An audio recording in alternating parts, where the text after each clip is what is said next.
You know, it ain't no stopping all the dogs I'm dropping. It's Friday night, so everything is popping. I got tens to spend on the subscription, so let the games begin. Yakety yak, don't talk back or it's on. Calling up Earl on the car phone.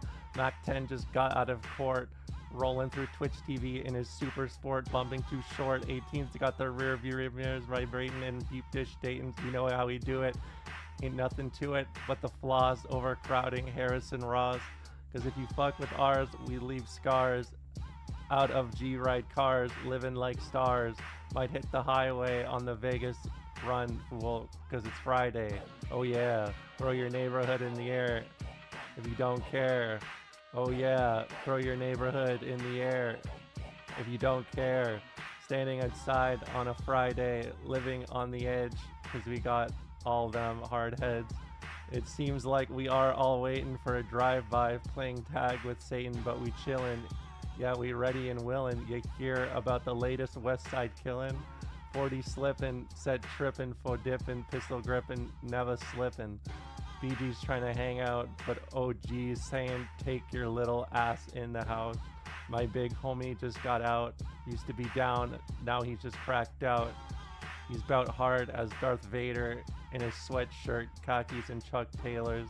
Just seeing him in the driveway getting beat like a smoker fool because it's Friday. Oh yeah, throw your neighborhood in the air if you don't care.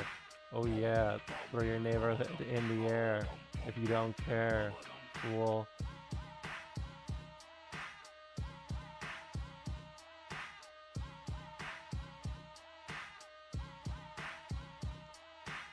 Why must I be like that and chase the cat or settle for flying in and out of town with half a chicken in her? She down to fuck around with the underground pussy hound and her ass is big. Mega, I can't say that we're down to ride, smoking Nintendo, playing that Super Nintendo. Hear a rat-a-tat-tat on my window, gave her ass that pelvic thrust. Don't trust the rubber, cause it's bound to bust.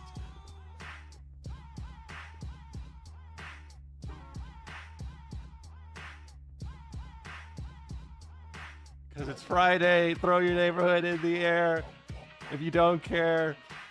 Oh yeah, throw your neighborhood in the air if you don't care.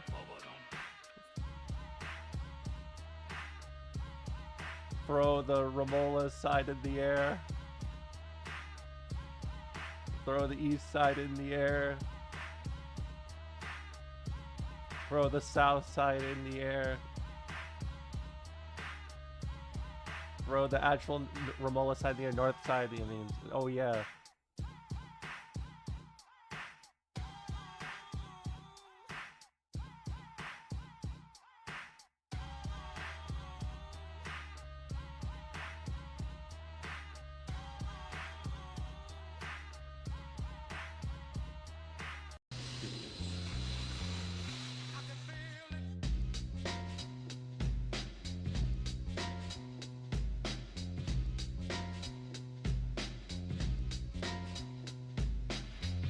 Tonight's the night I get in some shit. Yeah, deep cover on the incognito tip.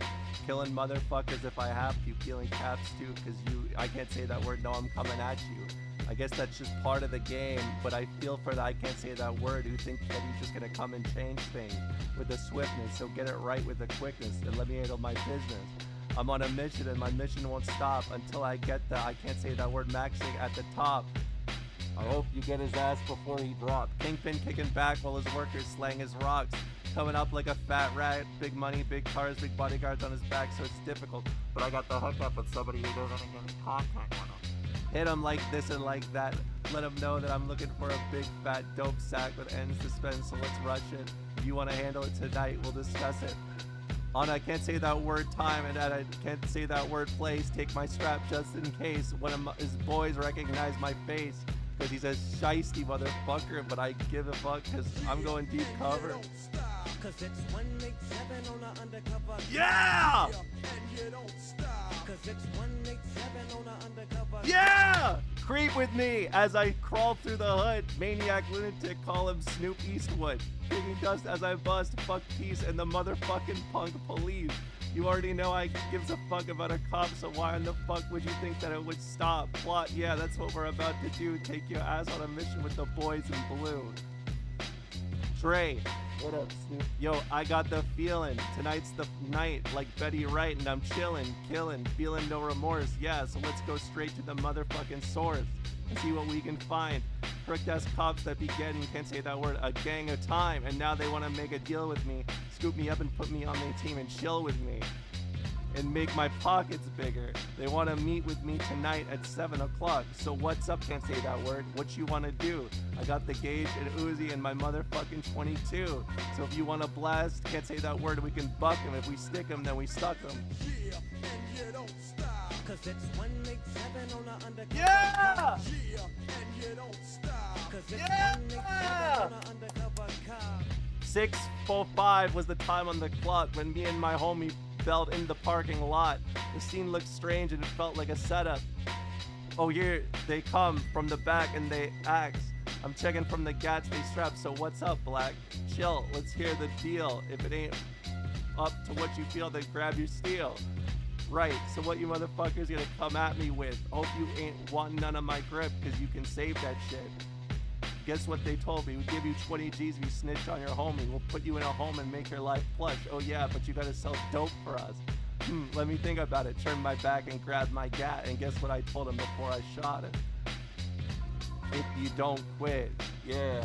If you don't stop, yeah. I'm letting my gat pop, cause it's, you know. Yeah, and you don't stop. Cause it's 187 on the Yeah! undercover cop. Yeah, and you don't stop. Cause it's Yeah! 187 on the undercover cop. Yeah, and you don't stop. Cause it's 187 Yes! on the undercover cop. Yeah, and you don't stop. Cause it's 187 Yes!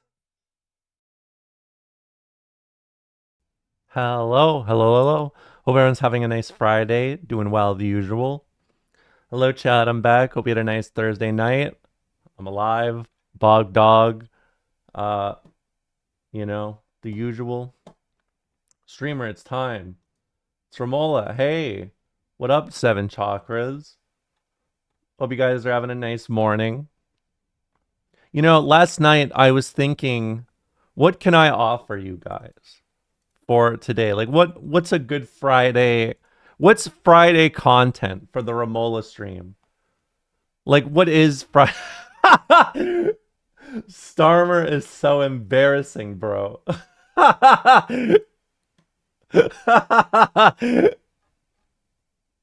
That POV, we just had an election. I was thinking, what is the most like Friday morning piece of content for me, right?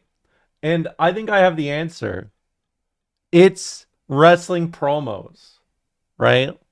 So I thought, what's a good wrestling promo to share with you guys? And of course, it being, you know, February 27th, we are nearing the end of Black History Month. I'm about to show you guys a real timeless classic.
thing from the 90s. And I mean that with all, like, with every fiber of.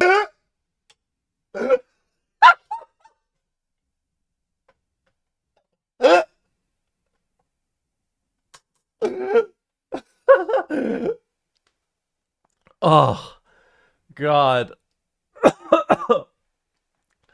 I love this shit so much. Boing. I've seen you make that face before. I have probably made that face before. It was definitely not after I said boing. I don't know. I just look, I think the comments will explain a lot.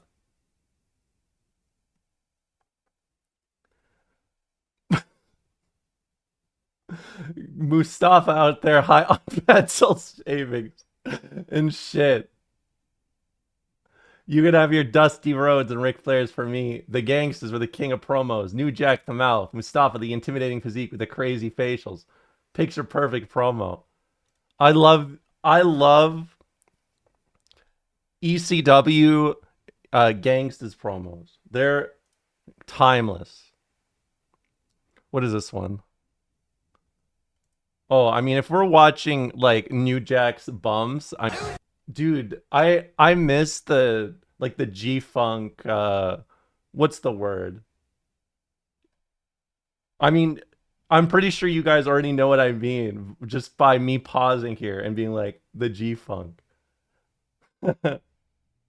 The wine is like so sick. It feels so good to hear. I love Joey Styles. Oh my god, so much. You know, if we're actually talking about New Jack, oh man, I mean, there's actually so much to say. There's Mass Transit. There's the Bam Bam Bigelow. Uh, what is it? Not the scaffold match.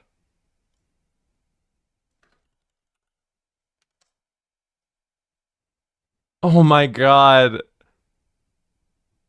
No, I'm not thinking of Vic Grimes, am I? No, Vic Grimes. Vic Grimes is someone after ECW, I think. Yeah, that's XPW. Okay.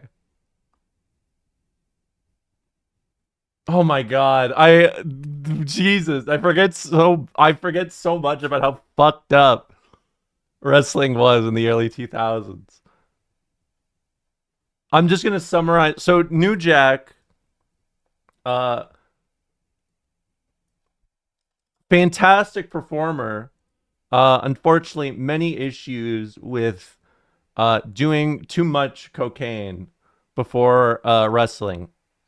Now, the reason why, I mean, I hope I don't have to explain to you why that's bad, but if you do cocaine before a match, when you get winded and you are not done the match,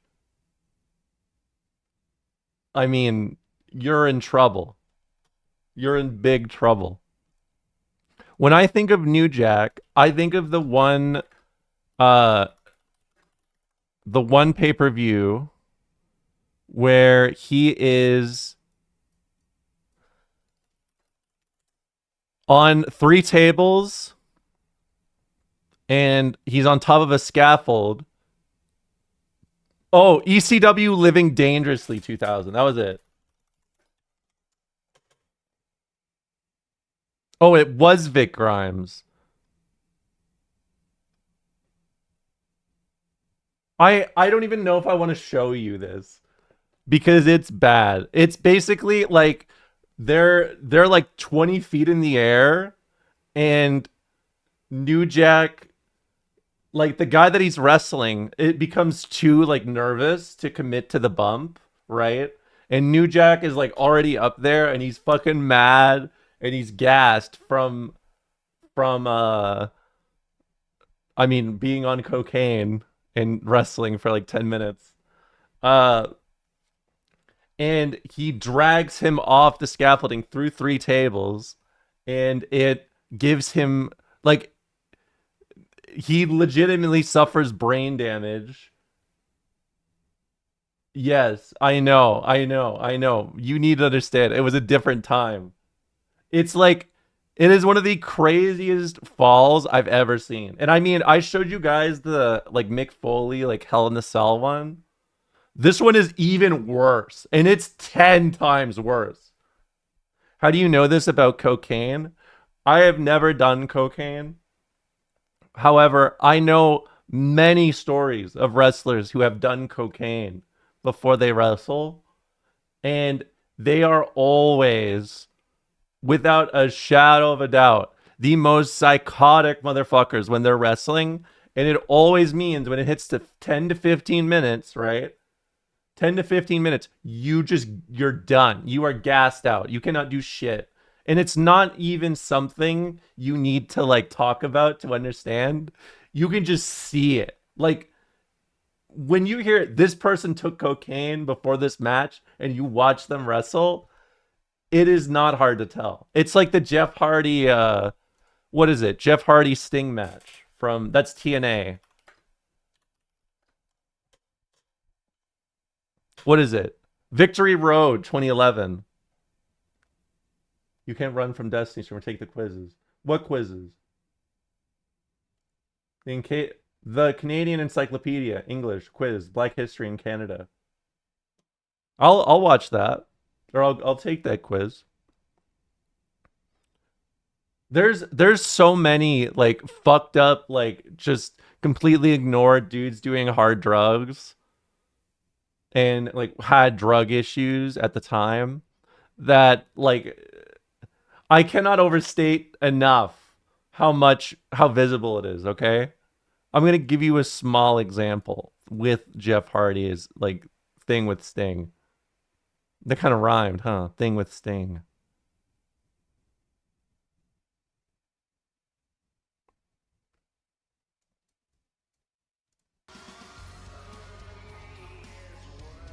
All right. His music starts.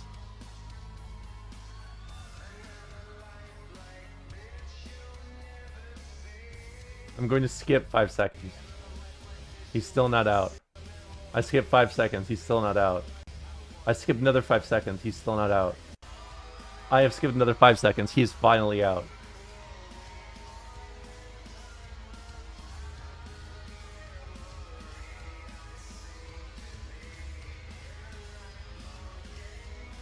For Immortals, Jeff Hardy, moment of truth has arrived. No longer the chance for Jeff Hardy to make excuses about a lack of preparation time. And I'll be the first to admit that he does have a gripe when it comes to that. The network threw him a curve March the 3rd. Sting took advantage of it. But now, Jeff Hardy, this is your chance. All right, kind of passive energy, right? A little tired, a little worn out. Let's go after Sting enters the ring. Ladies and gentlemen, the following contest is it's time for your Victory Road. This is the main event, by the way. North Carolina. He is the #1 contender for the TNA Heavyweight Championship of the world, the charismatic. I mean, honestly, watching it back is very sad.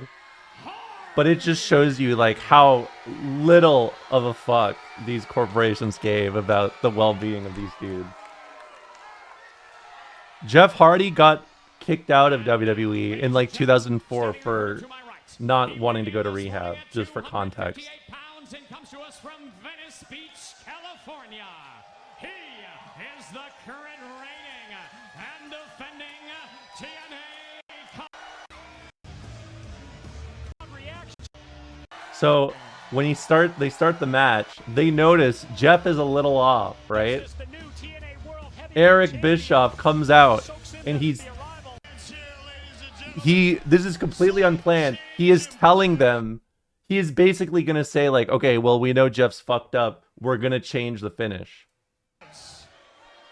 Right? So like, you know, he comes up to Jeff, he comes up to Sting, he says like, you know, says his shit. Does not matter what he says. Match starts.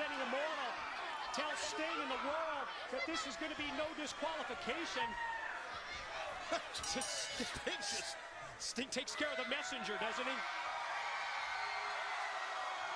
That's not just a messenger, Mike, but I get your point. I mean, Eric Bischoff, one of the head honchos of Immortal, honestly. But yeah, I mean, Sting just, the world champ, saying, look, I'm the captain of this ship. No matter who's in charge, I'm the world champ. Right now, Jeff Hardy, well, they better not worry about throwing his t-shirt. They better worry about the world title at stake here. Well, hardly the time to play to the crowd.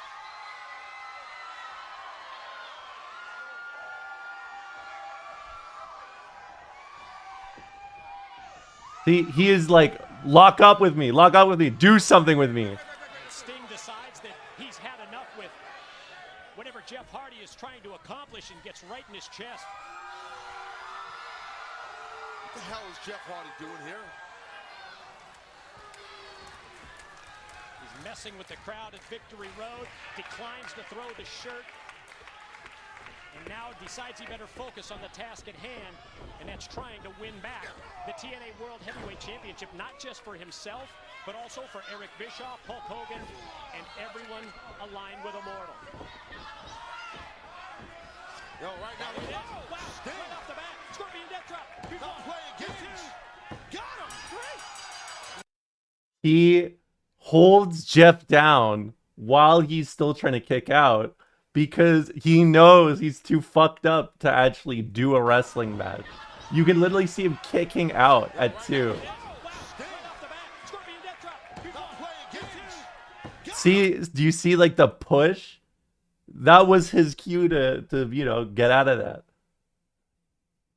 This was the most like, this created an energy in discussing TNA from this period, right? When you discuss TNA versus WWE, people would respond, LOL TNA, and nothing else. TNA LOL. Is this much worse?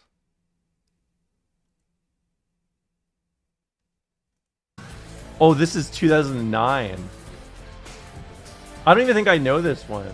And the first participant in this match from Houston, Texas, Showbound. I gotta tell you, Mike, personally, this is a hard match for me because of what both of these women have meant to the Main Event Mafia. I mean, you look at Sharmell, she's the first lady of the Main Event Mafia. I mean, she is gorgeous. I always say she dresses like a James Meltzer gave it -3 stars. What you think about... Okay, look, women's wrestling in, I don't even want to say women's wrestling in North America, because it's not true. There were great women's wrestlers way before this period, and even North America, like Joshi shit was so strong even into the 90s, like early 90s. But I don't know. This is the kind of shit that makes you feel like a conspiracy theorist. Like, why is it that Joshi wrestling was so godlike, and then North Americans women wrestling was just like the piss break, basically, was how it was treated. Right about the work and her money and how they're able to use that to bring in Samoa Joe to the fold. But it's one of those situations. Yeah, I want to see some titties. What you see, because it's just a little mixed emotions on this one.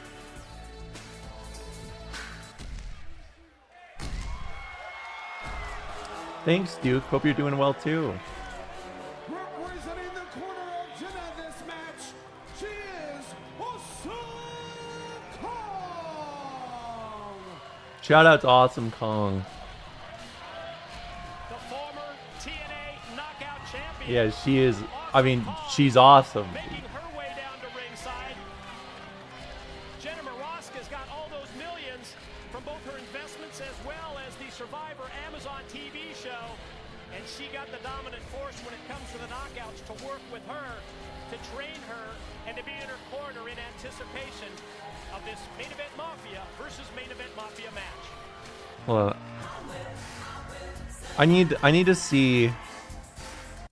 Would say, Oh, Jesus, what is going on here? But as I look at Awesome Kong, I will say can I this. get back to my Jesus. dichotomy? Oh, please do. The fact that you could use dichotomy is great. The fact that Charmel is That going was to a wrestling wrestling business. vitality that we were looking at there. That's what I thought it was. She almost has everything to lose in this match is what I'm trying to get to. At the same time, Jenna Moroska, pretty much the opposite of Charmel. She bought her way into the main event Mafia. She's got that confidence and Awesome Kong. And you wonder, really, after this match, how the main event Mafia is going to look at both of these ladies. This was the lady who won Survivor and she wanted to do wrestling. Respect, Oh, that Jenna Moroska did is going out and getting Awesome Kong. I mean, if you're going to have someone in your corner, that's not a good look. Yeah, good choice.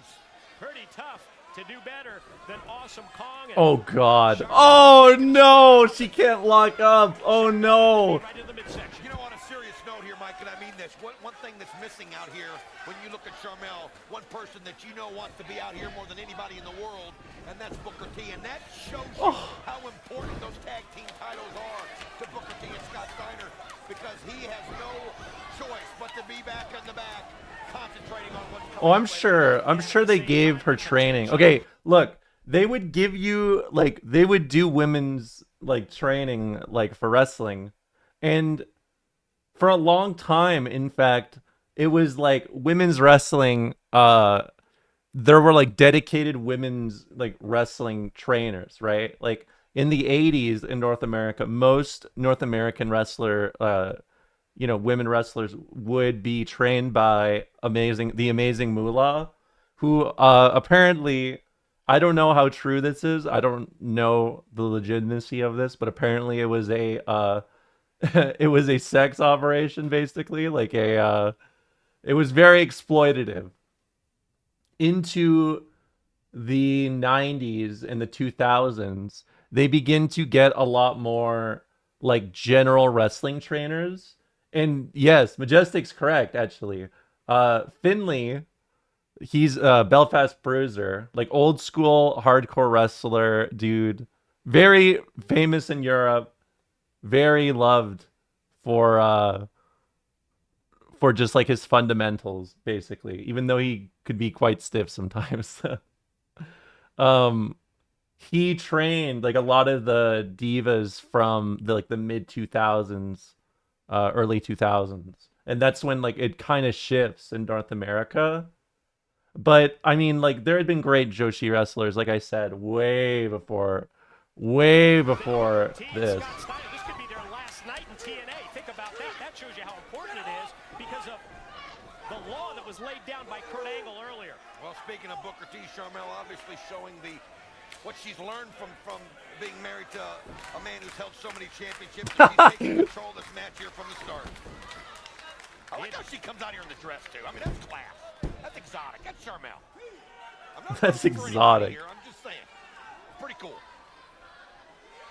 Charmel with the first pin attempt here on Jenna. Not able to put her away and goes down for a little bit of a conference at ringside with Sojo. Sojourner Bolt not only cheering her on, but maybe giving her some strategy as well. Jenna's in trouble at this point, and I don't think she's dealt with anything like this at Survivor. I mean, this is just a beatdown right now. We'll see how tough she is. We know she is because you can't make it through week after week like she did. But camel clutch, submission hold applied, cranking back on the head, the neck of Jenna Moroska. And boy, you can just tell the confidence level rising here. Pretty cocky look on the face of Charmel. We saw that close-up Oh my look, God. almost a concerned Oh look on the no. face of Awesome Kong. Cross-body block attempt by Jenna right into the pin and a 2 count from referee Earl Hebner. situation where TNA did this shit way too much. They did this shit way too much. They really had way too much. Like, you know what? Let's just hope something works out. You know what I mean? How do you go from Samoa Joe, Christopher Daniels, and AJ Styles to this and, you know, Jeff Hardy? The end of this is amazing. Let's see. The double team action from both of them and showing she's got no quit. Trying to fight back out of the corner. Motor City Machine Guns. How about Team Canada? Much of the offense in this match and I mean, look, nobody even cares about Team Canada and TNA. It was literally just Petey Williams defining mid-card spots for the next 30 years. Trying to fight back, giving her a little bit of her own medicine. Yeah, open hand slaps from Jenna. spear. From the mount. And Charmel and Jenna battling. My mom loves watching wrestling like this. This is the wrestling that my mom loves. And because she's just like, I think it's a little bit of misogyny mixed with misandry at the same time. Honestly. Trying to pull Jenna Moroska off of Charmel, and look at that. A little bit of some extensions, I think. I hope they're extensions. Oh, Charmel. Oh, you don't mess with Charmel's hair. And Jenna looks like a bullfighter. Oh! Sojo goes flying off the apron, right onto Kong at ringside as Charmel came charging over to the corner. Well, this definitely gives Jenna a big advantage, knowing that Sojo's out looking relishing. Oh, let's go, Kong. Don't know how to describe that.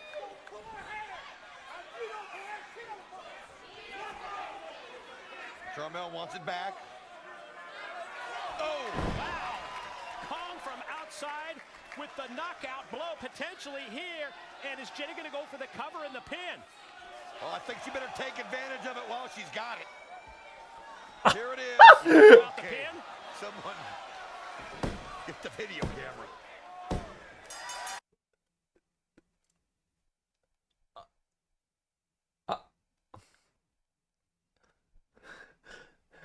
Okay, my mom would be disgusted by the ending. She would be like, this is man shit. She would be like, this is gross man shit. While they're slapping each other, she would just be laughing and being like, she would be role playing as one of them and being like, look at you, bad girl, and laughing at it the whole time.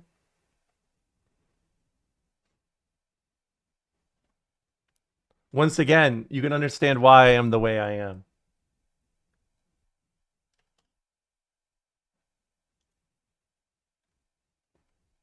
God damn, that sucked. All right. You wanted me to take this quiz? Black History in Canada. Create your quiz. I can create my quiz. All right. Well, let's start off easy. No, I need to start off easy. I gotta warm up. You gotta remember, I was born in Finland. I gotta warm up. February. The experiences of freedom seeker Reverend Josiah Hansen, who escaped to Canada in 1830, were the subject of what famous novel? Streamer needs to warm up to Black History. No, I need to warm up to Canadian Black History. You need to understand. You need to understand something. All of Canada's cultural identity is just that we're not America. And I cannot overstate this enough. Okay? Reverend, I'm gonna, Roots. No! I didn't know that one. In 1946, Nova Scotian businesswoman Viola Desmond challenged racial segregation by refusing to sit at the back of the New Glasgow public bus, drinking from the whites-only fountain in New Glasgow, refusing to move from the whites-only counter in a New Glasgow cafe. I don't know. Nova Scotia? Are you serious? Oh, God. I don't know. Okay, it's 1946. I would have to do like, okay, I actually don't know any of these answers. This is too specific for me. But I do have a historical analysis I can implement here, okay?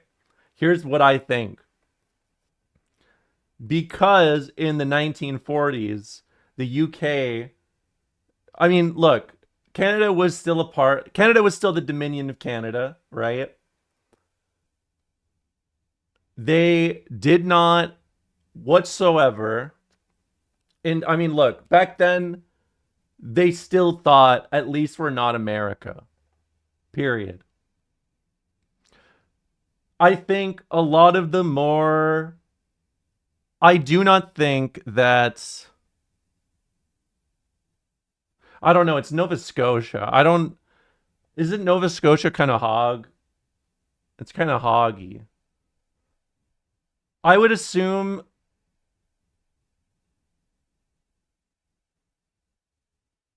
I know. I think it's one of the two, is my guess, for 1946.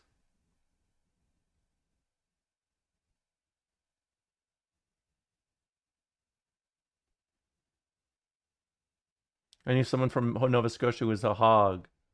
I get it. Getting some Who Wants to Be a Millionaire vibes. I know it's hard. Where do you think the majority of civil rights protests happen? Hog areas. Yeah. No, I get that. Okay, here's what I mean. For 1946, Canada had the cultural identity of being America, but better, right? To understand this, it comes from the fact that, you know, in post Napoleonic Europe, they began to position themselves quite heavily against slavery, even though a lot of these states that were like, we're going to abolish slavery, they were like, we'll aim to abolish slavery in like 50 years. I think the optics of shit back then was equally as important to Canadians as it is now. So I'm going to guess this. Refusing to leave the whites only section of a movie theater in New Glasgow. Okay. What was the name of Canada's first and only all-black battalion? Number 2 Construction Battalion. The Black Loyalists. First Black Regiment, the Colored Corps.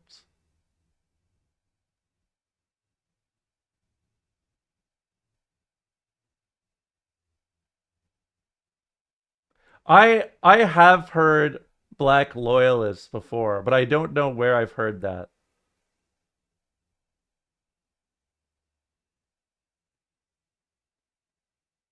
I don't think. I mean, it depends on what. Fuck, is this. If I think about Canada's first, are we thinking about the Dominion, which encompasses all? Remember, they're Canadian. Yes, I know they're. I know they're Canadian. I can't. I'm not selecting the last option. We need to be woker than that. Number 2 Construction Battalion. This is something I think Canada would do. They would try to make it. They would want it to be. I think they would try to make it sound significantly better than how America would format it, because America's formation of all black battalion was essentially, you are our test subjects. Yes. The Black Loyalists that established themselves in Atlantic Canada. Oh, they were involved in which conflict? 7 Years' War. War of Succession. Atlantic Canada. I would guess 1812. I'm guessing 1812, but Revolutionary War. 40%. Don't worry, it won't go on your report card. All right, that was the warm up. Now we'll do hard. 5 or 10.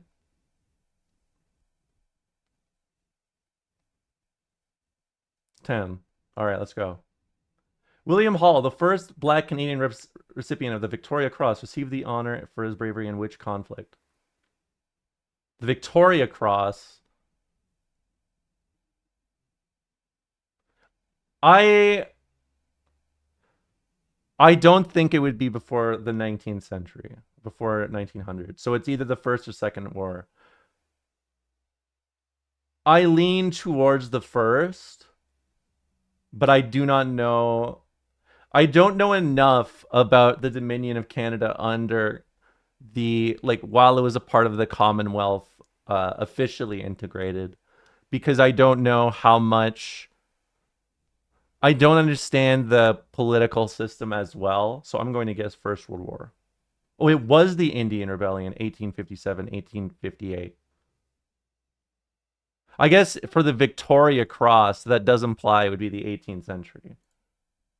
Canadians were selected with the top picks of the NBA draft.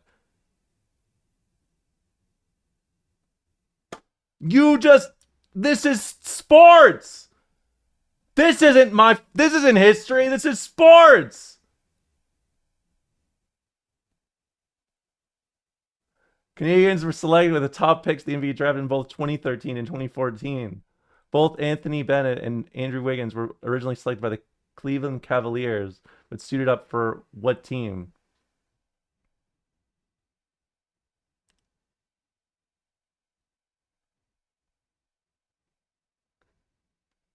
Is this? It was 11 years ago. Yeah, but you guys know the 20-year rule. Raptors, right? It's Minnesota Timberwolves.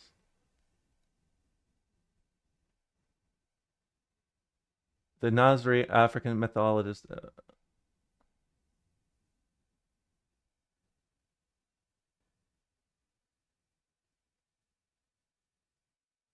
Oh, yeah. You're right. It's, the 20-year rule. Manitoba, Ontario, Alberta, Nova Scotia. 1848. It can't be. They haven't gone. I don't think. No. Okay, here's the fucking problem. This. No, this is not a problem. I'm just thinking too hard about it. I'm thinking too hard about it. Because I was about to say, I don't think of the Dominion of Canada like this. This is a part of the Hudson Bay Company versus Lower and Upper Ontario. But I guess I've already lost the opportunity to mash on that one because we've already discussed North or Lower and Upper Ontario, anyways. Manitoba, Ontario, Alberta, Nova Scotia. I'm gonna guess Ontario. Yes. Who is Marie Joseph Angelique?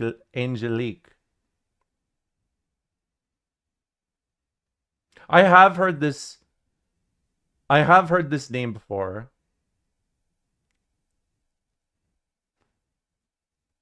I don't think it would be the first freed woman in New France because I think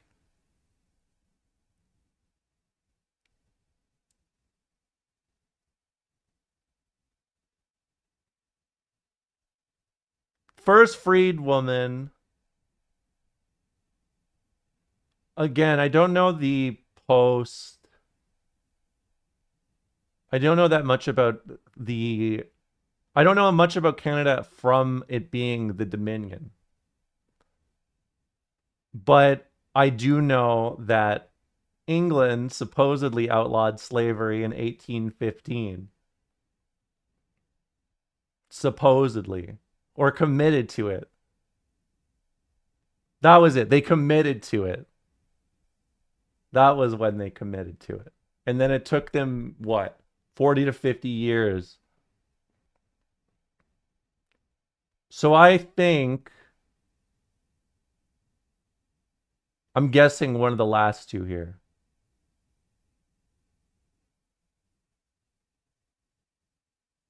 Or I guess also pioneering black loyalists. Oh, an enslaved woman accused of burning down part of Montreal. Hold on, I actually want to see. I'm a little curious.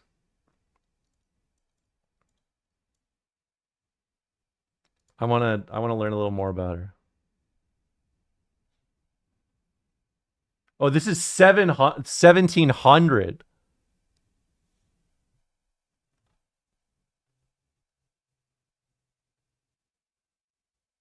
I'm thinking too much of the Victorian era.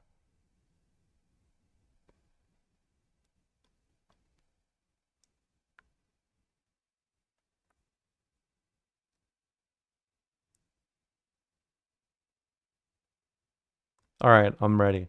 Bring me back in. Maroons is the name given to approximately 550 to 600 individuals who lived in Nova Scotia after being deported from this place, only to be later sent to Sierra Leone.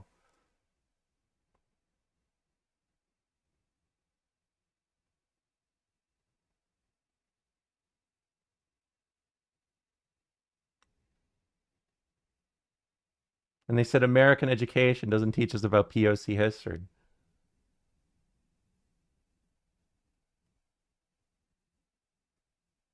I mean, I got nothing to say to that.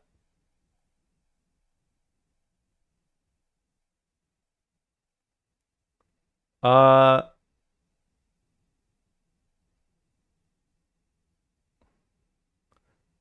I think it would be Jamaica or Louisiana, huh? In 1800, though. Sierra Leone in 1800.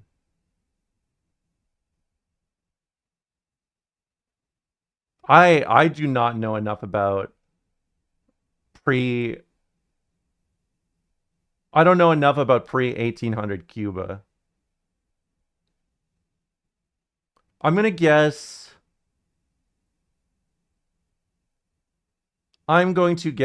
Louisiana.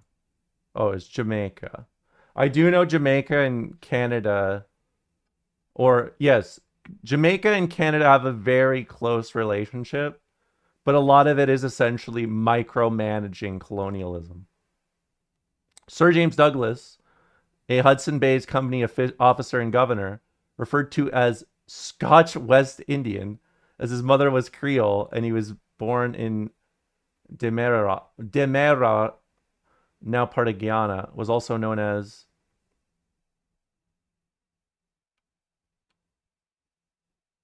I'm actually kind of shocked that this is a question on this, because I will tell you the Hudson Bay Company is not fondly remembered in a lot of ways.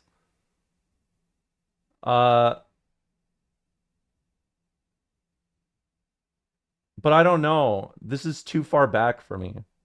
This is like 1700 shit. Could it? I don't know if it would be the father of the. I mean, I guess it probably would be something like that. I don't think it would be the father of British Columbia. God fucking damn it.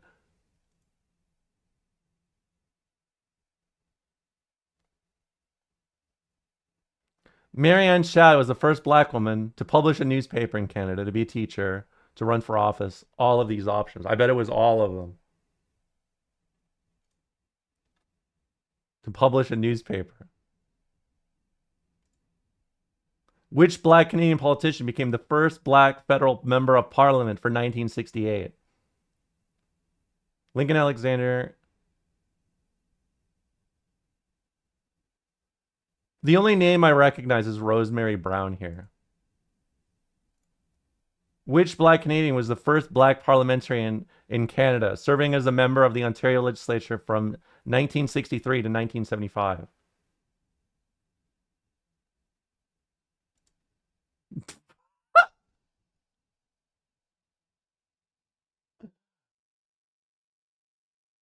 Novelist S.E. Edigan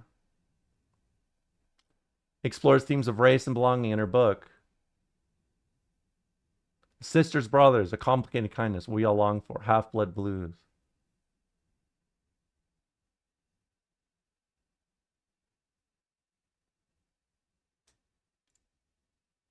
Well, I got 1%. It was hard. It was hard.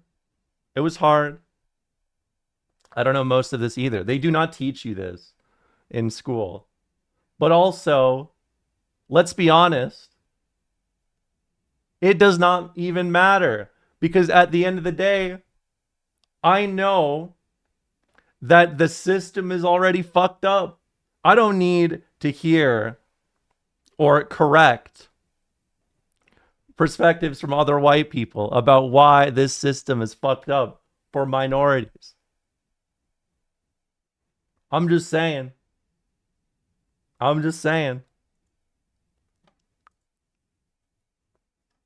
You guys got to remember, when I was growing up in Finnish in fucking Finland,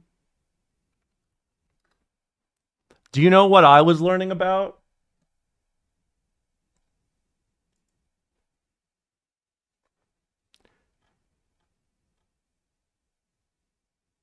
You know what? I should here. Let me flip the chessboard on you guys real fast. Funtrivia.com.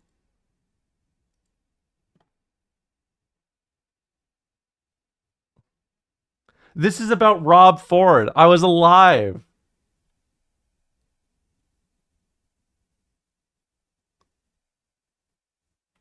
I actually don't think I even know all these.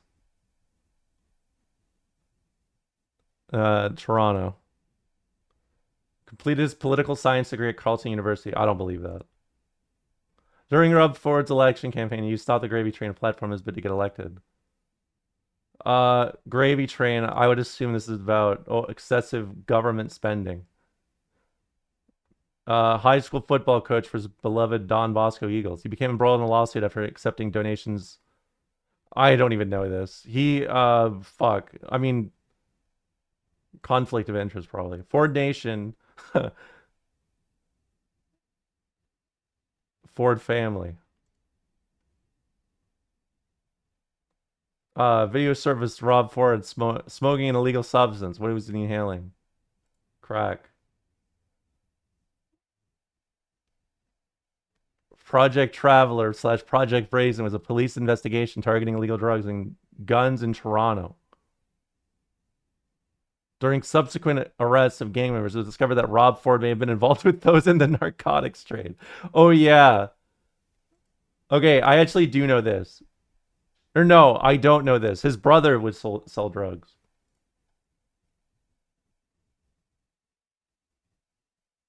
No.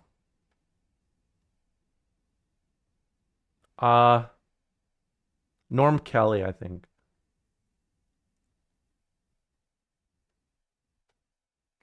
I don't. Fuck no.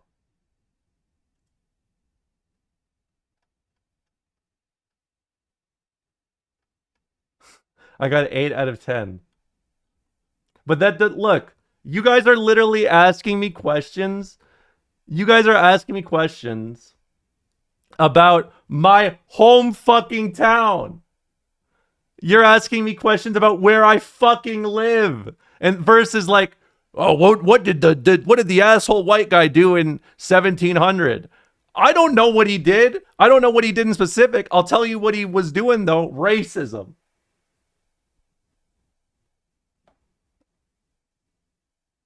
Ramola, kick is calling. I'm not.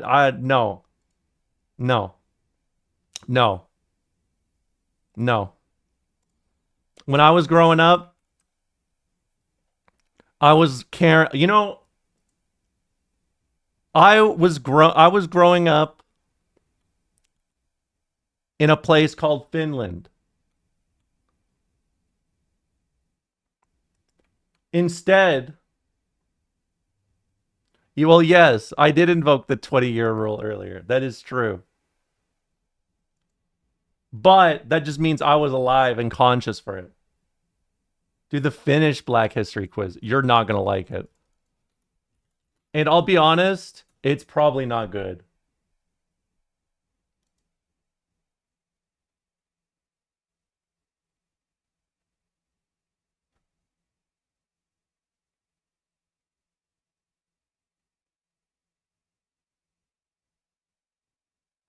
I guess no, there is. I do have a bit of. I do have a bit of. I guess I do have a little bit of history for you. There's Rosa Lemberg. Rosa Lemberg comes to mind actually. That's literally the only black Finn I can think of for that they've talked about in history.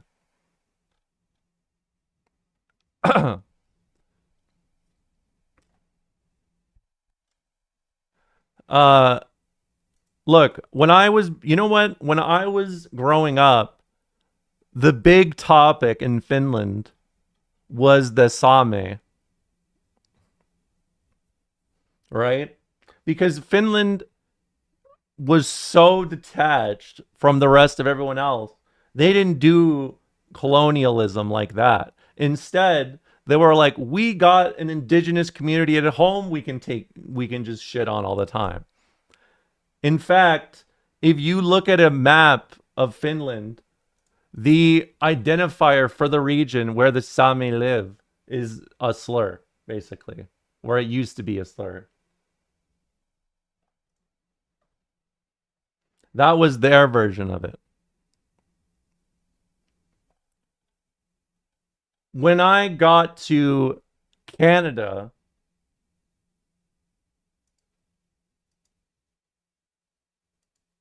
I carried a lot of that interest,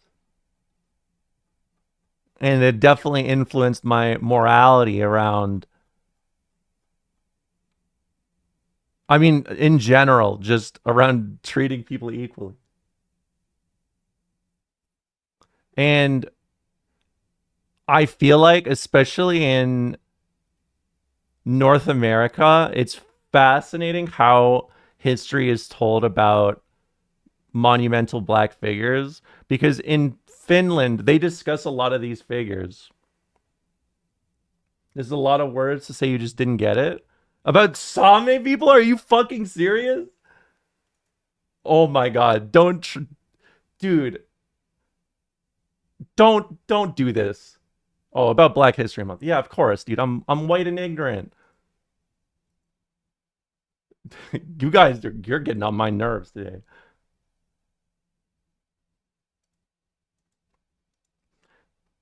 I mean, even today, uh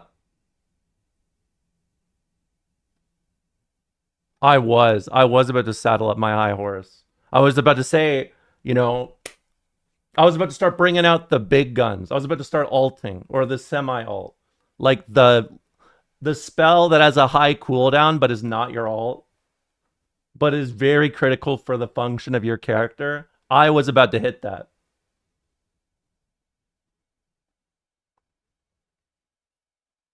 How long has it been? It's been an hour. You still got 1 out of 10. Look,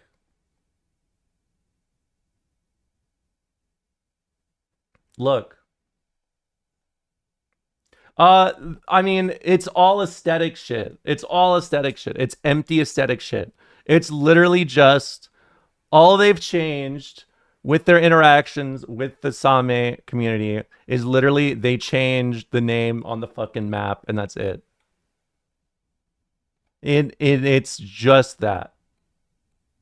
It is pathetic how little that these, like, for places that get idolized as beacons of social democracy, it enrages me how little people think about indigenous communities, in general, but especially for the Sami. um but look, all that to say,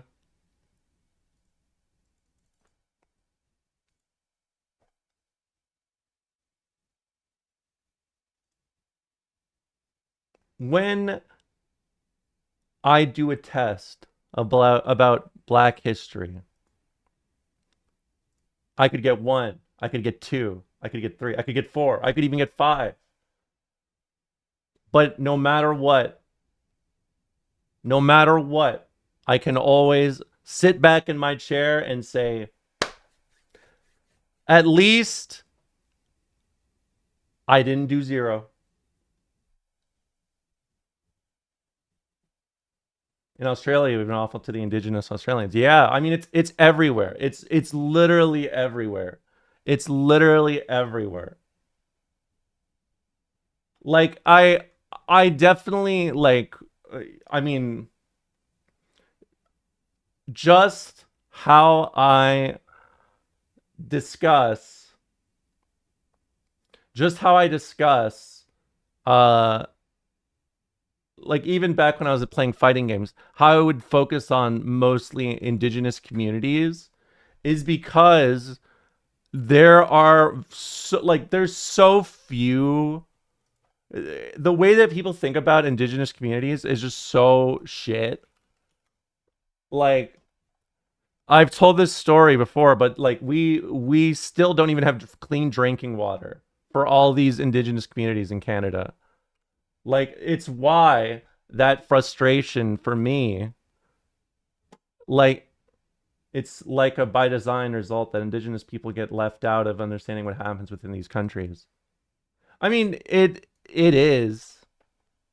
Um, I mean, it's one of those things where it's a mixture of ignorance, of just like a lack of understanding of how these things work, but also just modern day like brain, like essentially it is liberal slash conservative brain rot, where people will be like, these indigenous communities have suffered for hundreds of years underneath us, and they don't even have drinking water.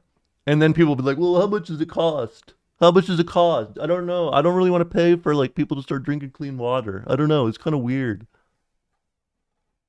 I am not kidding. This is all I ever hear. Like whenever I discuss these things.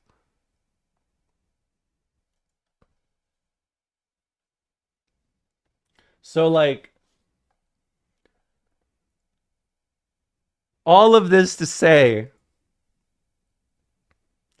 this dynamic of things is also what kind of pushed me towards like understanding more Marxist theory, because I literally could not comprehend how people could both look at the fact that people have gone through struggles while also saying I don't want to spend $3, if even, on taxes for supporting indigenous communities. When of course, let's be honest, the output of like taxes are not, you do not need to raise taxes to do a basic function.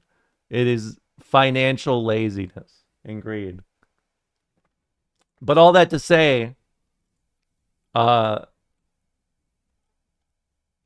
that to say, I have realized how much the average person just looks at these things and just goes, wow. I guess we ended racism with a law 130 years ago. We're having huge pushback on simply apologizing for what we did. All that to say, I'm not racist, guys. I can't. You know, I'm I just got an idea. I'm gonna let Kafki I'm gonna let Kafki do their thing. Maybe Kafki can start making anti-Ramola TikToks, and we can start building an ecosystem of like, you know how they make all that Hassan content, like clipping them out of context? We can get Kafki away from British politics and into the TikTok game. And we could all make a lot of money. That sounds fantastic. No, you can't do this. I'm sorry. You can't. You alted too hard. You alted too hard. No, I mean look, I don't think anyone actually, I don't understand why someone would have that much like hate for it, you know? Like when people talk like Hassan's thing is like he's just like aggroing weirdos all the time. I'm too small for that. If I aggro people, I aggro like people left to me usually, I feel like. I mean, it's not even the FGC. I feel like I'm pretty I'm pretty well respected in the FGC. Did you see him doing an interview and he's smashing the soundboard behind the lady's back? Yes, I did. They need to stop that dude. I'm booting up the fishing.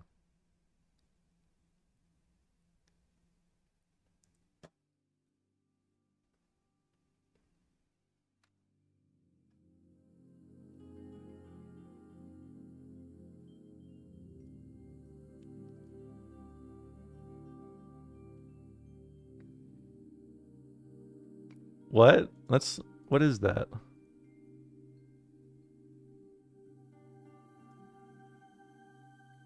There we go. Motion test. About fishing heavily relies on mouse motion, which can feel different on every setup. Follow the movements in this test. You shouldn't need to lift your mouse or hit the edge of your mouse pad. If it feels hard to track, use the scroll wheel to adjust your sensitivity until it feels natural. Press space to begin or press S to skip this at any time. Well, thanks to everyone who subscribed and isn't racist or transphobic. I don't like saying that. It makes me feel like I'm a lib. I don't like it. I feel like we got here by doing too many empty words. Hey, thanks for the 4 gift subs, Kua. I really appreciate it. It's kind of crazy you've given me a 500 subs.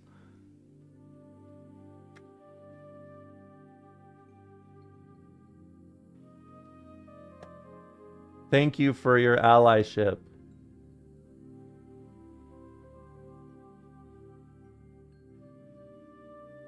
Why is this so fucked up?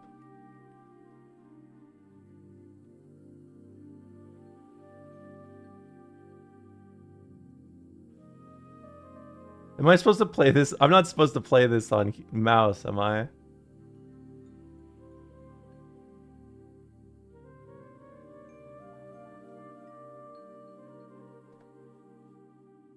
I am playing it on my mouse. It's just, this feels like shit.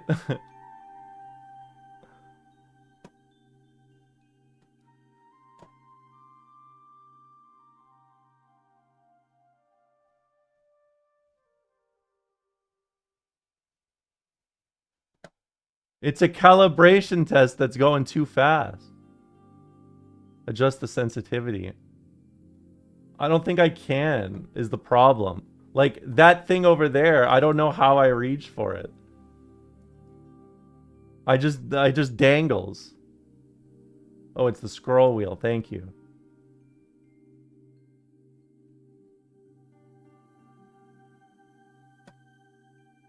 Beautiful. Just beautiful.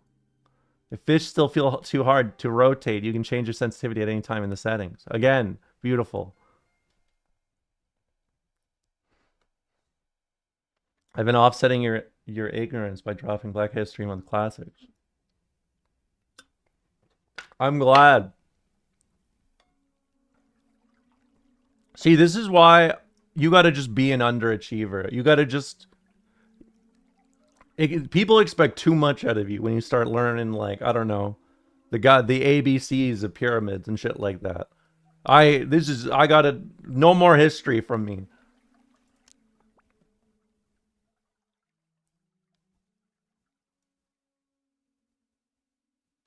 Streamer, can you tell the Lakers how to regain their vibes?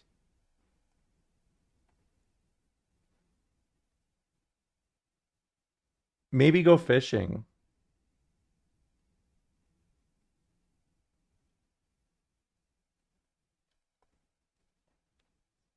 Yeah.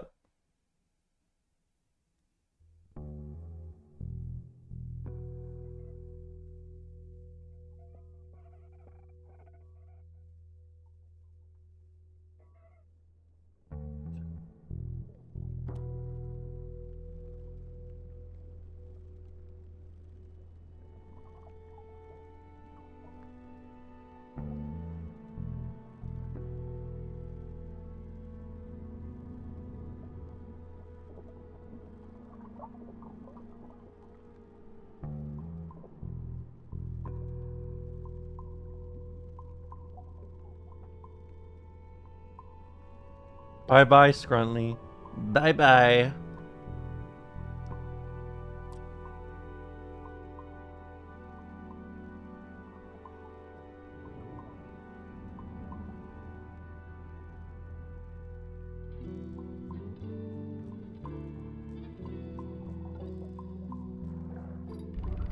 Wait for the true bite, not the whispers.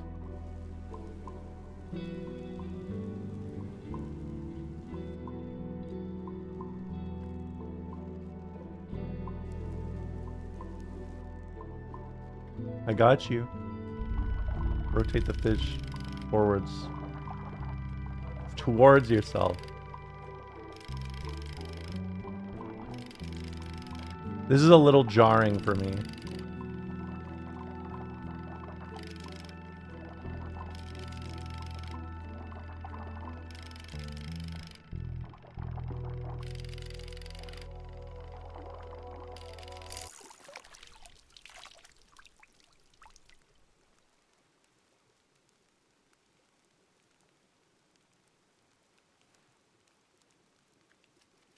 Yeah?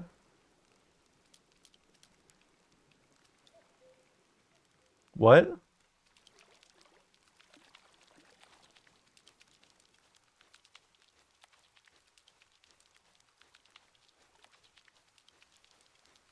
It's like a PS Vita game. A little bit, yeah. I have fish.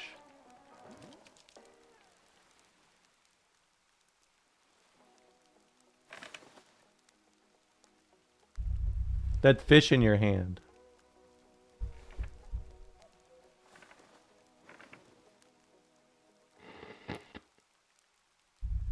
Can I hold it? Okay.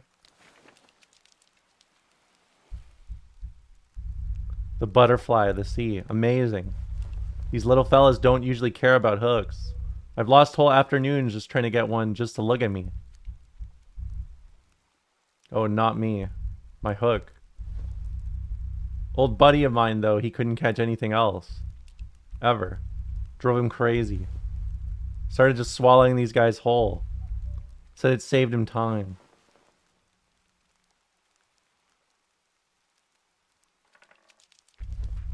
How did you catch this? Tell me, please. A mermaid left it for me. Right.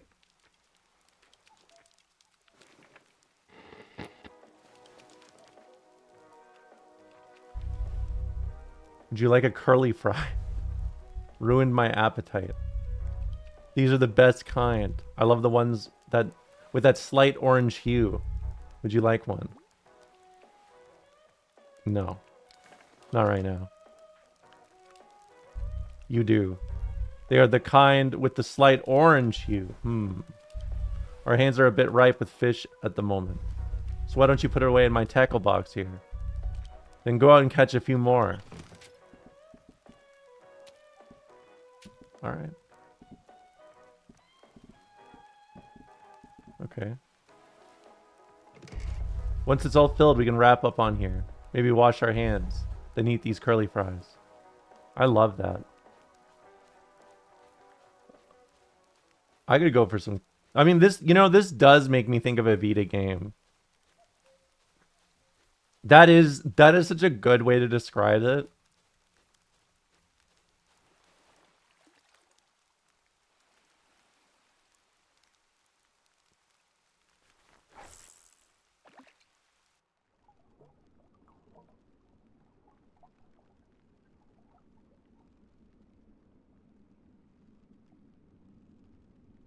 I think it is the green. It's the green and the pixels.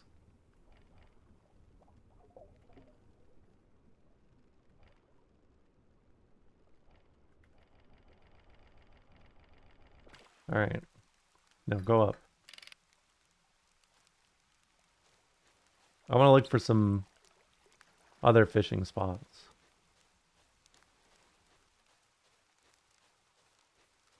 It reminds me of you flushed Final Fantasy X so fast. You got to slow down. You got to slow down. You got to pace yourself more, Kafki. This is too fast. You can't come after me for being the racist streamer and then say you flushed Final Fantasy X. I can't. You can't alternate like that. I got nothing to say about Final Fantasy X. It's from 2001. It's probably racist or something too. You mean the game about the indigenous people? I thought everyone said that game's racist. What is it? The game with the white... Oh, I did play Arctic Eggs. I did. I did. That makes a lot of sense. This game does feel like Arctic Eggs. It does have that same kind of style. I liked Arctic Eggs, but it was a little weird. And not in the way I usually like. Which isn't to say it's bad, I just didn't get it.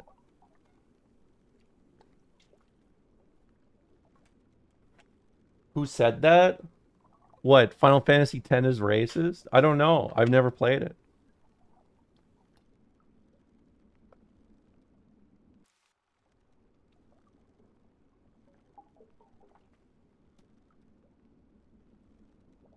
I didn't dedicate 45 minutes to MILF Manor. I was just talking about art.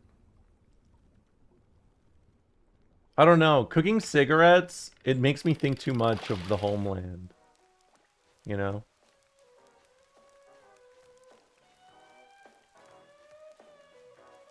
To me, Arctic Eggs and this feels like Bjork, and I don't know how else to describe it. Yes, this is Bjork. Little Romola, Romola the Flusher. That's what she is, the Flusher in many such cases.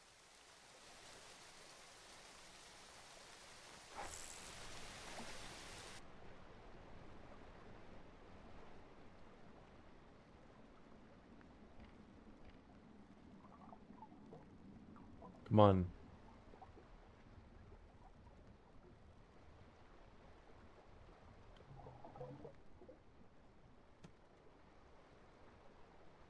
Get him.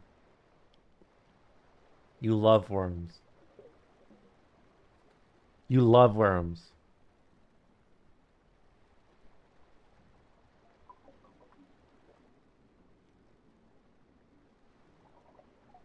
You love worms.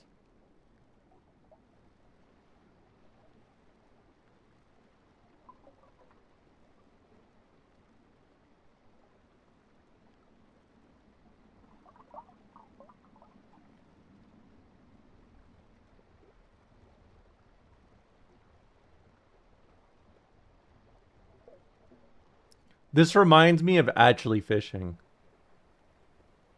This reminds me of catching my first fish. A pike at age 8.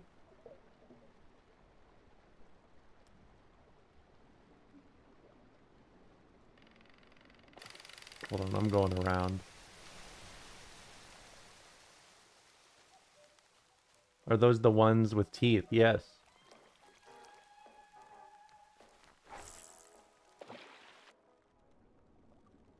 I was very proud of myself for catching it. Do you enjoy fishing IRL? I did. I used to go a lot with my grandfather. It was a lot easier to go when I was in Finland, but I mean, there's still Lake Ontario and stuff, but there's just less opportunities to fish here, I guess. I mean, they have big teeth. Are you a fish eater? Uh, sometimes.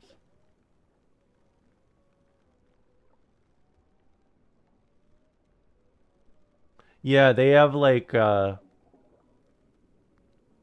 don't know how to describe it. They're like I want to describe it like shark teeth, but I guess that's quite useless, isn't it?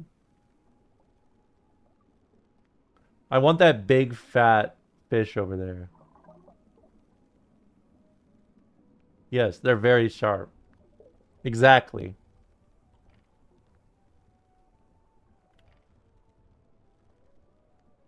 Yeah, get the fat chud fish.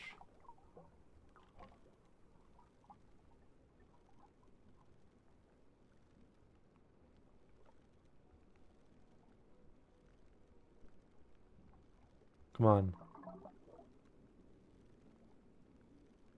You love worms. You love them.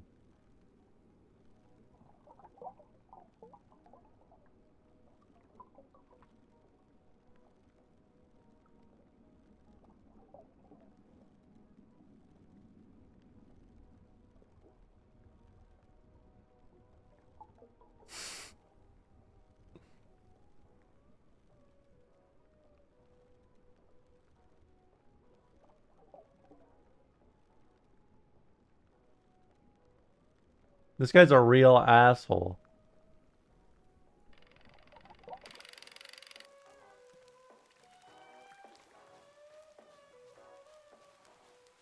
All right. What if I do a little...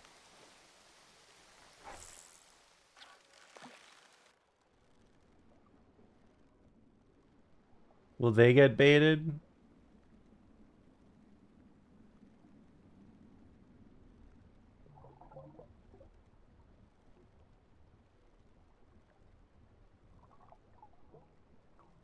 I think it's too far.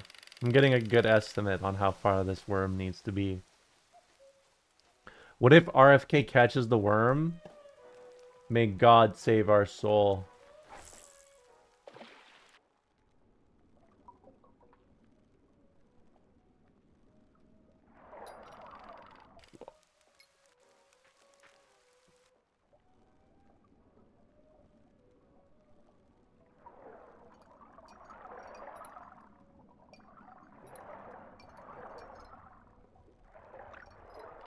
Oh my God, I got baited. Fuck. These fish are fucked up. Playing fucking footsies with fishes now, for fuck's sake.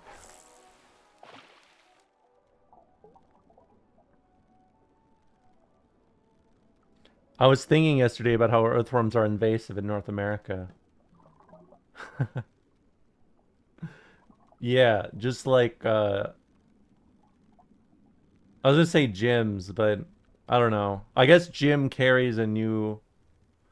It carries a vibe now, doesn't it?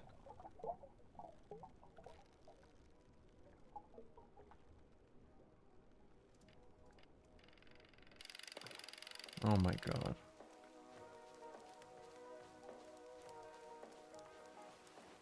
I thought she said Jim carries a vibe. I would never say that. He's like an anti-vaxxer.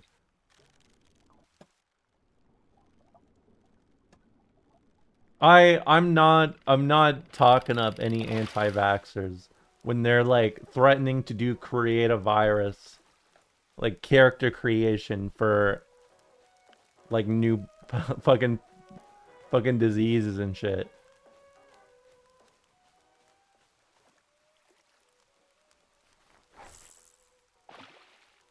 All right. Come on, fish. Yeah, they're playing play gang. I mean, the worm in RFK's brain is just basically playing that shit 24/7. I don't know how else you analyze, I mean, any of the shit that's come out of his health department than that.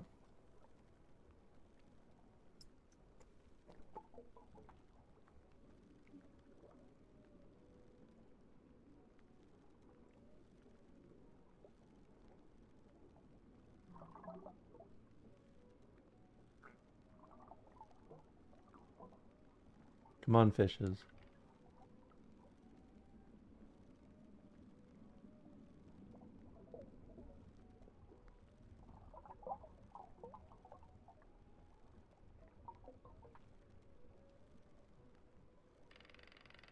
I mean, there probably is meaning from the data. It's just, I don't know. I would say it's probably a little less, positive, well, in a well-rounded way, you know?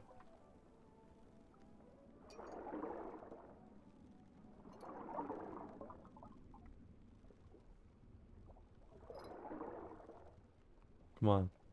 Commit, pussy.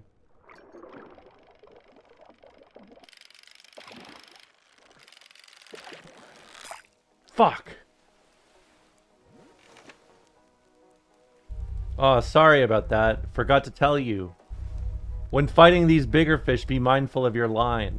The more you pull or the more he jumps, the more tense your line becomes. They'll start making noises and turning red until the line snaps. So quit reeling for a moment to give the line some slack. Otherwise, you'll lose the fish. Okay. One time I went fishing, I hooked my dad in the arm and we never went again.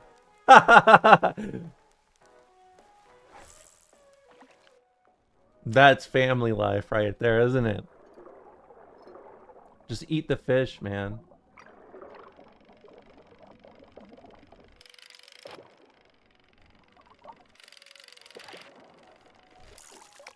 I got you.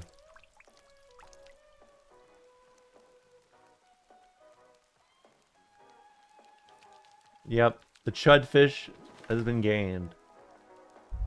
Yep, that's another fish. Do you feel like you handled it with care? I watched you catch it. Yes. Regardless, into the box. Other guy is waiting.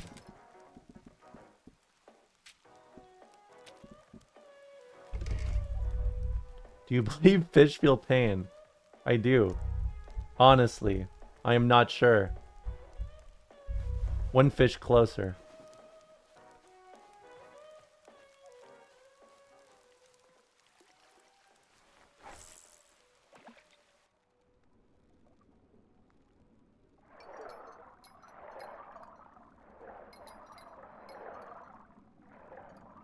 These guys are little sickos, aren't they? Fuck.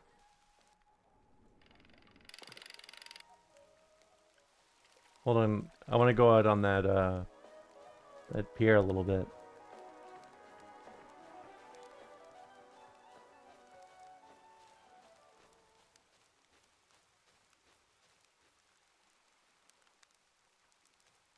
Do we see any fish?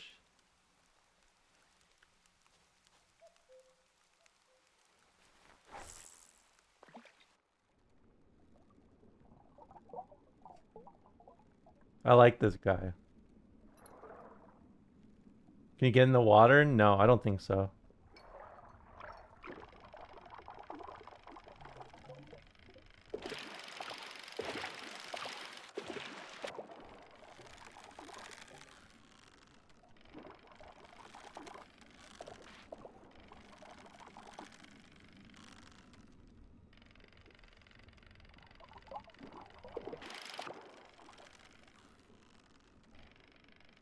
Get his ass.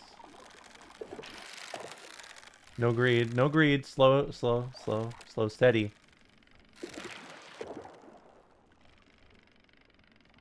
Steady. Fuck! God damn it.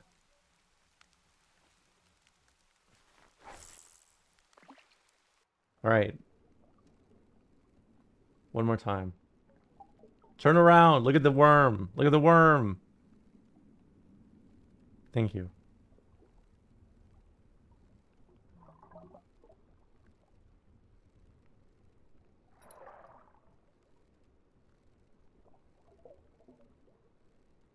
Come on.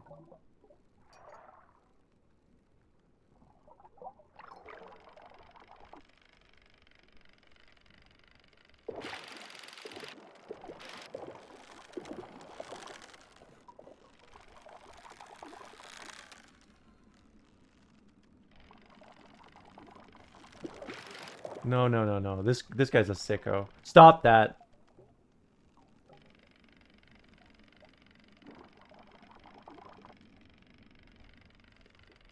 Yes.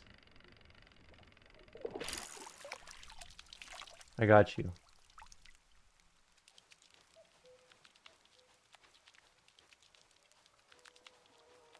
You almost got me on the pier.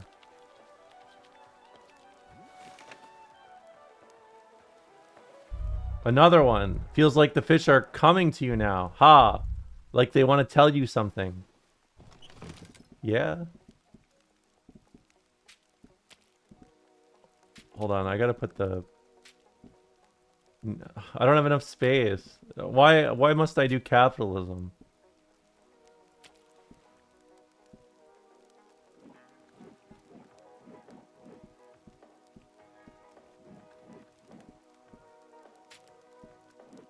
I mean, whatever.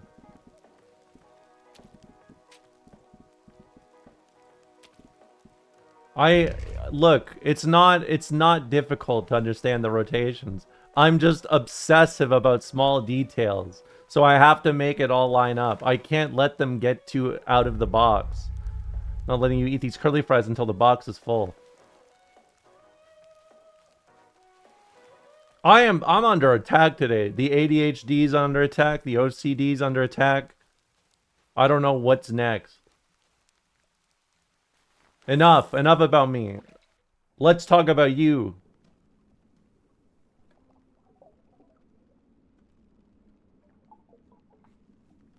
Good news about those grains, huh? Yeah, the FCC won't let me be. Eminem said that November 5th, 2001.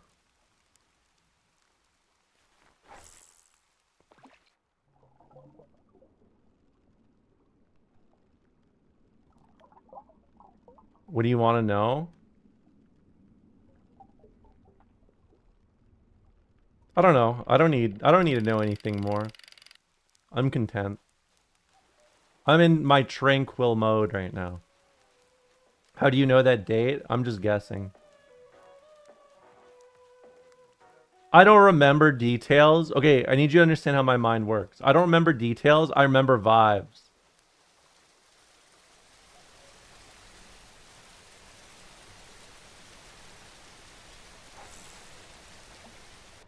I just remember it was November of like 2000.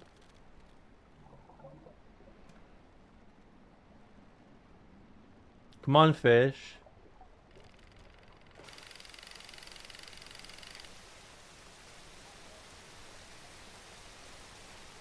You want?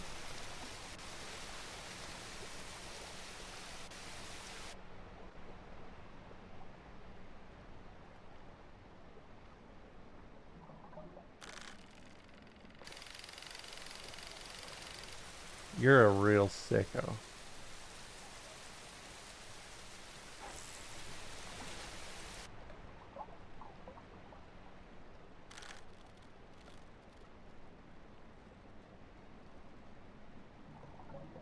Come on, bud.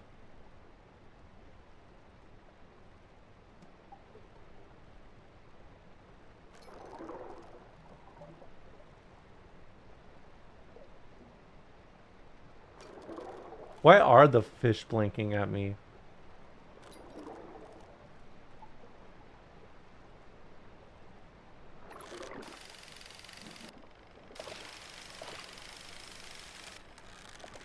Okay, let him go. Yes.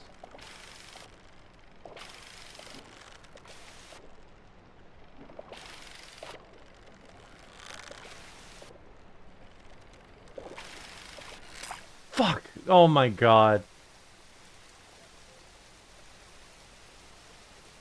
She doesn't remember black people. That's not true.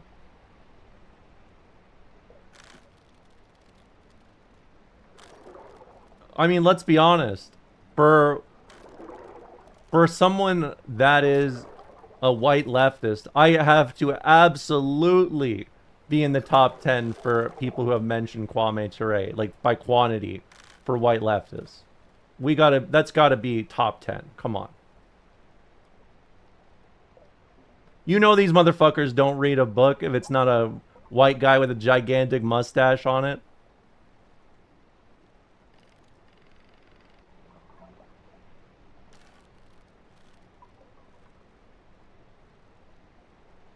I think there is more than 10 leftists. I think the amount of leftists that read the theory may be under 10, at least on the internet. Yeah, fish. You like worm? Hmm. Hmm. Hmm. Hmm. Hmm. You want worm? Hmm. Hmm. Eat the fucking thing, dude.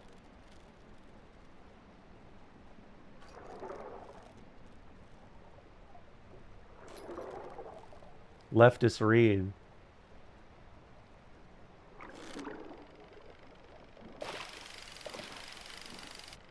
I mean,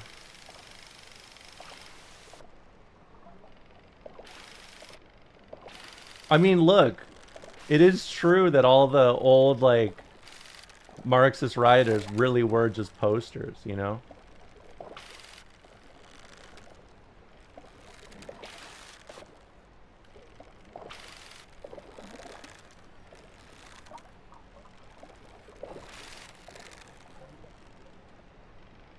Come on.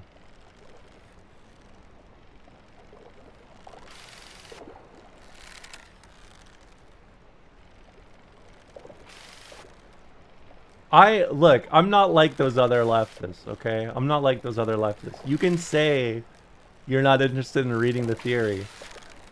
That's okay. Just don't pretend like you do and argue like you do, you know? That's the shit that drives me crazy.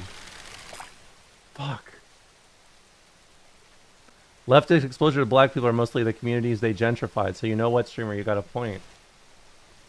I mean, yeah. I think, like... I mean, I wasn't even thinking about it like that as much as I just view it like... I don't know. I think there's a lot of white supremacy, like, not direct... What direct, you know, white supremacy is present. As much as I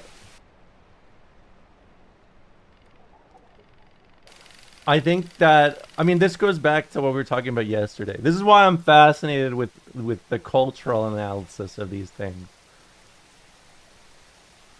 I feel like there are a lot of people who exhibit white supremacist views, even though they may consciously recognize that, you know, North American culture, Western European culture is white supremacist.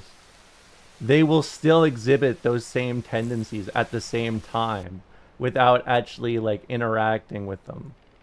That's what I kind of mean by like ideological, right? I think this is very common in like especially newer leftists or people who are less informed but maybe are very opinionated. Because there are absolutely people that like, I don't think it's on as much of a grand scale, but you know, everyone's journey is different for like growing and understanding these things. But I think the innate, like the underlying context of how white supremacy can, you know, fuck how you think about things, they haven't really come to terms with it yet. All that to say is, it is...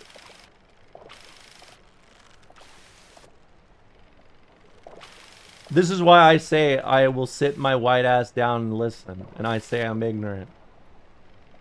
Because you know what? I've read some books, but that doesn't mean I know everything. I barely can speak English.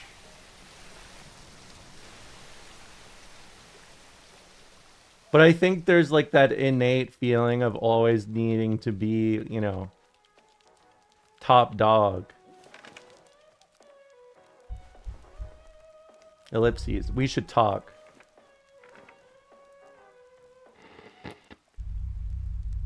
You might be thinking of wandering off further. Find bigger fish. But listen. Empty boat came in yesterday. Slipped onto shore, quiet as anything. 2 kids were supposed to be on it. Couldn't find a trace. The waters are keeping quiet. So please, stay where I can see you. More importantly...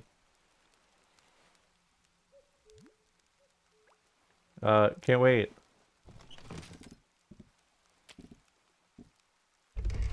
They're waiting for you. When will you read? Oh, I watched that documentary you sent me, Fred. I like it. The fishing village one. I enjoyed it. I have not watched a documentary from focusing on like at least rural conditions during the Cultural Revolution.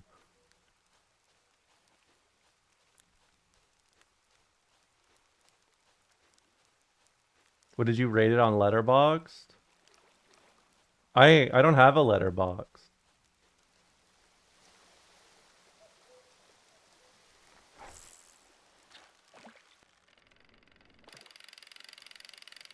People really freaking out over snow shoveling? Yeah, send it my way.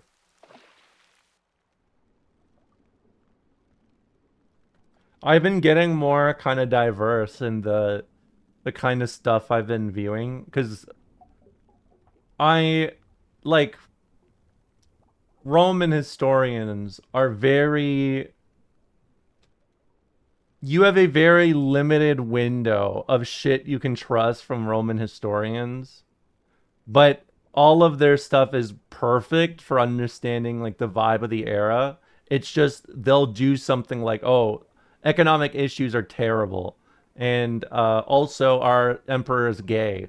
Like that's basically how Roman historians do things. Like they will overanalyze some aspects, and then they'll just be like, my political opponent recently ate shit outside, and I saw it, and I'm talking about it right now.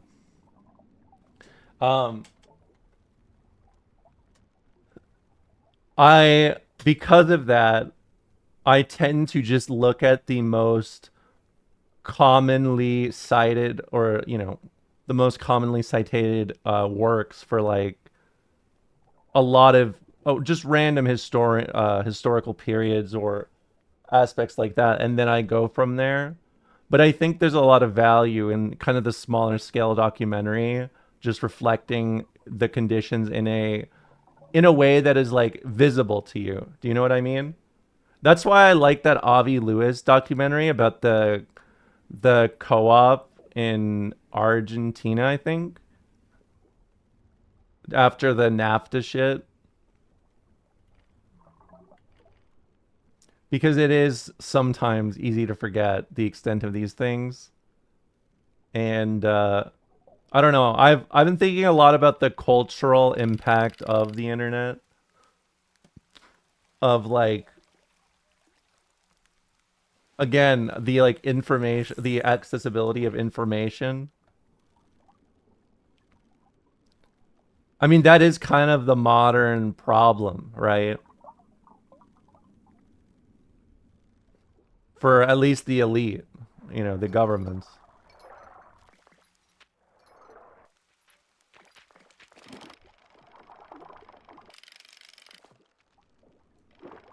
These fish are fucking sickos.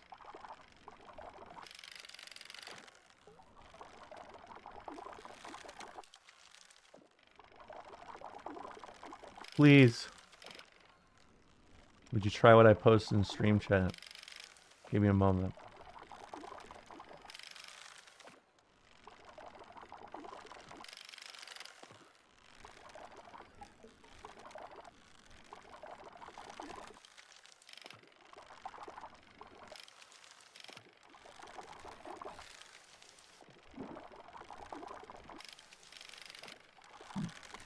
This guy, come on.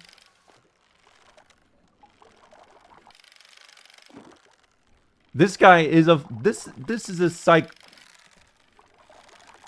I'm gonna cry if I don't get this fish. I'm gonna literally cry on stream. It's gonna be this fish's fault.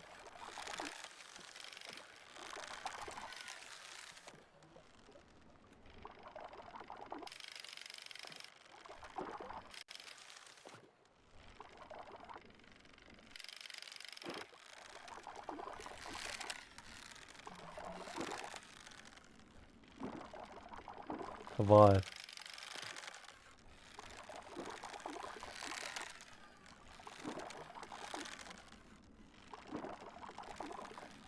I've made no progress. He is doing tricks. He's doing quick scopes and shit.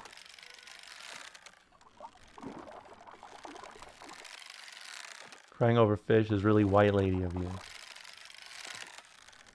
I have cried over fish before. Both goldfish and just fish living their life. I used to be very scared of the ocean, not because of the fear surrounding, like, I mean, you guys know me. I don't like to be vulnerable in the water. But I don't know, being a fish, it's like a sad world out there, isn't it? Like it's hunt or be hunted by the fish. We subject fish to the same things that we use to alienate, you know? I'm sad about the fish. Houston Astros brisket donuts. It's a brisket donut? New for the 2026 season. Hold on. I need to show this on the stream. I think this is actually gross. This may be gross. I don't know.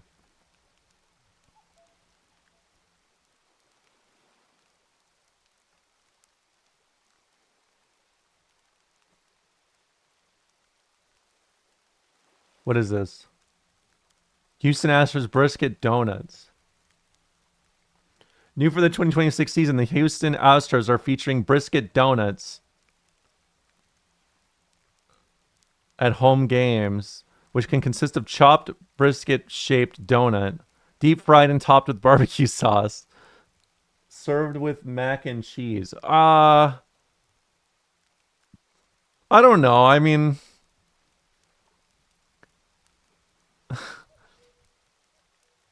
it sounds good, but it sounds like it also sounds like it would kill me. Like, I feel like I would just instantly develop heart disease.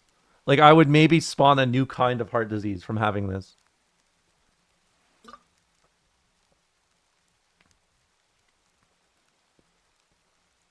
You have to see this.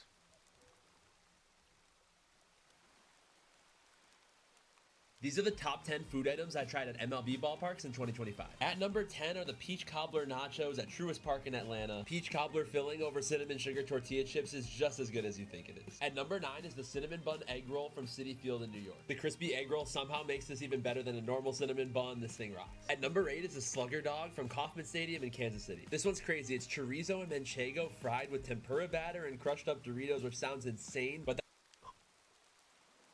that combo really works. At number 7, I have the Back to Blueberry, also from Kauffman Stadium in Kansas City. It's a cheesecake sandwich with fruit and waffles for buns. Come on now. At number 6, I have the Lobel steak sandwich from Yankee. This is what you would see on Scrandle, and it would just say burger. Stadium in New York. Some of the most delicious steak meat you'll ever find at a stadium, and they absolutely load this thing. At number 5, I have the Krabby Dog from Nationals Park in DC. It's a hot dog with a bunch of crab dip on top. The Easily Krabby. the best hot dog I had all season. At number 4, I have the banana. Can I say my favorite thing about these kind of videos, it's not even the food this guy's reviewing, it is how he sells the food products. I love a guy who tells me how much, how disgusting this concoction of, food items put together is. And then each time he has it, he's like, it's good every time. It's always that same motion of tense up, eat, untense, nod. These are the things I notice. Pudding from Petco Park in San Diego. I might be a little biased because banana pudding is my favorite dessert of all time, but this is the best version I've ever had. At number 3, I have the Cardiff Tri-Tip Nachos, also from Petco Park in San Diego. This tri-tip steak literally has a nickname of Cardiff Crack, and it definitely lives up to it. It's unreal. At number 2, I have the Z-Man sandwich from The Kauffman Stadium in Z-Man. Kansas City. This is the exact same sandwich they serve at Joe's Kansas City Barbecue. I even tried it to make sure, and it might be the best barbecue sandwich you ever have in your life. And at number 1, I have the All-Star Axe. This is a Skyrim item. From Truist Park in Atlanta. This comes with a full, massive tomahawk steak and a loaded baked potato. Pretty hard to beat it, honestly. Follow for more stadium food review videos all year round. I will say there's a very charming vibe to this kind of content. Like I love how happy people are just like going to random stadiums and finding the most deranged food. I love it when the guys are just really into this random shit. You know? Joe also has a pulled pork sandwich called the Rocket Pig that's good. Oh, hell yeah. Hold on. Oh, I gotta go back over here. It's more like a man versus food kind of vibe. Yeah.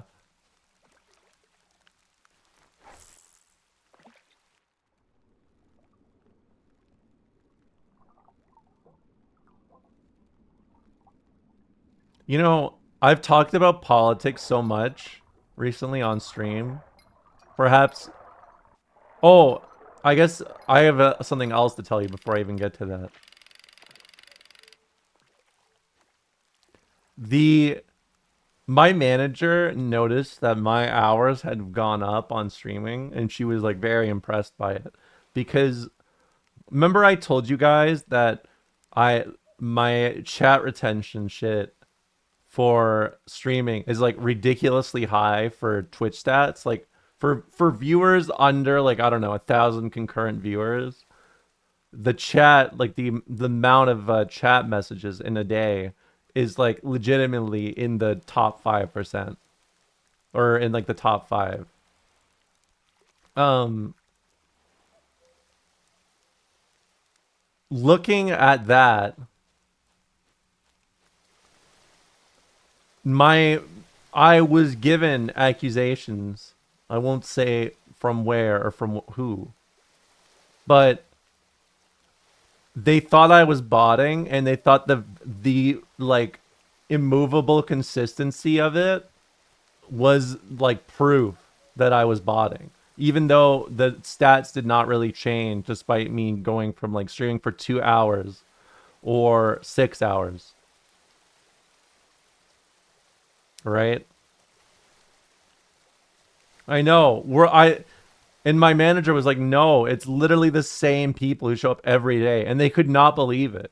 They could not believe I had the same recurring cast of chatters for the next like I don't know, for the last like 3 years. Because by here's how I know. My manager was mentioning to me that she was impressed that I had a chat so consistent that did not change, even though I increased like how often I had, I'd been streaming, right? From 2 to 3 hours uh to like 6 or 5 or whatever. And my my manager was like really impressed by it. But then when she talked about it with like one of her coworkers, they were like, "Oh, that's just so weird. It's so weird." And I mean, it's very funny just because it is literally just leftist. It's a bunch of leftists making fun of each other in this chat. That's all it is. It's just leftist Twitter that is like further decentralized.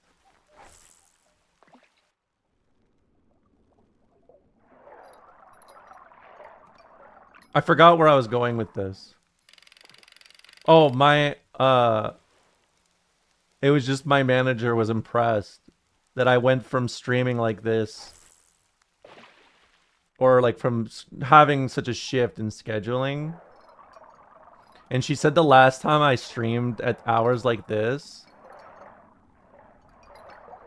it was actually right after I quit fighting games and went into variety. So my schedule has not been like this since 2023. And I said, I just had to get that shit out of my system. And she replied, question mark. And then I didn't respond.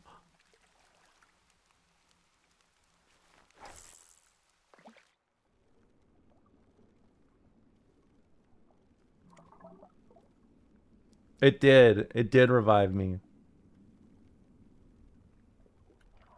I mean, I was very mad after I was done with fighting games, to be fair. I was very mad. Oh, I guess I am also streaming an extra day now, huh?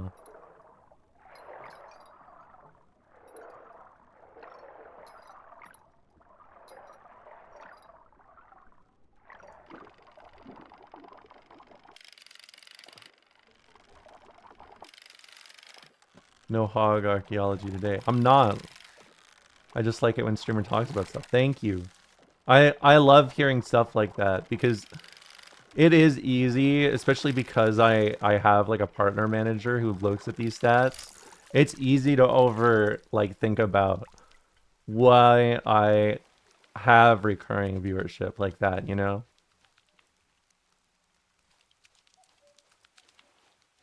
So I always like to hear what you guys enjoy from the stream, you know?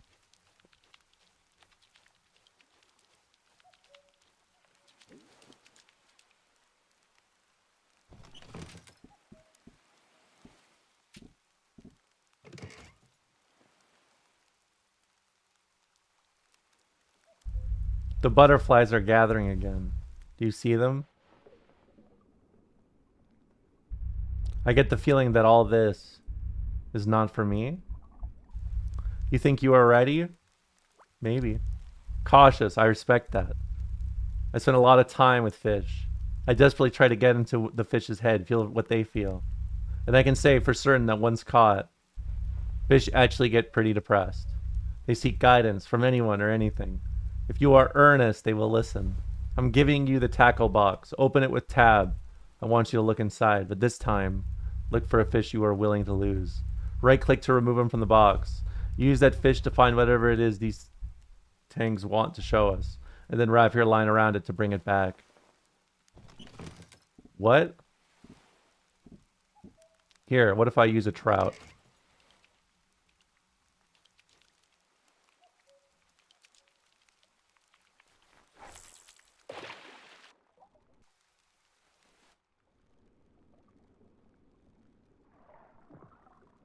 Hey. Hey, no PvP. Don't PvP.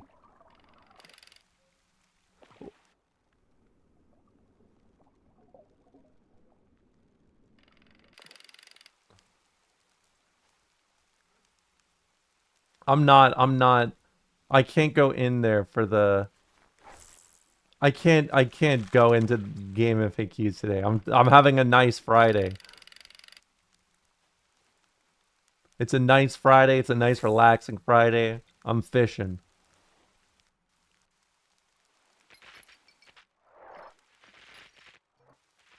I need to listen to the fish.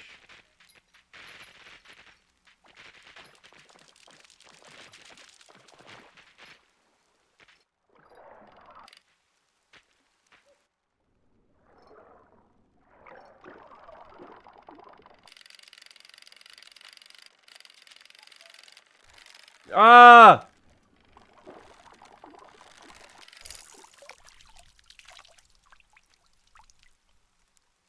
Okay.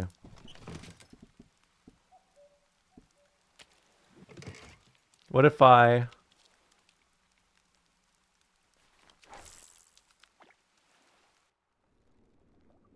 having tacos for lunch? Hell yeah.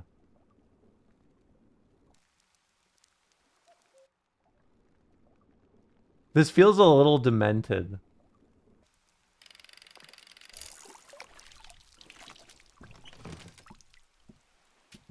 What if I use the red snapper?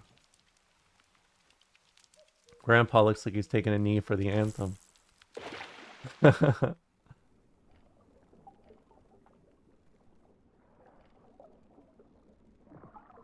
Hey.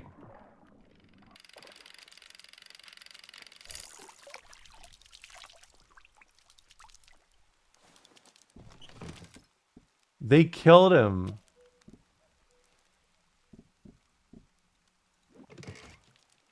Or did I kill him?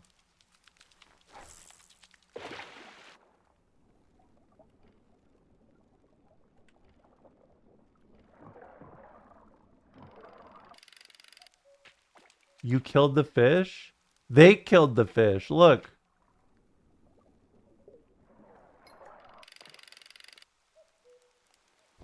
Alright, I get it.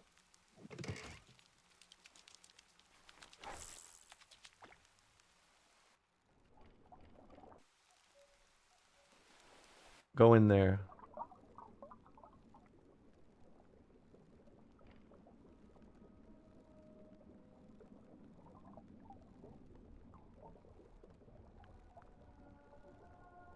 This is a long line. This is a very long line.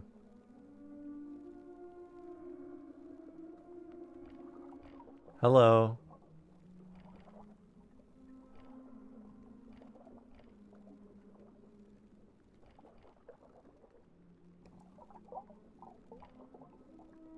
She's getting up.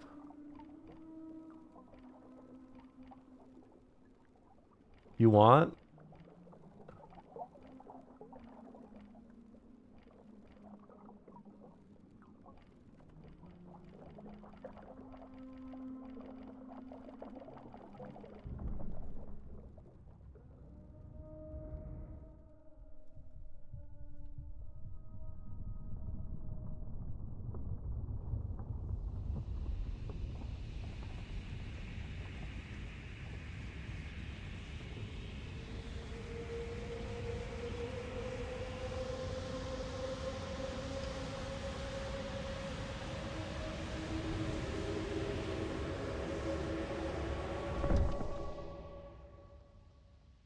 Hey.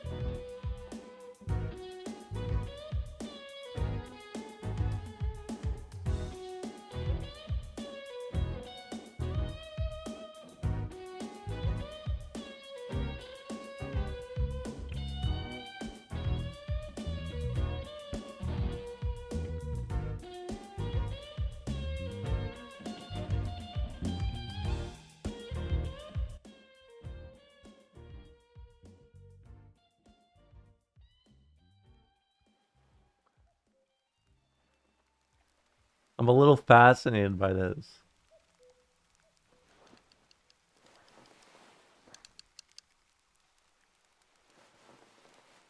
How did I have an infinite line? Your hook is really stuck this time. Tangled with her hair.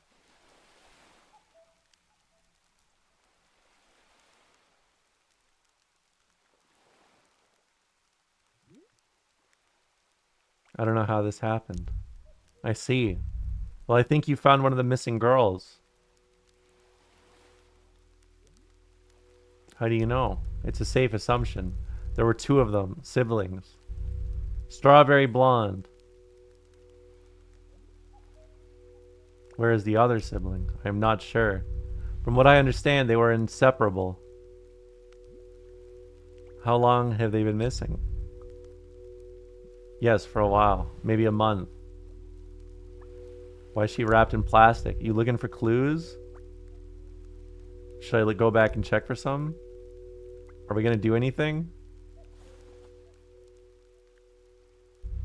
Kids shouldn't be comfortable asking all these questions. This is not normal. Answering your questions. That is not normal.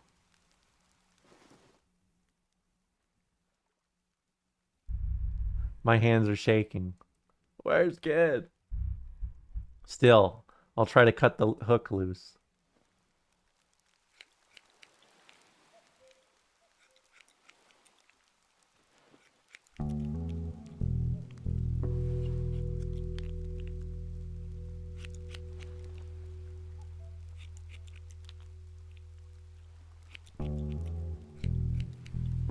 So brittle. Of course. Like it was marinated in sea salt.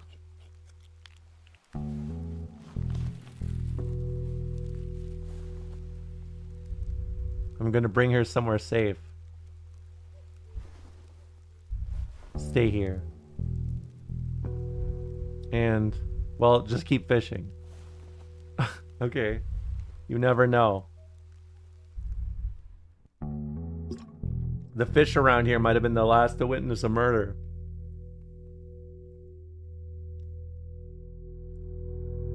I thought he was gonna throw her back in the water.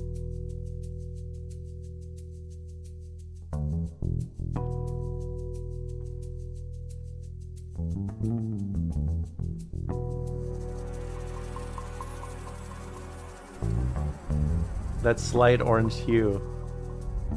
Far below the surface. Somewhere.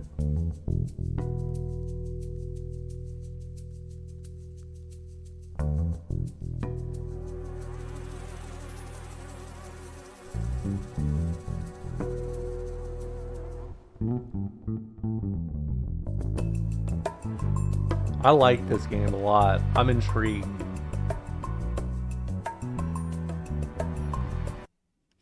That was a good little demo.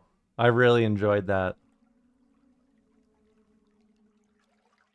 I am very, very interested to see what it's like when it releases. Boot up game FAQs. I can't do that. What about some Vampire? How about I play some Vampire the Masquerade today? How about we go back to Vampire? Because, look, we've been doing a lot of game FAQs, archaeology courses here. How about some video games, huh? You guys just don't come here for politics. Oh, fucking mayhem.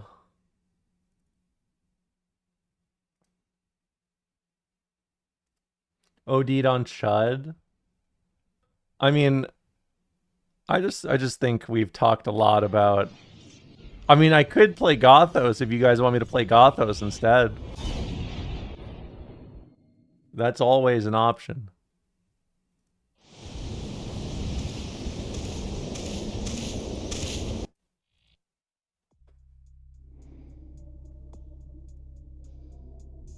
Gothos might make you insane.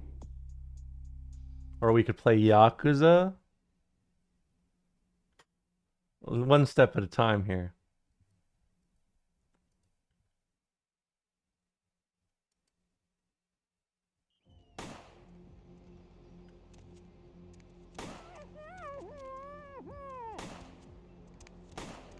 See, this is my kind of game.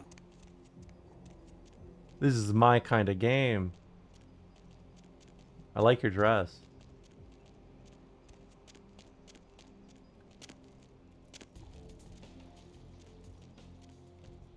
Oh yeah, what was I doing? Lucky Star Motel.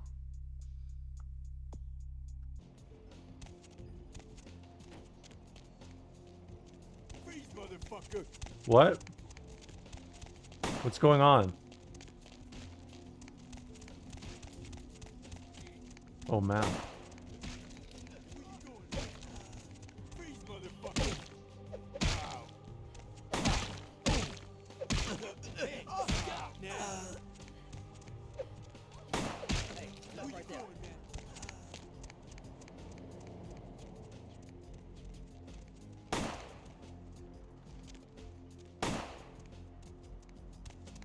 The game that just keeps on giving. Alright, I gotta remember where the Lucky Star is. I am on the PvP server.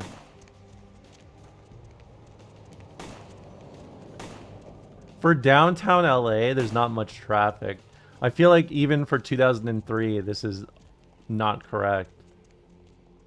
I feel like if you've ever driven or even been a passenger in a car in downtown LA,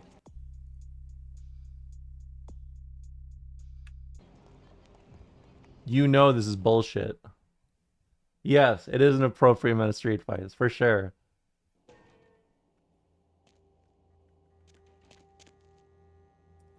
Okay, I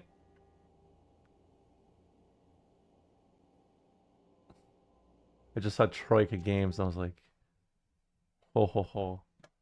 I remember you. Let's see. Lucky Star Motel, medical clinic. I think I have to do that one. There's some I have to do first. May have to go back to. Wait, how much experience points do I have?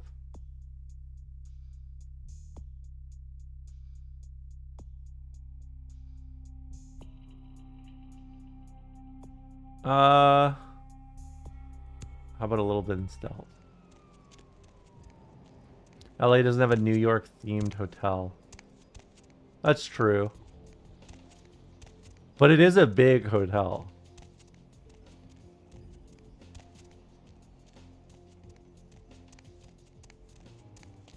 All right. Need a ride? Yeah. Where is it? Downtown Santa Monica.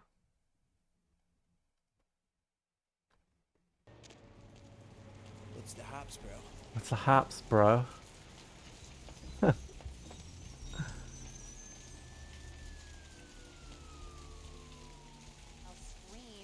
Get out of my way. I wish more. I feel like if more people talked like how they do in this game, this would be a great. We would be living in a great world right now. Just let's be honest. Quest log updated with what?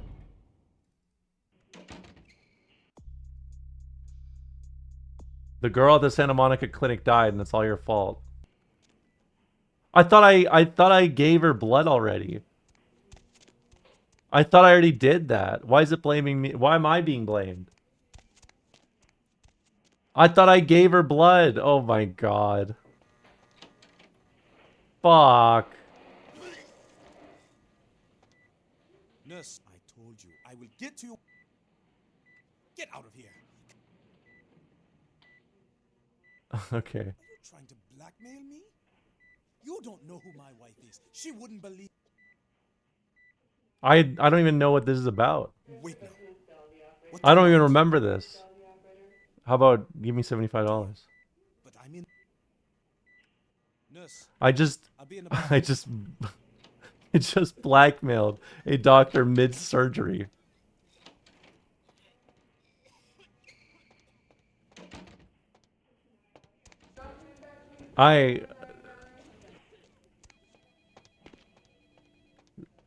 This is tough.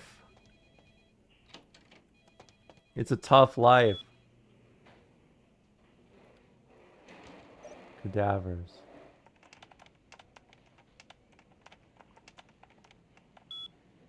Cowbell. Avavo. Mountains. Wouldn't suggest subject was beaten to death with a baseball bat. Yikes. Severely beaten to death. Something about the way this one looked made me want to lock it in the freezer. Jane Doe. Oops. Jane Doe. I wrote James Doss. Subject apparently died of indeterminate causes. Subject's body contained only 1 pint of blood. Foul play suspected. Harry D. Subject apparently choked to death on ham and or cheese. Poe H. Cause of death, internal bleeding. So sweet red-haired girl. Why? Stop making me feel bad about this.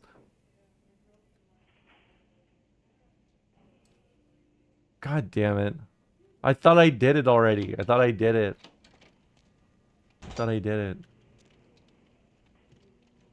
You let her die. I mean, I didn't mean to.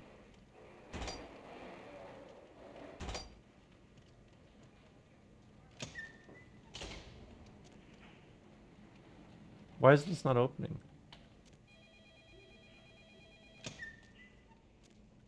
There we go.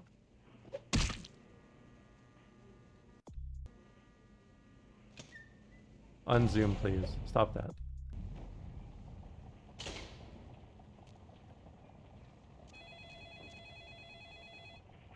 Oh my god, this is so fucked up.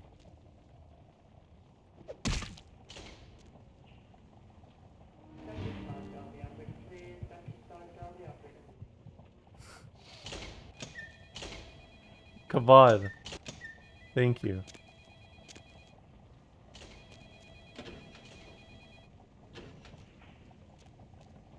Alright. I was looking for stuff, but they wouldn't. The fucking game's so bugged. I couldn't even look in the fucking doors.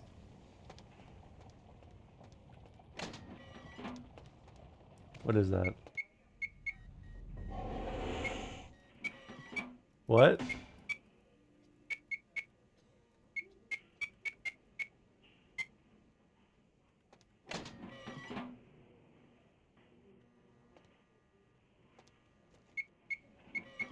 Let me on the computer.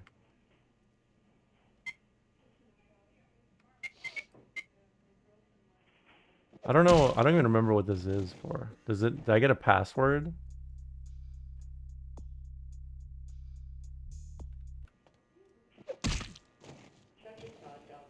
It's in one of the PCs. It's probably upstairs.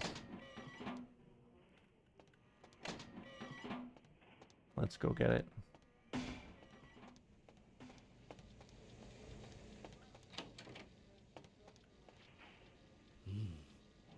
No. Queen bitch would say no to that. Oh no, wouldn't like that, Queen bitch. Queen bitch would say no to that. Mustn't do it, must. Is this guy Gollum? My process.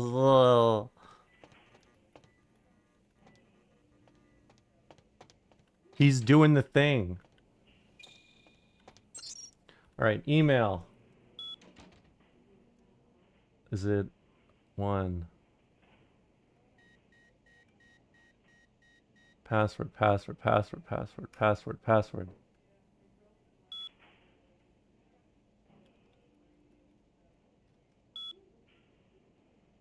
Phlebotomist. P.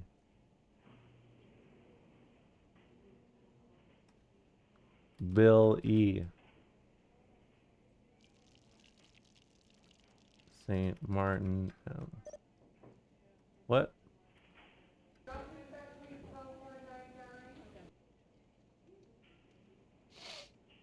Okay.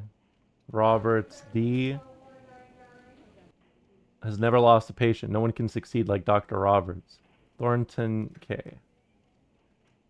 Okay, it's not this one. That is true. He is a little off, but you know, that's life, as they say, right? That's life. 1, 2, 3. Patience.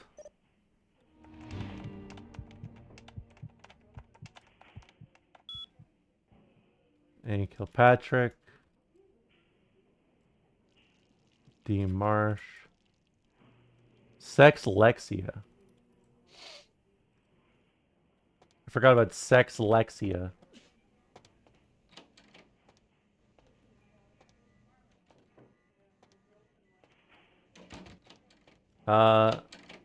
Okay. I have a route in mind.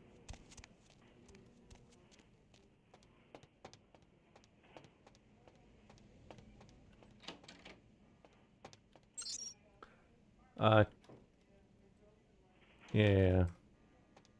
Isn't that the Zap Brannigan disease? It probably is.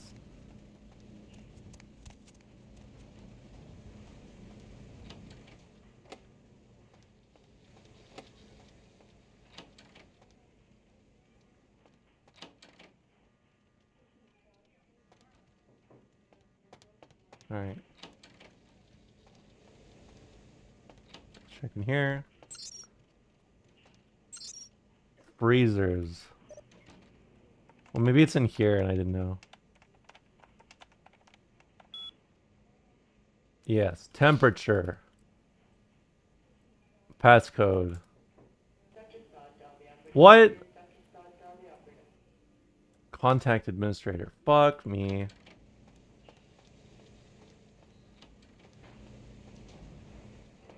I gotta go to the 3rd floor.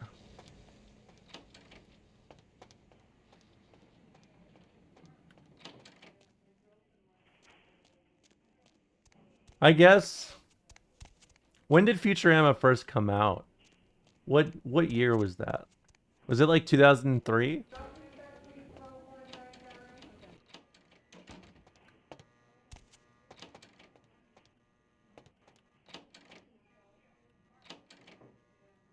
All right.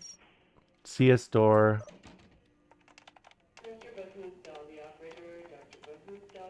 1999? Oh.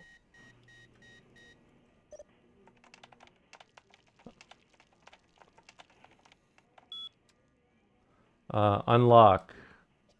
Cabinet unlock. Controlled subs on the camera enabled for your security. CS door. Unlock.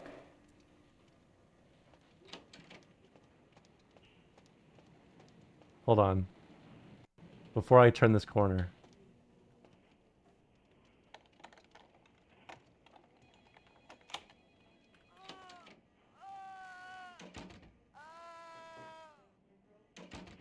What?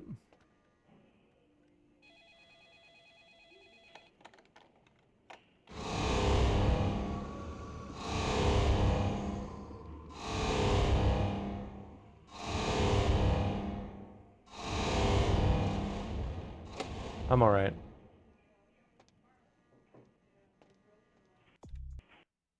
Maybe a sign I should eat something.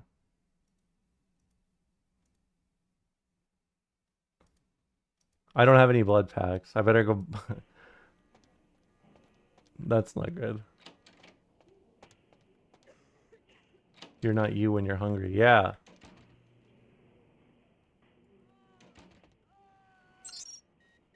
Camera.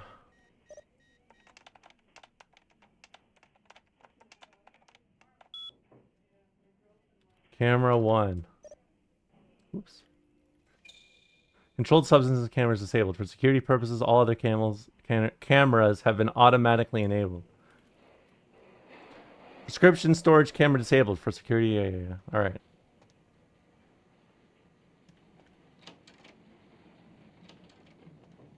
You have to watch the video in stream chat? Hold on.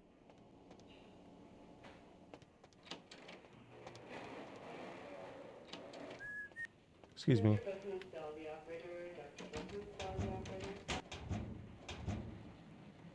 There we go. Hold on. Let me destroy the tapes like Hitman.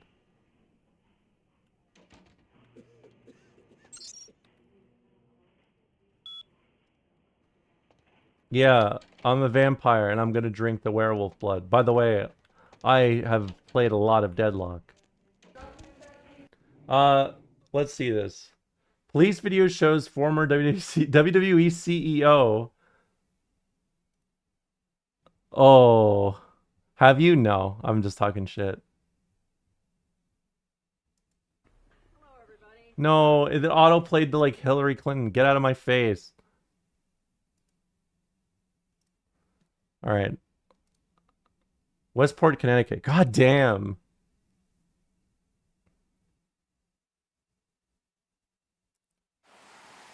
Just stay in the car. Do you need an ambulance? No, I don't. All right. Why were you driving over 100 miles an hour? It's got granddaughter's birthday. I got to get it's the next exit. Right. Did you see me trying to catch up to you behind you? I didn't see that.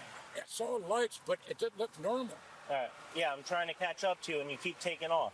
Oh, no. I'm not trying to outrun you. I know. I understand that, but that's why I was very confused.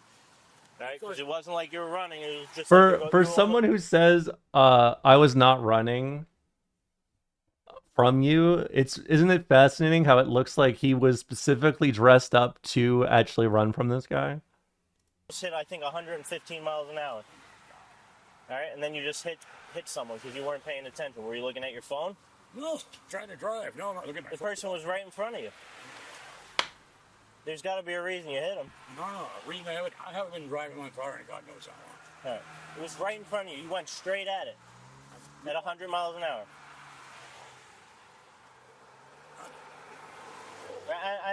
I'm just making sure you're not having a medical condition or anything. Do you need an ambulance? No, it's not. All right. Just He's on something, right? I mean, he's gotta be. License in here? Yeah, it's in my pocket. All right. I've driven this car quite some time. It's crazy, dude.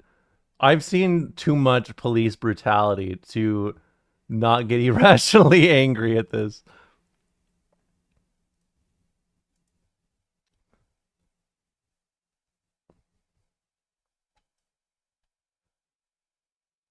I'm surprised. I mean, he's not in a good period in his life.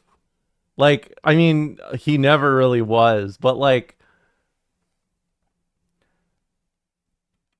McMahon has a lot of terrible history, even like for years, right? Like there's honestly like too much to even bring up. Like I mean, literally, like the more I start thinking about it, the more I get overwhelmed just trying to find a spot to start at. Because Vince McMahon was always gross. But also, like, this sort of thing in wrestling is like they condoned it for a very long time. Like, a very long time. Because there's, what's his name? Who is that Quebec wrestler that was like very influential in WWE? I can't remember his name.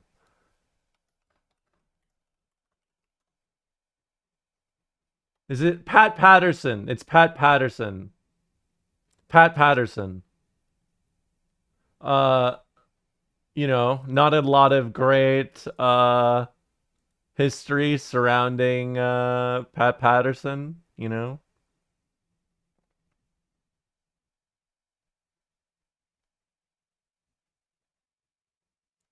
Um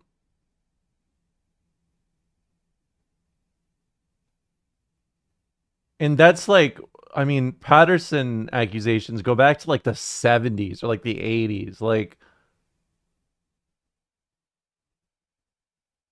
I don't know. There's a lot. There's a lot in WWE. A lot. And I mean maybe too much. Yes, I genuinely I did not expect I did expect Vince McMahon in the files, but I will say really fast. Hold on. My game just crashed. Oh my fucking god. It was probably from that fucking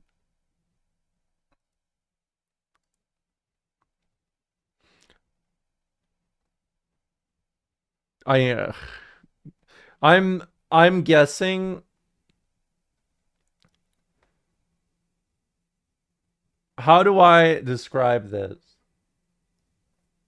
Hold on. Here, I'm just going to put something up on the background here while I talk about this, okay?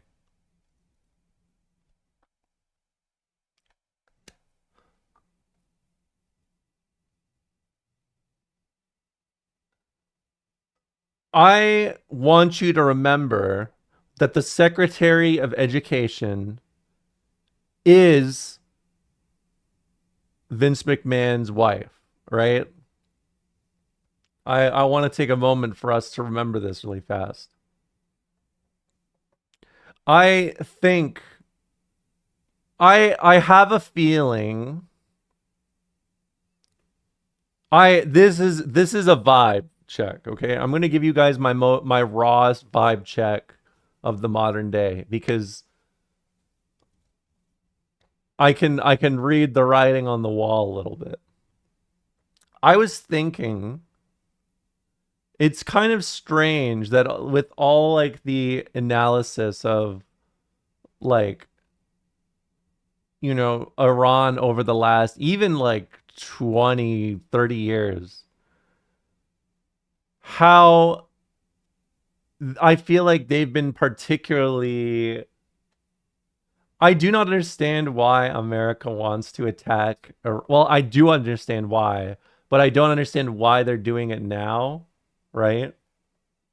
My game crashed. I wish that I could keep playing. Um,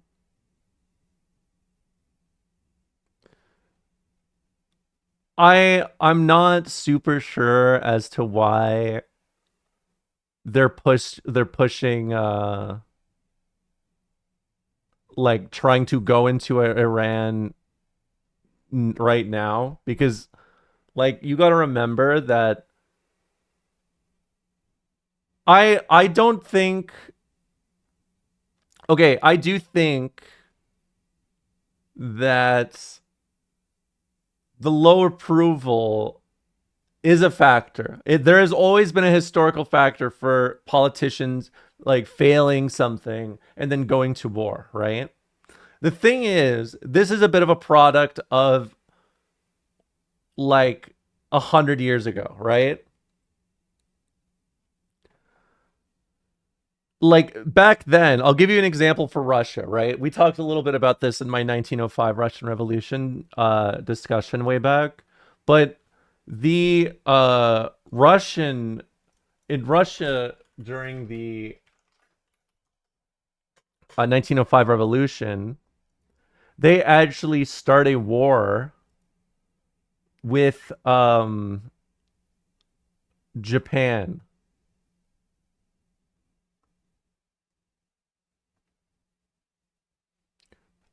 I want to find, and it's just because, here we go.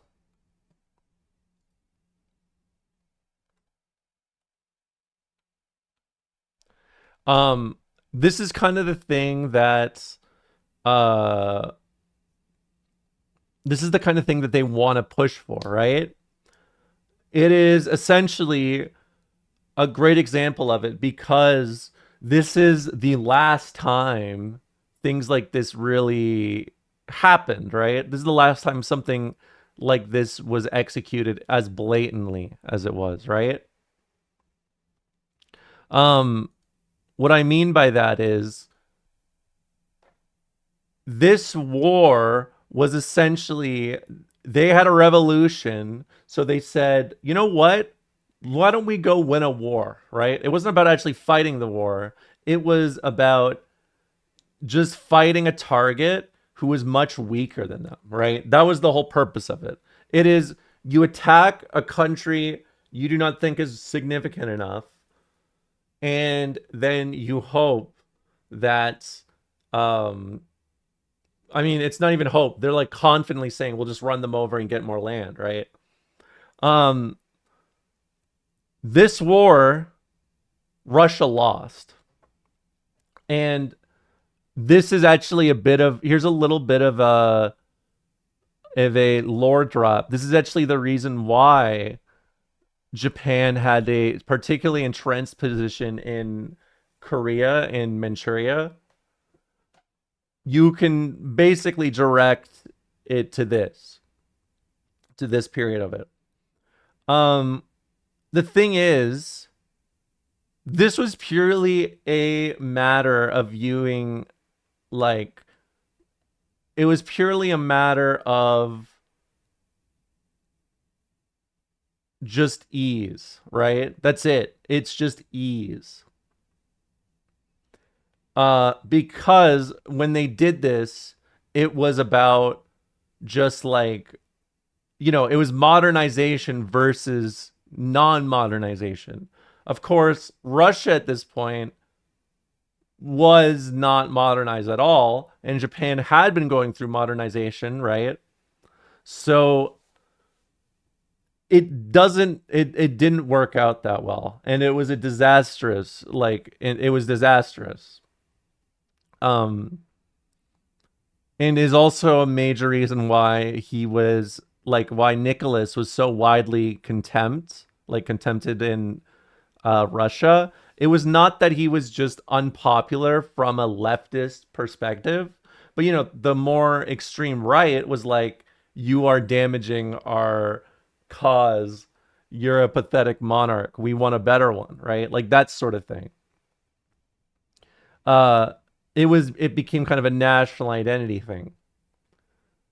Iran is not like this, right? Iran is a country that is specifically designed, like how they have designed their industries, how they design their structure, like their structure of defense. It's all designed to punish American intervention, right?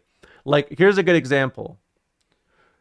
If you are a state that is not a part of like Western imperialism, you do not do calculations the same way that America would, right? America is a lot more of a bubble. It's a bubble of all their plans go in this bubble, and if everything works out as they planned it to in this bubble, it will probably go great. This is why guerrilla warfare against superpowers is very important and very damaging to their cause, right? Iran is basically a state version of this, where they designed their whole military industrial complex around it, right? If you expect to attack Iran, you are expecting to lose a lot of money, right? Because I guarantee if Israel or America attacks Iran, they will just begin to throw a shit ton of missiles to Israel to make them just burn through their missile supplies, right? And it's not even with the intention of like hitting, I don't think, as much as it's about just like using that as a way of wasting their money and making it more costly, right? That's the whole purpose. It's to make it more costly. And I cannot state enough how even a chud hopped up on like, you know, Western chauvinism would be able to understand this, right? Like I talked about this last time. Yeah, a lot of the missiles Israel / the US used to intercept strikes are still depleted from last year. Right. I agree. I mean, that's how it looks, right? But like,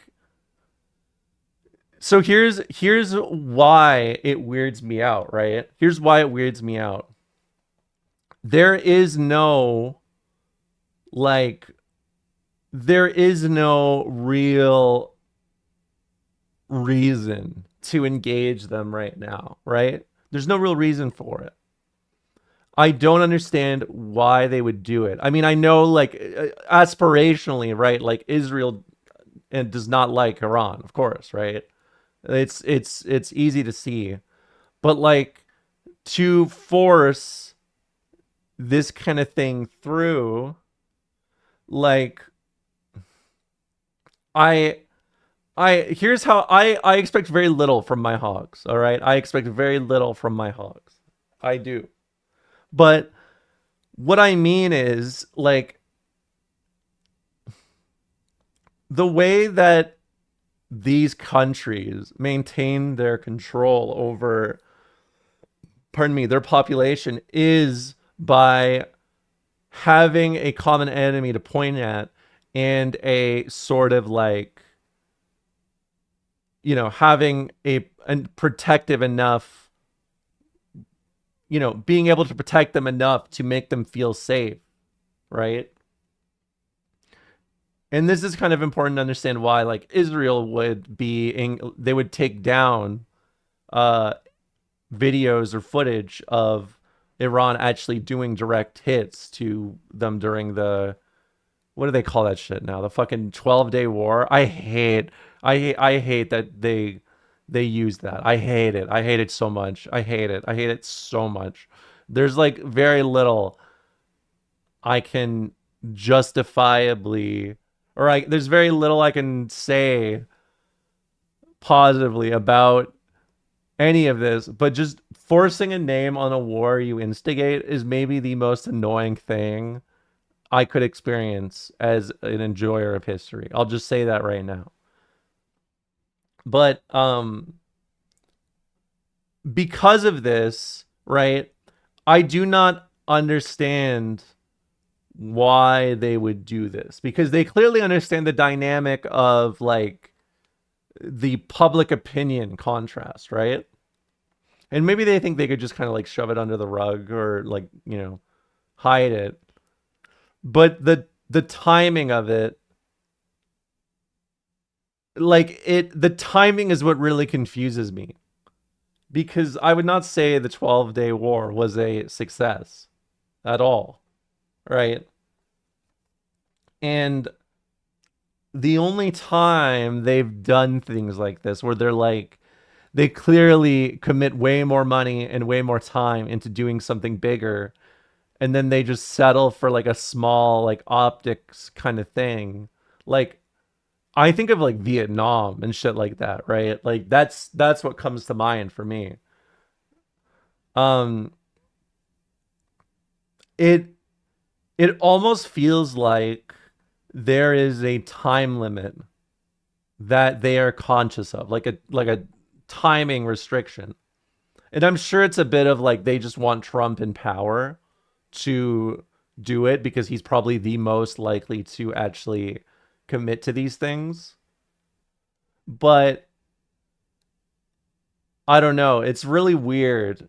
And the conspiratorial part of my brain wants to question if maybe there's like something in the Epstein files that is particularly bad, that maybe they are kind of trying to force their shit through before maybe the worst has hit. That's kind of what I'm beginning to think. It could just be about like they think he won't last that long, and I mean he's not doing well at all, to say the least. But like the timing is very bizarre. Like I say this a lot. I'm not really somebody that likes to look at modern events and like give like absolute analysis of it, because I'm not a political analyst in the same way. I'm just a historian with knowledge of uh of politics, basically, right? Yeah, like I don't know. I mean, I do think that drone warfare, like I think Ukraine, Russia as like the testing ground for drone warfare will probably be something we see in Iran. Like I think it's kind of their next step to that, right? Like I think that's going to be how it mostly works. Um but like again, I it doesn't make sense to me. There's no logical understanding. And I've also been thinking a lot about like we've been talking recently about the nature of like information and how like information has spread just by like the internet and stuff like that, right? Um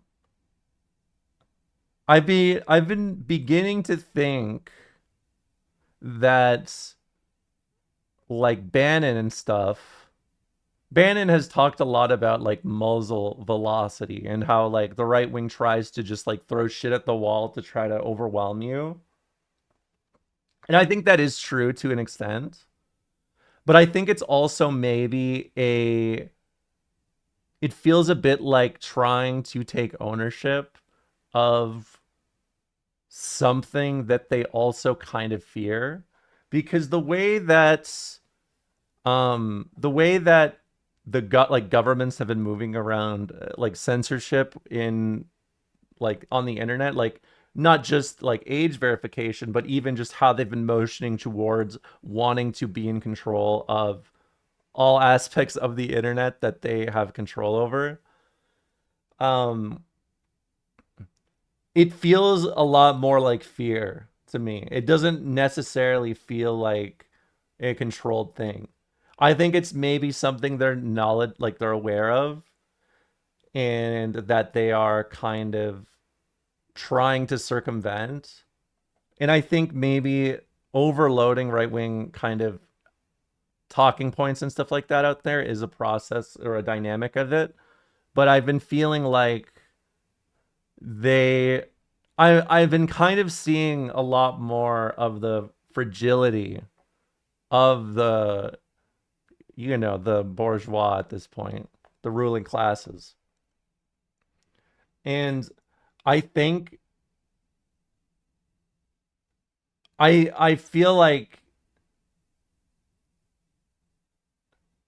I don't think it's as tightly composed as we once thought. I mean, I always kind of viewed it as like maybe America like I do view the Trump admin as like capital owners with right-wing ideologues basically.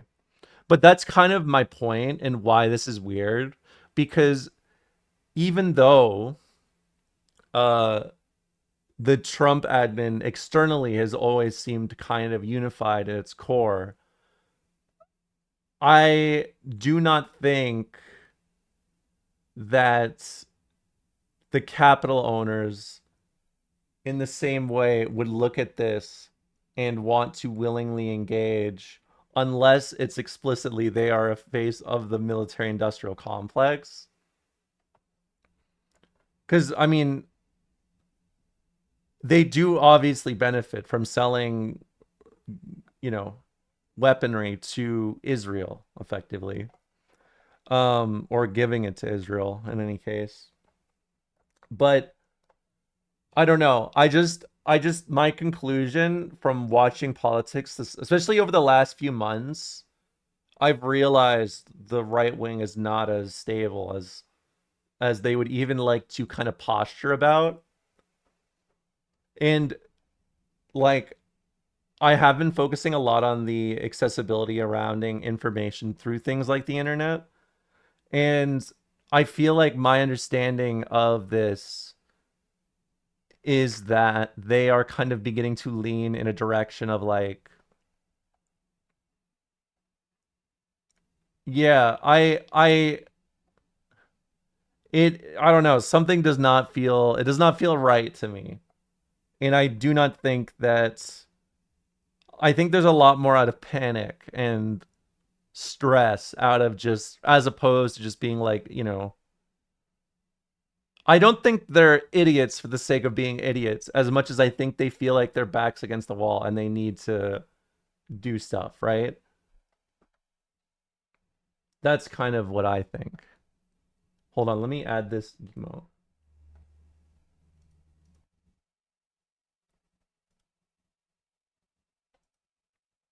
And I don't want to do like lib analysis in the sense that like, I don't want to just say, oh, the right's losing because everyone's looking at them and they hate them. Which is partially true, but I think that it is very interesting that there is a lot of attention on trying to control external forms of discussion. And I feel like, I don't know. I feel like the internet is a little more of a problem for them than they've kind of let on. And I think it is probably on purpose because they know that if they indicate like, oh, we don't want people to say what's on their mind or be exposed to all these thought processes on the internet, people just hate them. And how we know this is because they already tried that. They already tried that. I think during the Obama admin, right?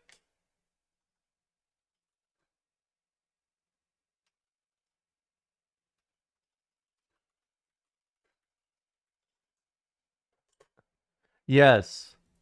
What was it? Was it the FCC open internet order?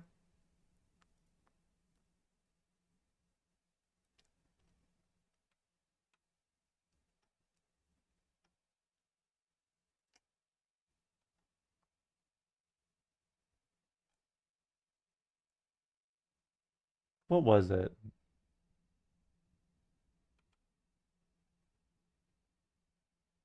I mean, I guess it's a few.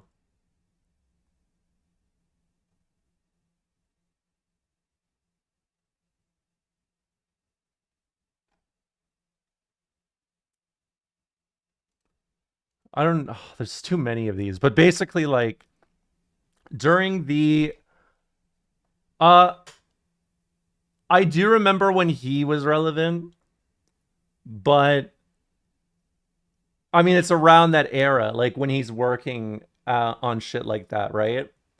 But there's been a lot of pressure from you know, the government in general to work around, uh to try to like work at the kind of neutrality of the internet, right? And they tried a lot of these under copyright about 15 years ago. And obviously everyone was like, oh, well, I don't want you to take my shit from me. Um, but now they've been kind of trying to work at it a little more like coy, right? Or they've been trying to work at things around it. But no matter what, it's all just like shit surrounding trying to take control of this like information source, right? I mean, TikTok is a great example of that, right? TikTok is an example of how they view a reaction from like being exposed to imagery they do not like and thinking we need to get rid of that, right? We just need to get rid of it. I'm sure most of us know they said that they did it because they were afraid of Chinese influence on TikTok. Even though I'll be honest, if I had to give my data to the Chinese government or the American government, I would choose the Chinese government every single fucking day. Just full stop. Not that it even really matters because of the nature of American data collection, but that's besides the point.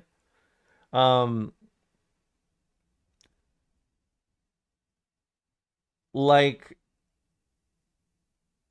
we already know from a lot of the discussions reflecting like TikTok that it was more about the exposure people had to war crimes in Gaza and shit like that, right? And then once public opinion began to shift enough, they're like, we got to get rid of it. It's got to be shut down, right? I think if you view all these things together, it makes it a lot easier to understand why the right has been so obsessive about like just weird shit and how they discuss throwing information out there, right? Like, what is it? I did see that.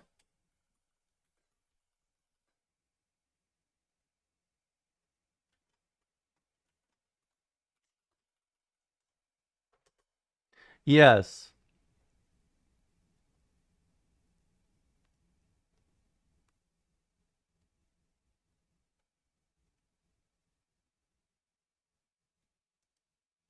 Where is it?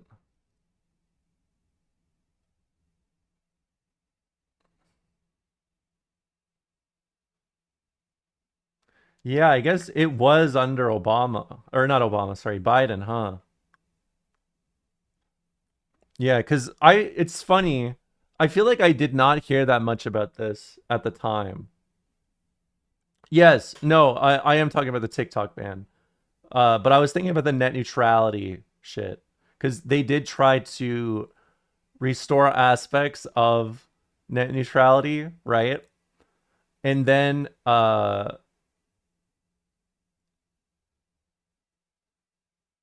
during what was it? 2nd of January 2025. This is when I think they began to kind of move their position, right, towards this. And you can even see this is from the BBC, as you can see. Brendan Carr, Republican member of the FCC, who Trump has tapped to lead the agency, said he was pleased the court had invalidated the Biden admin's internet power grab. I have noticed in the last year the attempt of trying to control information has specifically kind of melted away after this part. And this is when a lot of these age restrictions and a lot of these like a lot of the pressure around or a lot of the more force around these like bans or changes kind of rises up out of it. But it is like it's been a bipartisan thing for a long time, I think.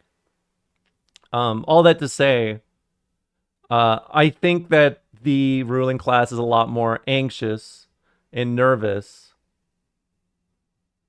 because they view the internet as a kind of untamable information source. And I think that's why, and the Epstein stuff did also make me kind of think about this, of how they, the creation of poll. It's like, I've noticed the way that a lot of these things have been created is funneling a lot of people into one space and then trying to kind of, create an echo chamber for establishing a narrative, right? So this is why I also think a lot about the, like, yes, they outright discuss trying to essentially indoctrinate people. Yes, exactly. Exactly. So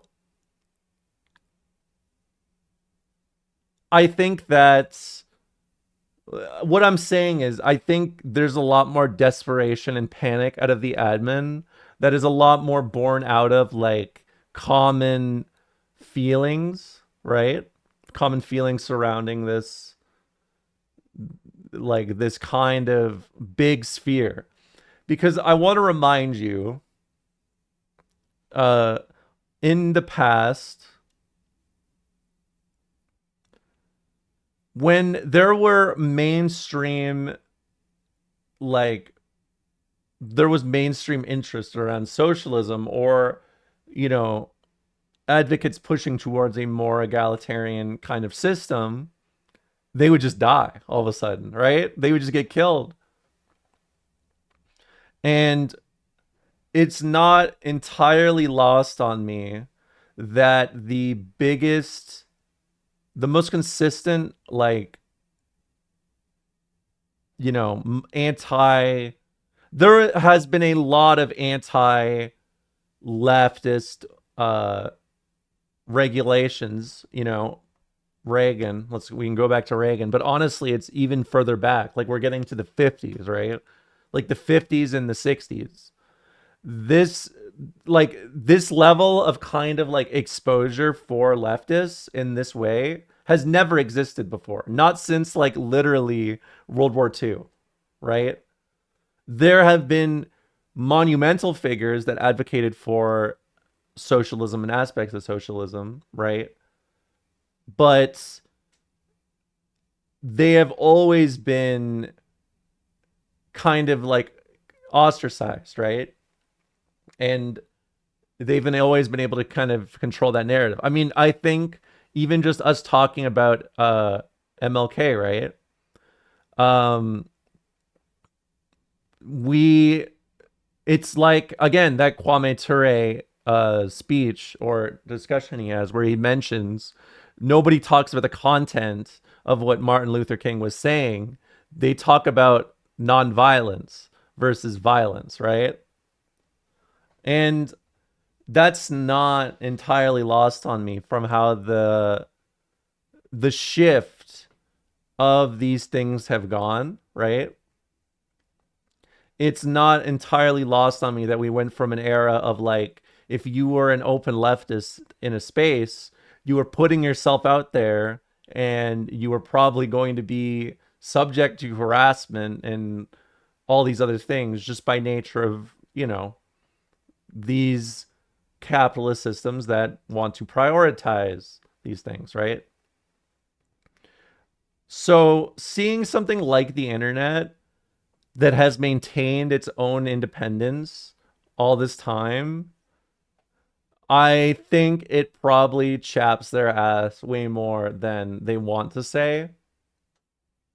And I think, like, we may be in a period where we don't even fully understand how much it fucking bothers them, right? And I think there's probably extensions of that due to the fact that, like, it is a very equalizing kind of environment, right? If a rich dude is out in public, they're probably not going to expect to talk, to be shitty there's not going to be someone who just comes up to them to be shitty in the same way that they would on the internet, right? Uh, and I think the fact that you can be a rich person and search your name up and see what everyone thinks about you probably has not done well for their mental health, especially for people that are, you know, inherently feeling like they're on top of the world and they just want to be seen for being on top of the world. Uh, that's my read. And I think, I don't know what surrounding it is, I don't know what about like surrounding it is the truth and not. But I just think like probably the Epstein files did contribute a little bit to this because they probably weren't fully aware of the extent of these, like how these things worked, and that they have like a thorough system and like logs of all these things maintained and preserved, like down to like the date, the time. Like I I think there's a lot more fear there than people realize. Um, how that, I don't know how it could tie into Iran, but that's my current feeling. I've been thinking a lot about like cultural shift stuff, and I've realized a lot of the right wing momentum is just trying to pick at people who have been ostracized already. And I think when you're doing that, if you're willingly kind of aiming for people who are in bad spots, I don't think I think if you are just trying to be like we're the better candidate, uh we, you know us, Republicans, you can trust us or whatever, any conservative momentum. I think it shows that they're not in a strong position, that they have to constantly lean on that. And Bannon's kind of discussion around how he like, aimed for like WoW players and shit like that. Um I don't know how I don't know how much I trust Bannon for these kind of things because he's, an image guy. But I do think that they are I do think that there is a conception.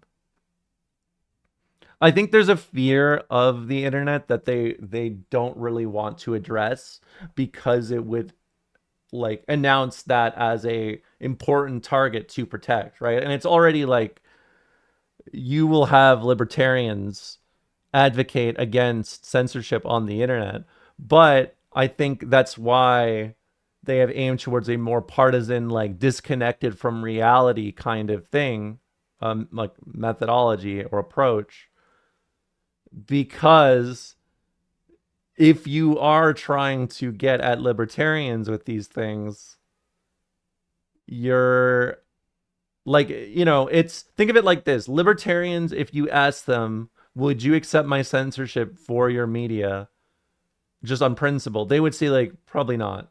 If you ask them, do you believe that left-wing extremists are taking too much control of the internet, suddenly that libertarian may be thinking, you know what, maybe that is true. You know what I mean? So like, I don't know, it's I think that it's hard for us to understand. This is why I don't like talking about modern day politics, because everything I'm saying is just like looking at the history of these things versus now, right? Looking at these things as a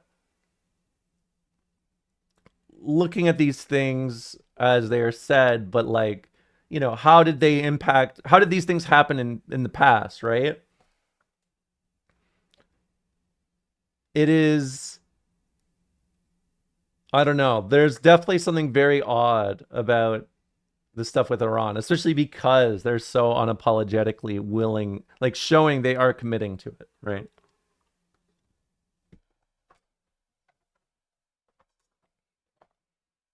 All right, now I kind of want to see what this is about. It really chafes my ass that it's primarily libertarians and righties that actually care about an open internet. It is a super, super unpopular topic in the left. Um, I mean, I think it would depend on the way you put it, right? Although there are a lot of people that just look at, like, say, China's like firewall and think like, oh, this is it's just inherently flawed, right? But I'll tell you, now that I'm seeing a lot of right wingers discuss having like trying to consolidate control over the internet, uh, I have to say that maybe it was very wise of themselves to separate us from them, you know? And I won't lie, especially being on the internet as long as I have, I definitely do believe in having some consistent regulation on the way that people discuss things. I think like the ivermectin shit is a great example, and it's a great example of how like the capital is kind of the problem with these. So you're against free speech. I don't know. I don't know if I would say I'm against free speech. I mean, I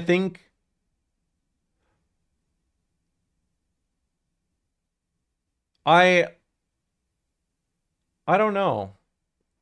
There's aspects of it that I think are desirable because there are a lot of people who are willing to exploit each other. But I also think that the most of my complaints are due to the fact that we are in the capitalist society, and as a result we always have money funneling in that will create these kind of divisions, right? Like a good example of this is like local TV, right? Like you can basically scam people just through local TV stations because you can just pay to get on the station, right? But these stations are still viewed as equal in authority to these, main channels of like, CNN, Fox, whatever. Even though it's a lot easier for capital to have weight in these local stations. So like when I think about that, it makes me think, do I want to, like, how do I fix this in a way that would be most beneficial with the least amount of like suffering surrounding it, right? And I don't really have a great answer for that. I just want to make sure that these things are more tightly regulated, that exploitation just from wanting to make money does not happen, right? Like, no matter what, it is the main goal. Oh, yeah. I guess since we're on some politics shit, you guys want to look at some polls? Not to be Hassan Abi Piker here, but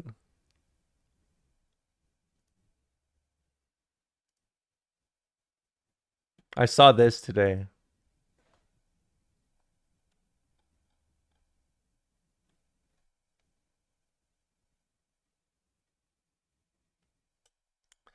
New poll. Democrats' real problem isn't being too liberal, it's being seen as too weak. Americans swing, including swing voters, see the Republican Party as 20 points more extreme than Democrats, and the Democrats as weak and ineffective. So why would the Democrats moderate? I mean, yes, come on, we all know this. Like, if you talk to anybody, they will show you, they will say the most racist shit imaginable. And then you will hear them be like, I really wish I had free healthcare because I can't afford insulin. Do you know what I mean? Like, I think in America there is a big problem with, I think lobbying is the, I mean, of course lobbying is a problem. It is just corruption, right? In other countries we would call it corruption. In America it's lobbying. Um I think that the integration of, money in politics in that way, and I think it doesn't take a genius to understand this, because if you want a very blatant example of this, it's actually climate change, right?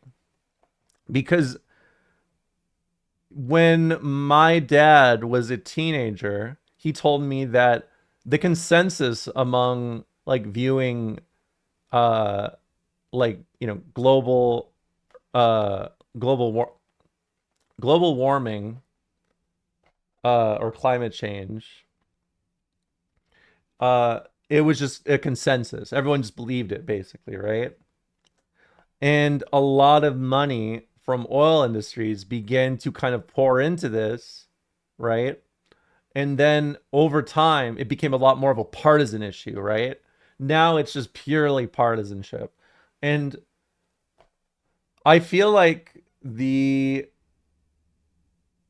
normalization of these sort of things can produce a kind of thought terminating exercise, at least until like they get to their harsh reality point, Like, I think it's very common for young adults to kind of be a lot more hopeful of the system and be a lot more aspirational or, inspired by the message of what the American state is. But I think that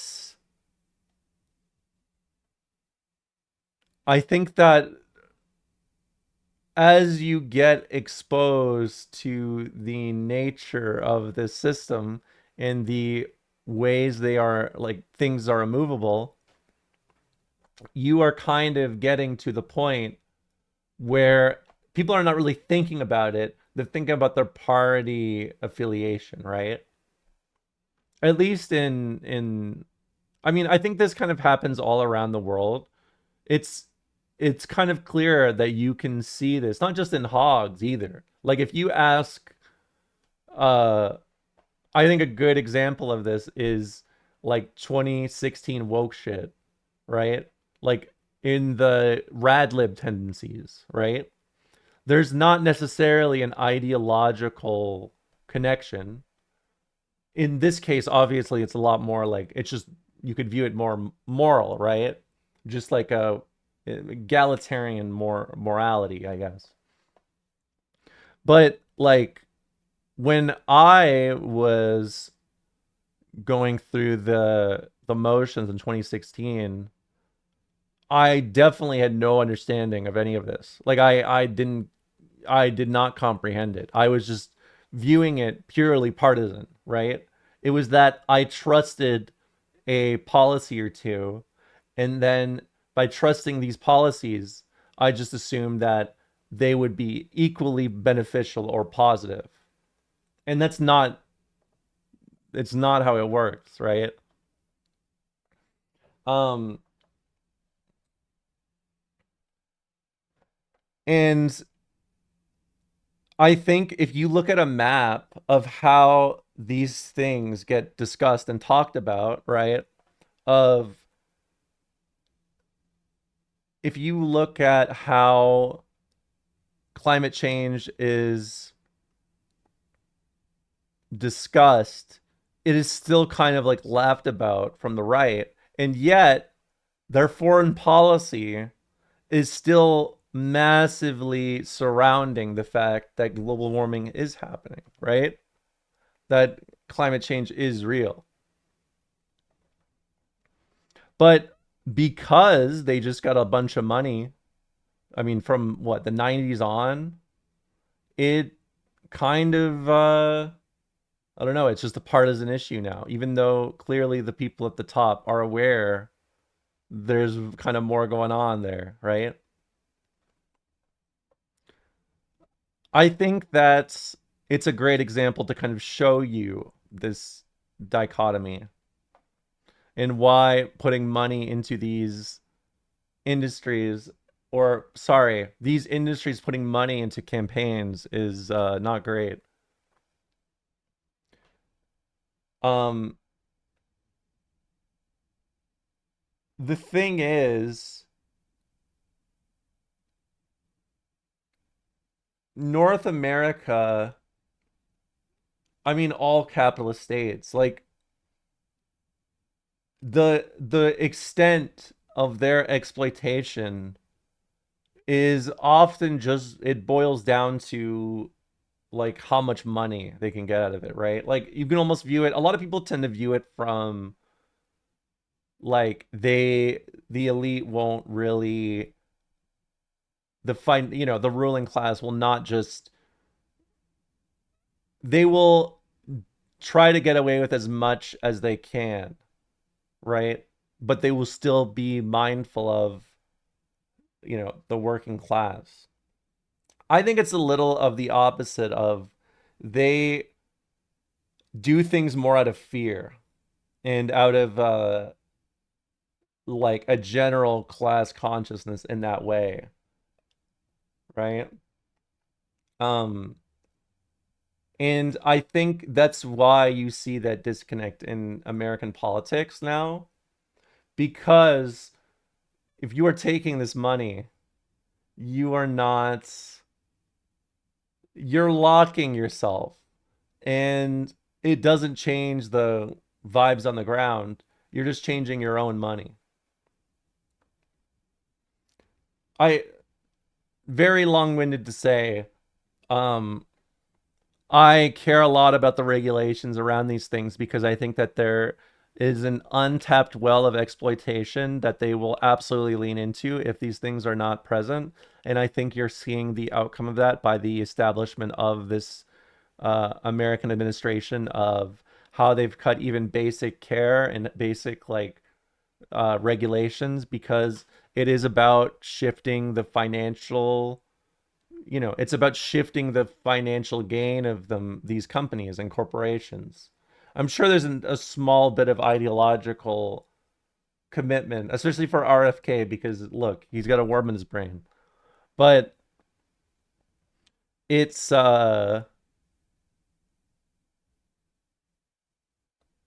it's just very, I think there's not many ways the ruling class can look at it without getting nervous, because there's been radical changes from the political, just like the working class in general, right? And I think Israel was kind of the big, the exclamation point for rich people, basically, because you have to remember, people don't really think about, people don't really think about like, they don't think about class in this way. But I think the elite, the ruling class, do tend to believe, when I say the elite, I keep thinking of like AEW, and I need to stop saying that. The ruling class, um,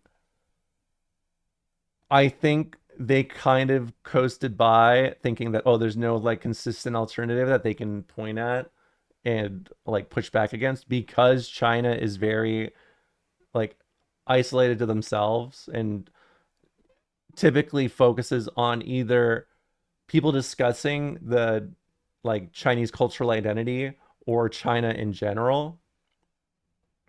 That I think there was a bit of overconfidence, and like Israel Palestine was the big shifting point that kind of brought this to more people's attention.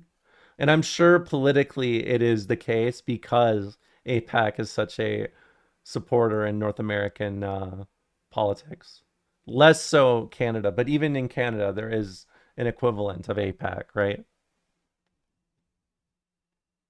I'm curious on how that functions on the Chinese internet. Are there stricter regulations to prevent snake oil exploiting their social media? Oh, there's so much.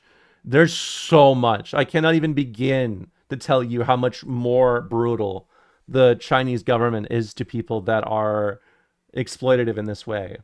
Like, if you do huge scale fraud in China, they will give you the death penalty.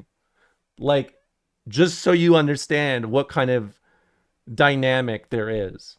They do not fuck around with like business corruption at all. Um, I have shown the it is more for corruption, yes. But just as like an example of how rigid they are with kind of expecting a aspirational kind of thing. I'm sure you could absolutely like I guess to kind of start from the beginning, you have to remember that everyone's ID is like their who they are is connected to the internet, right? Like you have a ID that ties yourself to it, right? You use this on the internet. And I think also an aspect of social media, I'm not 100% confident on this, but I feel like I did hear this, that a lot of social media tends to actually be like regional provinces. I think or like there is a lot more of a regional discussion kind of incentivized.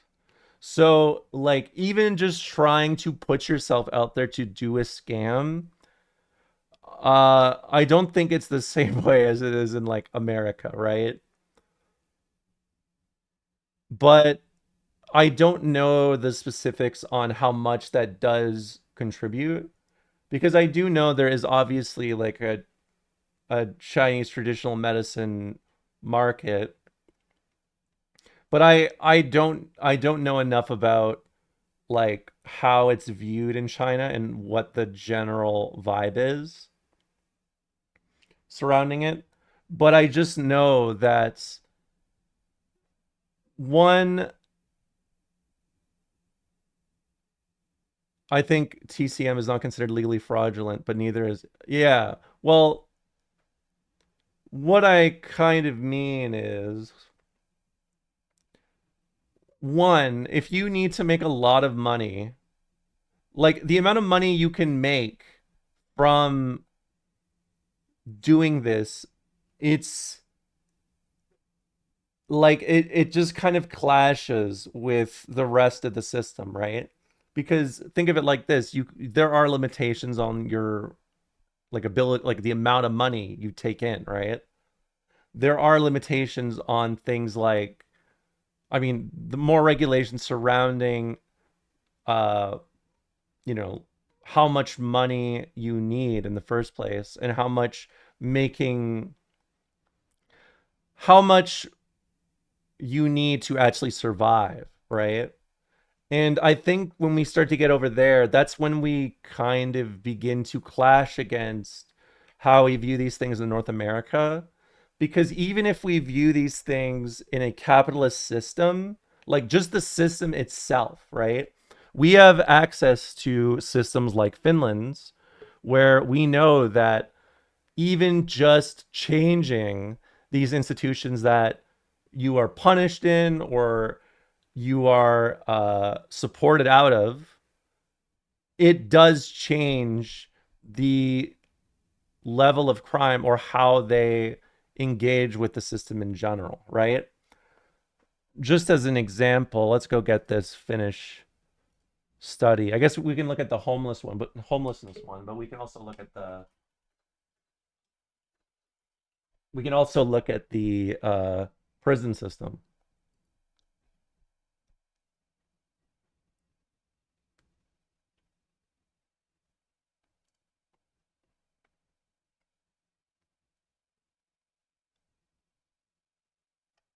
Let's see.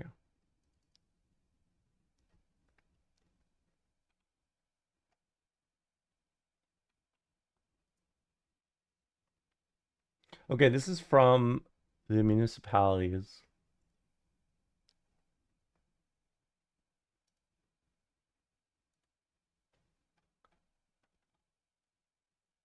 Here.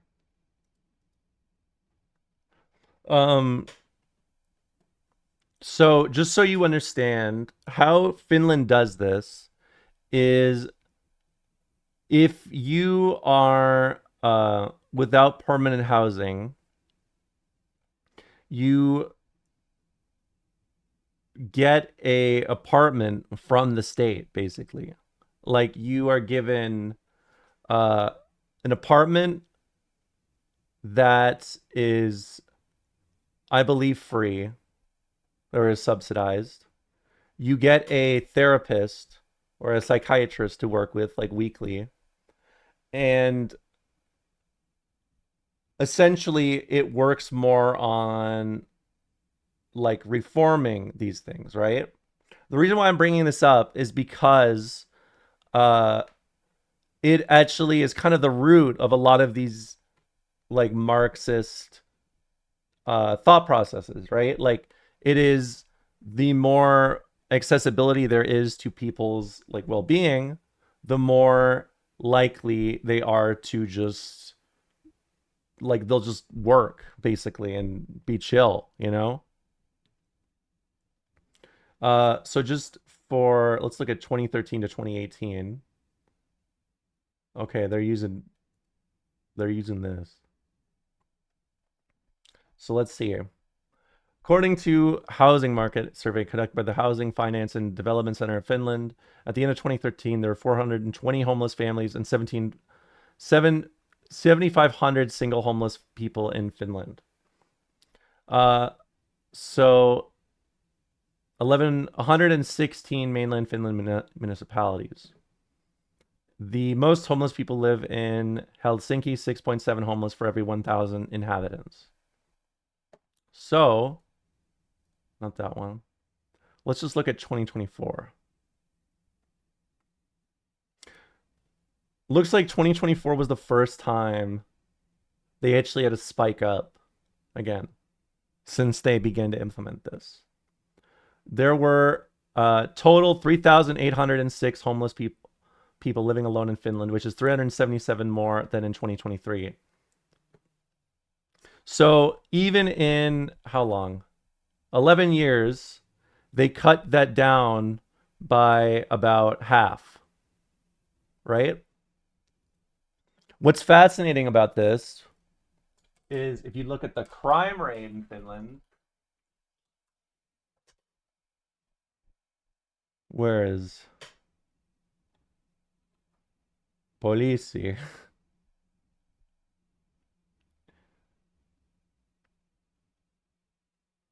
Where is it?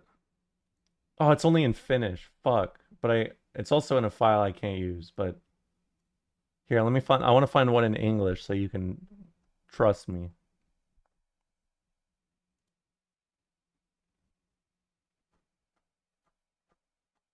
Where is it?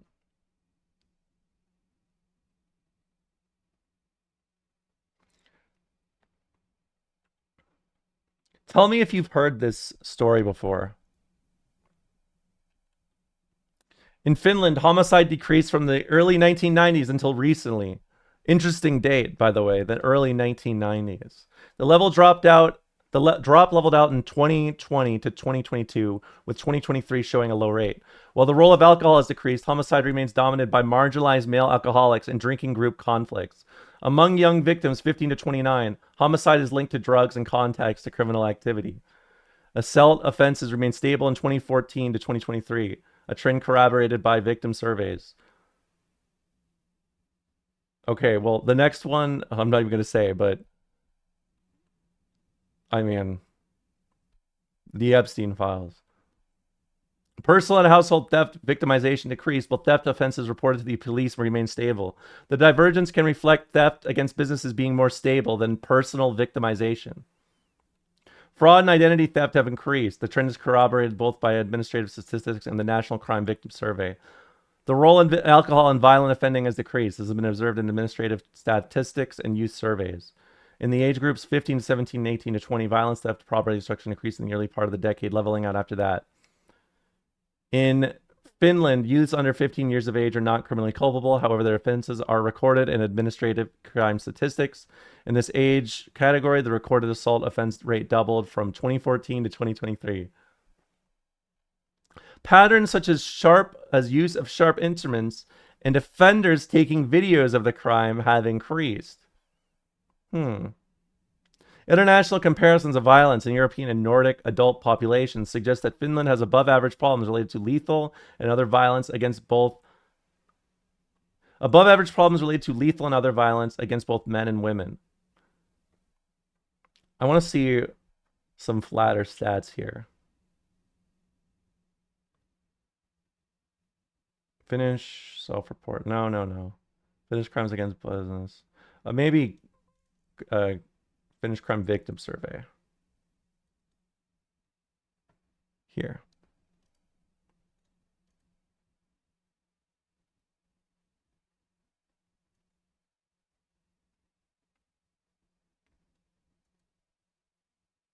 Okay, hell yeah.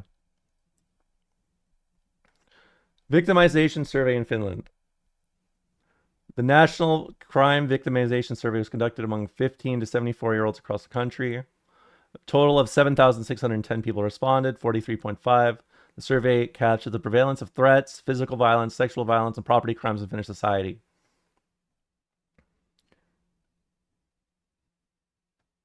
Key findings: 5.5 had experienced physical violence, have suffered a physical injury. Whereas property, I probably need this. Among surveyed households, the most common crimes were bicycle theft and vandalism. In 2023, roughly 10% of households owning a bicycle reported a bicycle theft. Approximately 6% of the car owning household experienced vandalism, with 3% reported having belongings stolen from their car. Meanwhile, 5.8% of respondents stated that they had been victims of fraud related to the online or person purchase of goods and services. You know, I went through all of this, but do you know what I really should have just showed you?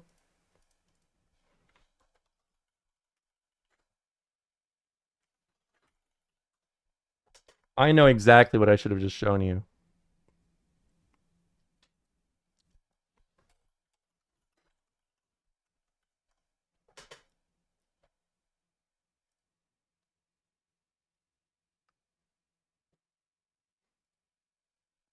Happiest countries in the world, 2026.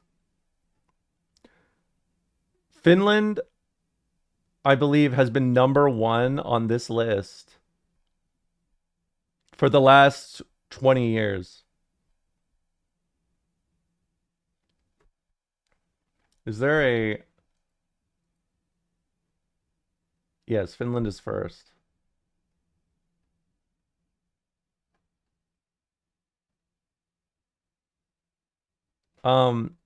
If you look at when the Finnish, world happiness thing begins to increase. Let's see, first year.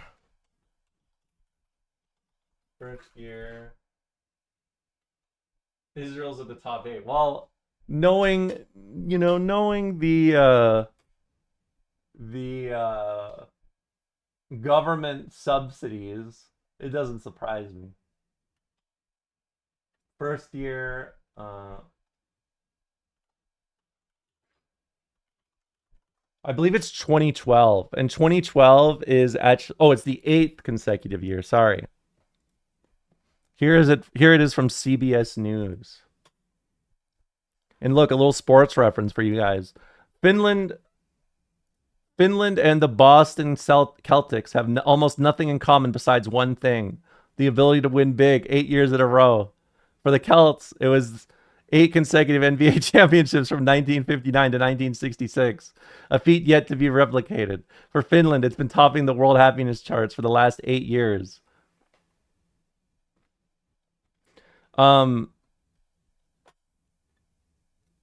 So 9 years ago, or sorry, about 10 years ago, is when they begin to, or I think it is around 2013, 2012, they begin to do these incentives. Suddenly, they do say Celtics. Really? It's not Celts. Celtic.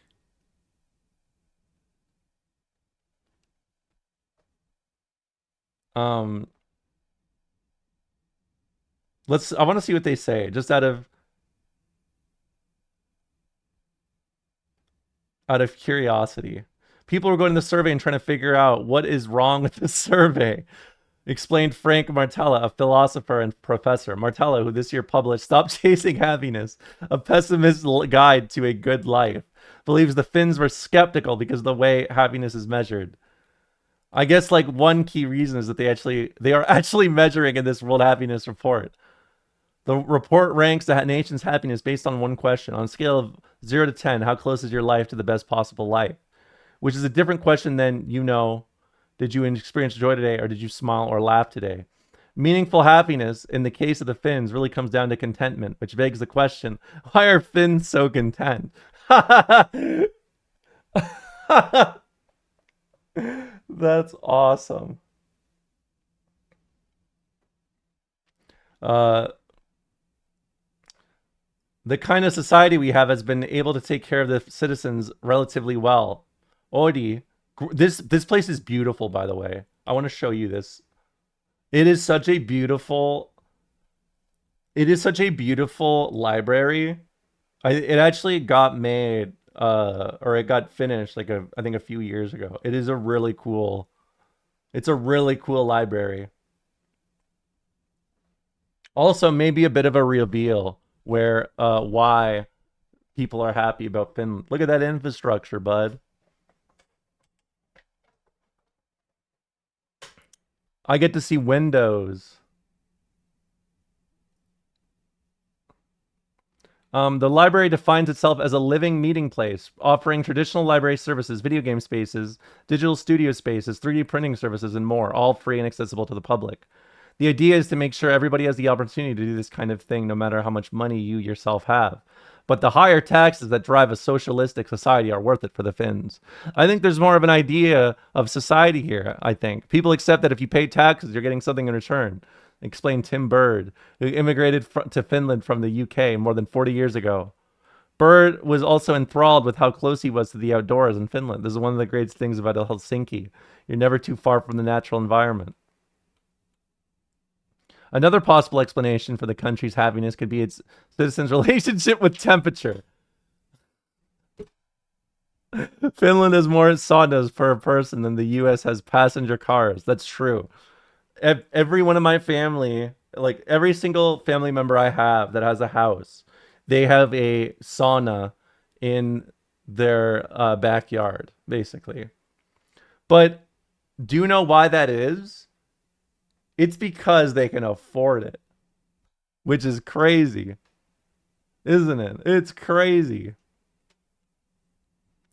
Karita Harju, co-author of The Power of Hot and Cold, explained that she uses the sauna every day for health benefits as much as the mental ones.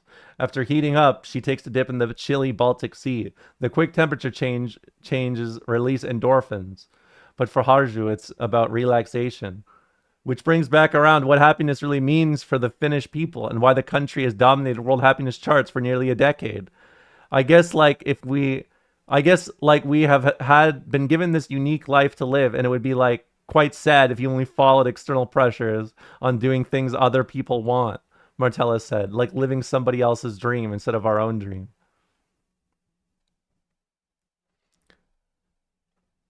Nothing about their system, right? Nothing about the fact, I mean, I guess there is the discussion of Odie, right? Odie does do a lot of stuff, right?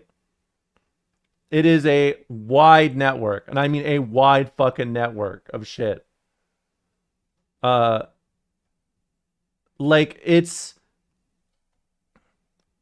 this is like a great example of how these kind of spaces are made in Finland that I think is kind of lost in North America.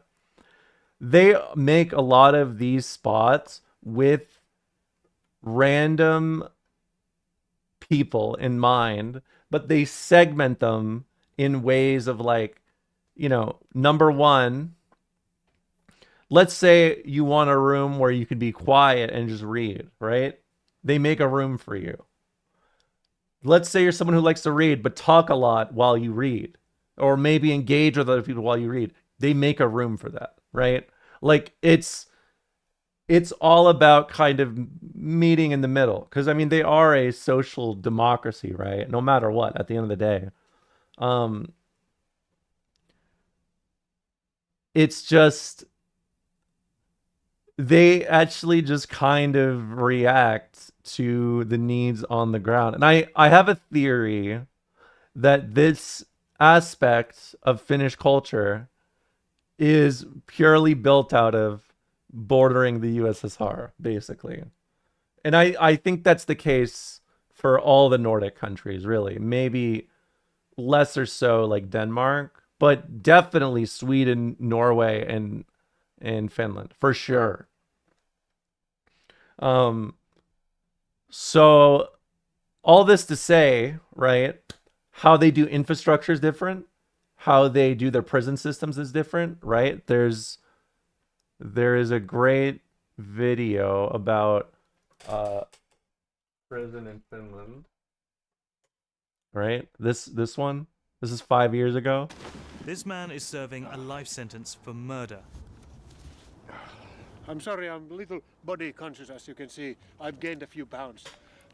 A dip in the frozen lake behind the prison is part of his regular workout routine. No problem. It's okay. Okay, your turn. Welcome to life in one of Finland's open prisons.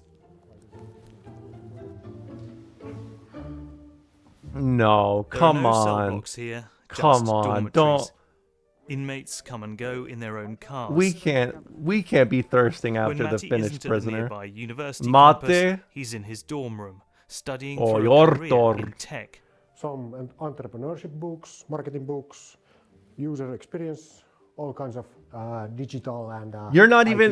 even like, doing the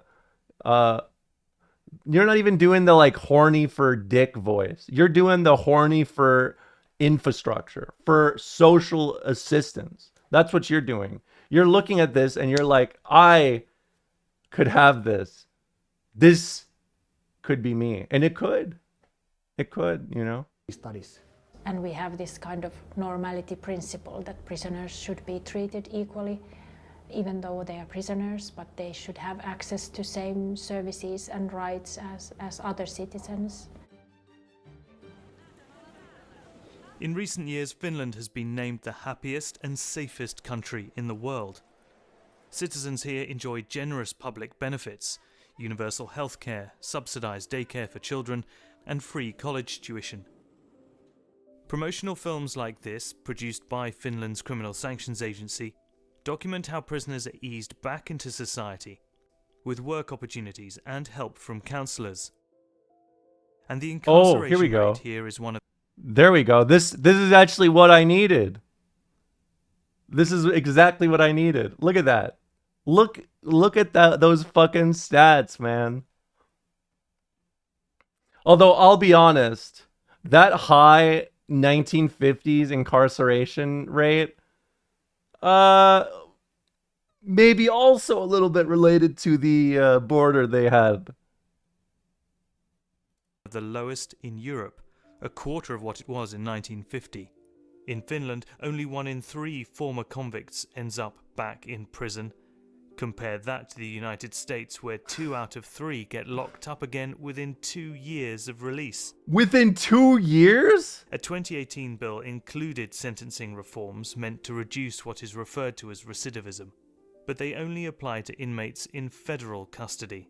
Just 10% of the 2.3 No, I know how million bad it people is, incarcerated but in the US. I mean, I don't know. There's a Critics say lot the to 2018 unpack there. reforms are only a small first step and fall far short of the kind of meaningful change Finland is so proud of.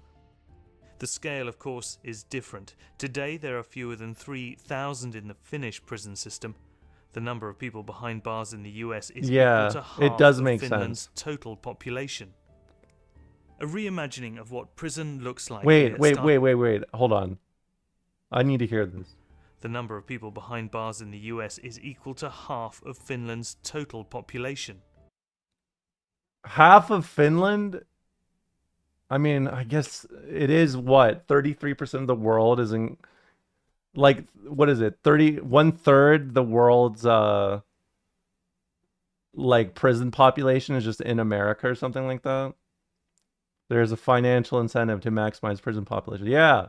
No, I know that. It's slave labor. I know that. I know. I completely understand that. I need you guys to remember, my family, I have family that still lives here, that is in Finland, that I talk to a lot. And I live in Canada.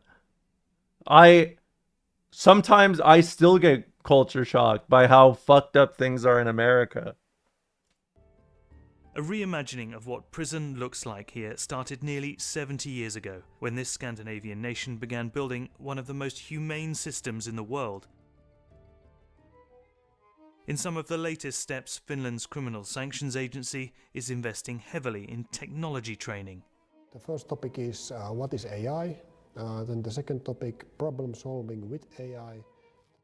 And building a state-of-the-art This is in 2019, so it's women. not even the same AI as you think. And even or maybe it testing is. VR I don't know. to provide an escape Maybe from he the drag ruined it. walls and fluorescent lighting Maybe of Turku, Matti is the guy Finland's that highest caused the security AI closed boom. prison.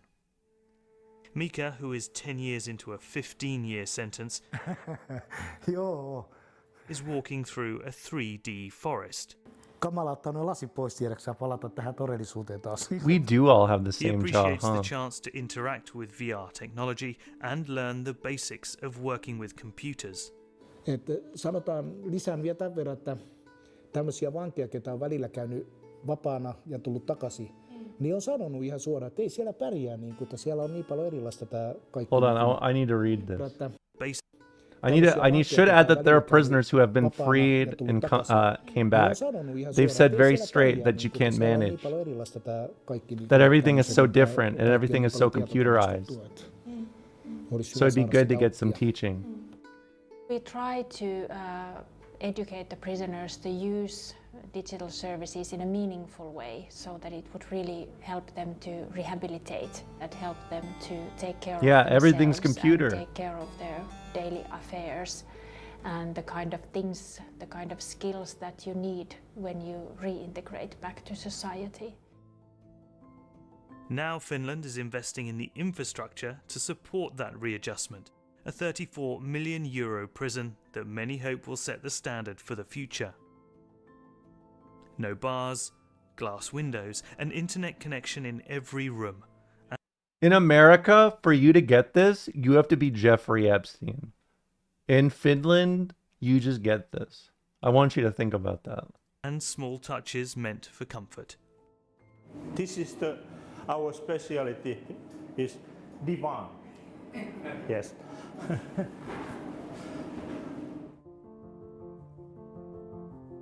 When it opens in this fall, the brand new facility in Hämeenlinna is expected to be Europe's most high-tech women's prison.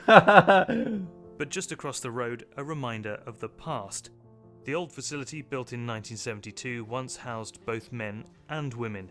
It shut down in 2019 after years of disrepair, mold, and other reasons. And other reasons. Toilet.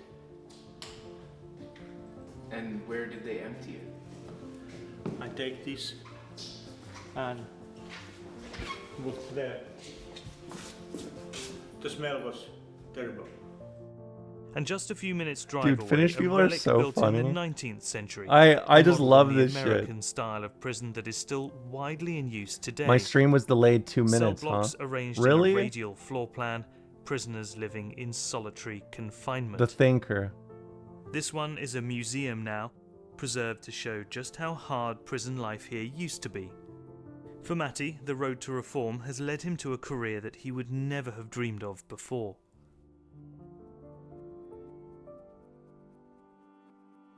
He connected with Reactor, a digital agency that designs online education courses. When they heard he was participating in this story, they invited him to give some feedback on the program. eager to hear, like, what did you think about the first course? What do you see? What was your general impression about it? It was shown quite simply what is AI, what isn't AI. So that was really good, and kind of like show that it's not about magic. Seeing him in this meeting, it's easy to forget that Matty is still serving out his sentence for murder. In that time, he hopes to complete a university degree and start a business. One way to get kind of like employed is, of course, self-employment. So, and a lot of prisoners have already the entrepreneurial mindset. Based on Matty's recommendations, Reactor is planning to add an entrepreneurship course to the prison curriculum. Is this the guy someone was thirsting after? The bald guy, yes, Matti. Where like giving chances to put people like you, like it's awesome. I told you I told you it was not horny for Dick Boys. It was horny for infrastructure. It was horny for government aid. Of my sentence, I thought that there can only be negative things in being in prison. That basically life is over. But I think you should give people a chance. That's the most important thing. So, all this to say, the reason why I'm very sweaty about talking about these systems and how they function is because I need you to imagine how it felt for me at age, I don't know, 16, hearing about one of my friends have to go to jail for some shit he did, and hearing about the circumstances in jail versus what all my family thought of as the normal prison experience. Like literally, even in Finland, can you control the U.S. prison snacks? What is that? U.S. prison snacks?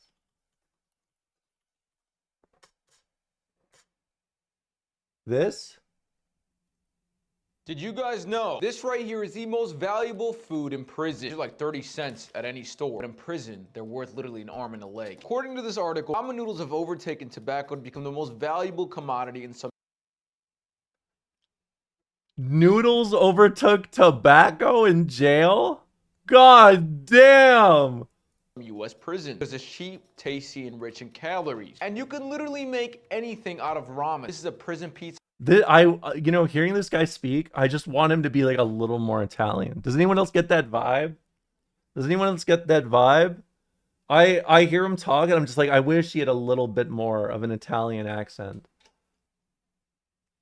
Like he's almost there. Listen. I made with ramen. This is a prison burrito I made with ramen. You could eat it normally. So many uses for ramen in prison. Did you guys know this right? He's just no, not like that.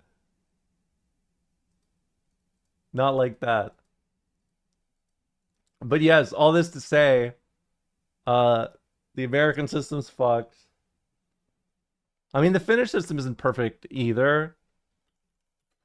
I wonder what that new prison they opened was. I'm kind of fascinated by it.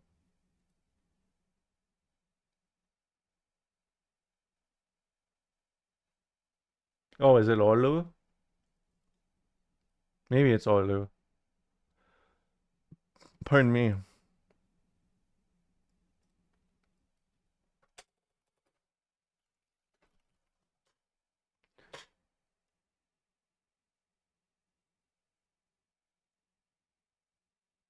Oh my god. Hold on, look at this. Look at this shit. This is for Norway. There's a no shoes policy. No shoes policy. So I have to put on some slippers because we like to keep it clean. Okay. Yeah. Can you show me around? Yeah, of course. What do you like about this house? I love my grill. It felt like we were visiting somebody's house for the first time, and they were I know, excited it's to show us only around. So this is your this room? mono audio hurts. This is CNN, by the way. Wow. It's big. Yeah. Got your TV. TV, DVD. Yeah. Computer, closet, clothes. I have my own sheets, everything, you know. How's the bed? Comfortable? Yeah, but the bed is comfortable. Sit. Yeah? Yeah. It's like a college dorm. Except it's not. This is a minimum security prison in Norway called Bolstøy, where Dardan is serving a 1-year sentence for drug trafficking. I have my washing machine, my dryer, and I have my shower. Brand new. Boom. In America, you go to jail, you get shit on your record that lives with you forever. Americans will react when they see In the Nordics, you go to jail, you get a house. Why? You guys have another view on prison. You're like really punishing these people. It's like they're animals.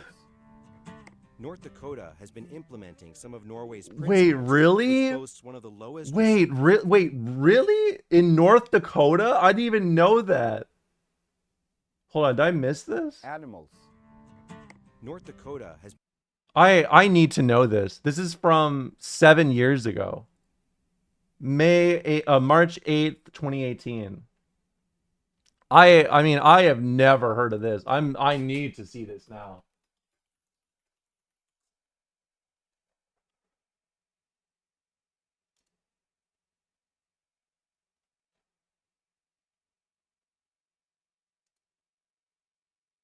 Uh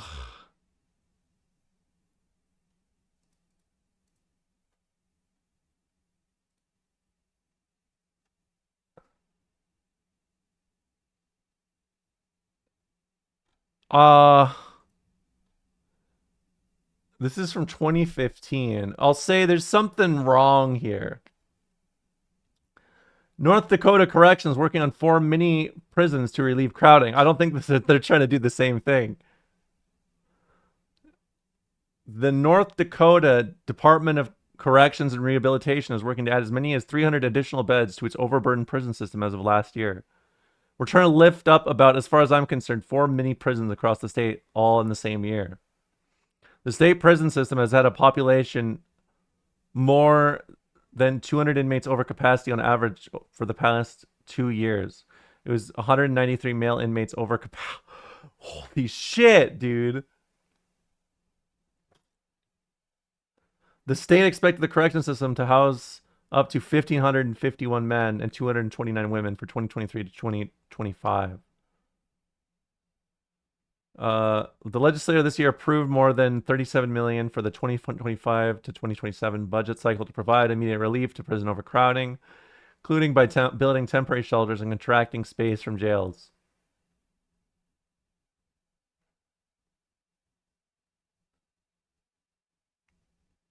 I don't think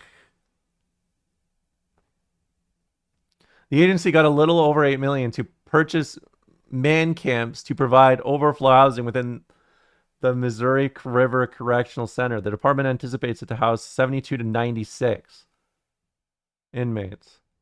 The $8 million would cover the housing costs, an emergency generator, washers and dryers, technology costs, and more.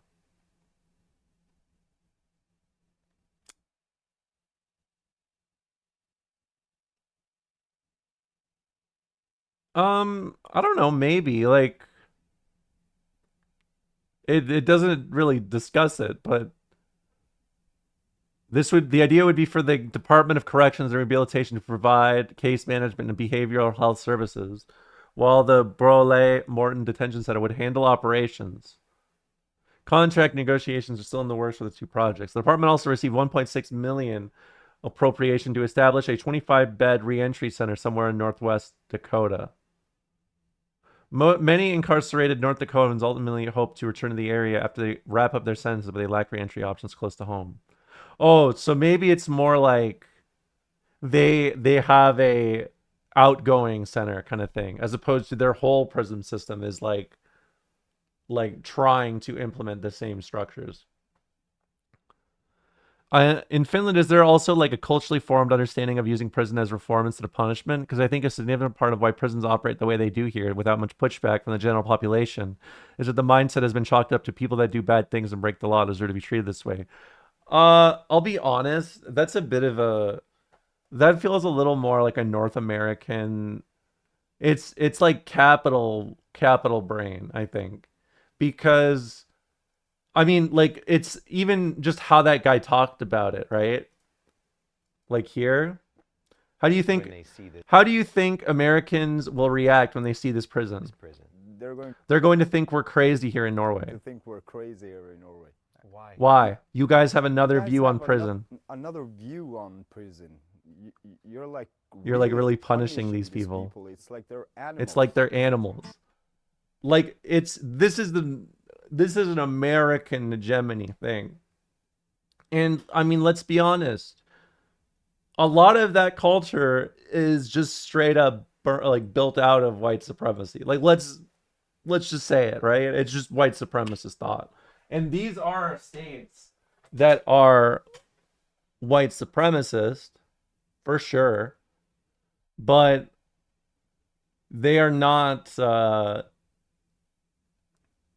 I think there's probably a lot to be said about the general kind of collective cultural view of the region. I don't know how much of it is impacted by, like, you know, Finland bordering the USSR was monumental for its like identity, right? Like literally it prompted a form of like the way that they talk about Finland from that era as a political, like the political incentives they would reach towards. They called it Finlandization because they would be neutral to the USSR while also advocating, you know, Western thought process, but they would not step on the USSR's toes, or they would be more willing to compromise with the USSR, right? And there is absolutely like a bit of a historical dynamic there because you know, Russia did control Finland for most of the 1800s, and there was always a fear surrounding it. But I think in general, I think the way that like Americans talk about prison is a bit more, I'll just say there's a reason why America is the prison capital of the world, right? Like why so much. Here, let me get some numbers for you.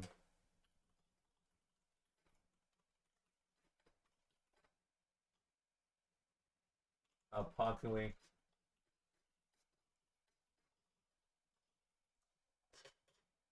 Let's see. Let's check the UN. The woke UN.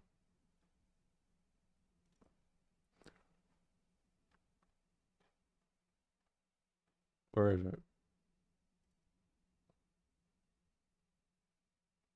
Global prison population continues to grow, having reached 11.7 million prisoners worldwide at the end of 2023.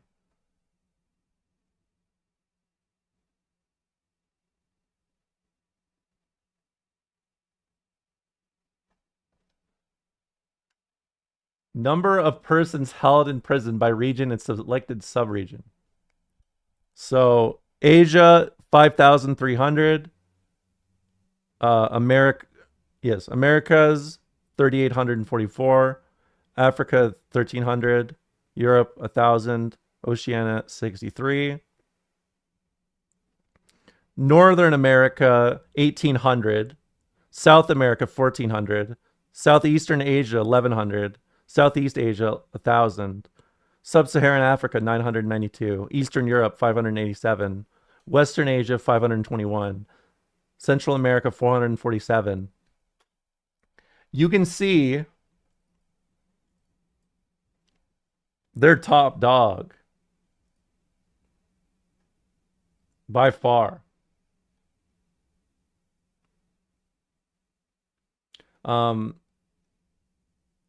Is there any that indicates America, though? Over the last decade, Eastern Europe has seen the largest decline in prison population rate from 348 prisoners per 100,000 in 2013 to 205 per 100,000 in 2023. This reduction of 41% was driven primarily by a reduction in the number of people in prison in the Russian Federation, which accelerated from 2021 onwards. A marked decrease of 25% in prison population rate over the same period was also observed in North America. However, despite this reduction, Northern America continues to record the highest prison population rate among all subregions in the world. By contrast, prison population rates increased significantly over the period of 2013 to 2023 in South and Central America by 28 and 27%. So, I mean, in America, it is an industry, right? It's a financial industry. Yes, it is because, I mean, we talked about it yesterday. We need a colossal cultural revolution in the US. I feel like, okay, I do think there is an education issue in America for sure. And it's by design, right? Like it's not just America, like it's a lot of places. I mean, I would not be here complaining about Edward Gibbon if it was just America, right? But I think the biggest problem for them, since they are easily the most propagandized people, like there is just a lot of, I think messaging is a factor for some people. I think the lack of information or discussion around these things, right? I mean, of course, because the less educated you are, less informed you are on actually discussing or engaging these things. That's why, like, you know, reducing education and then having a right wing that fries and just like points out the like inconsistencies surrounding it, while they're just like, the problem is actually brown people or something. Like a lot of the time the right they just get to keep saying that, and there's no pushback. Or, you know, Democrats already have a terrible reputation, and this is why I'm kind of like, I focus a lot on the cultural dynamics of politics, just because I think we are at a point where the like working around culture to speak to people in a propagandized way is, or to a propagandized people, speaking to them is, I think you have to be careful because they cannot, like, I don't know how to really explain this other than it's not easy to help people understand these things, because not only are they taught to not understand it, they are actively taught otherwise, right? But they are kind of also, you know, there's nothing to reach from to actually analyze these things yourself, right? You can only question it. There are a lot of people that I think purely just become partisan, like they are just purely partisan. And I think America exhibits the partisanship issue a lot, where there's a severe lack of education around what politics is, but it's viewed more as like sport, I guess. I've kind of begun to gradually think of it like that. I think that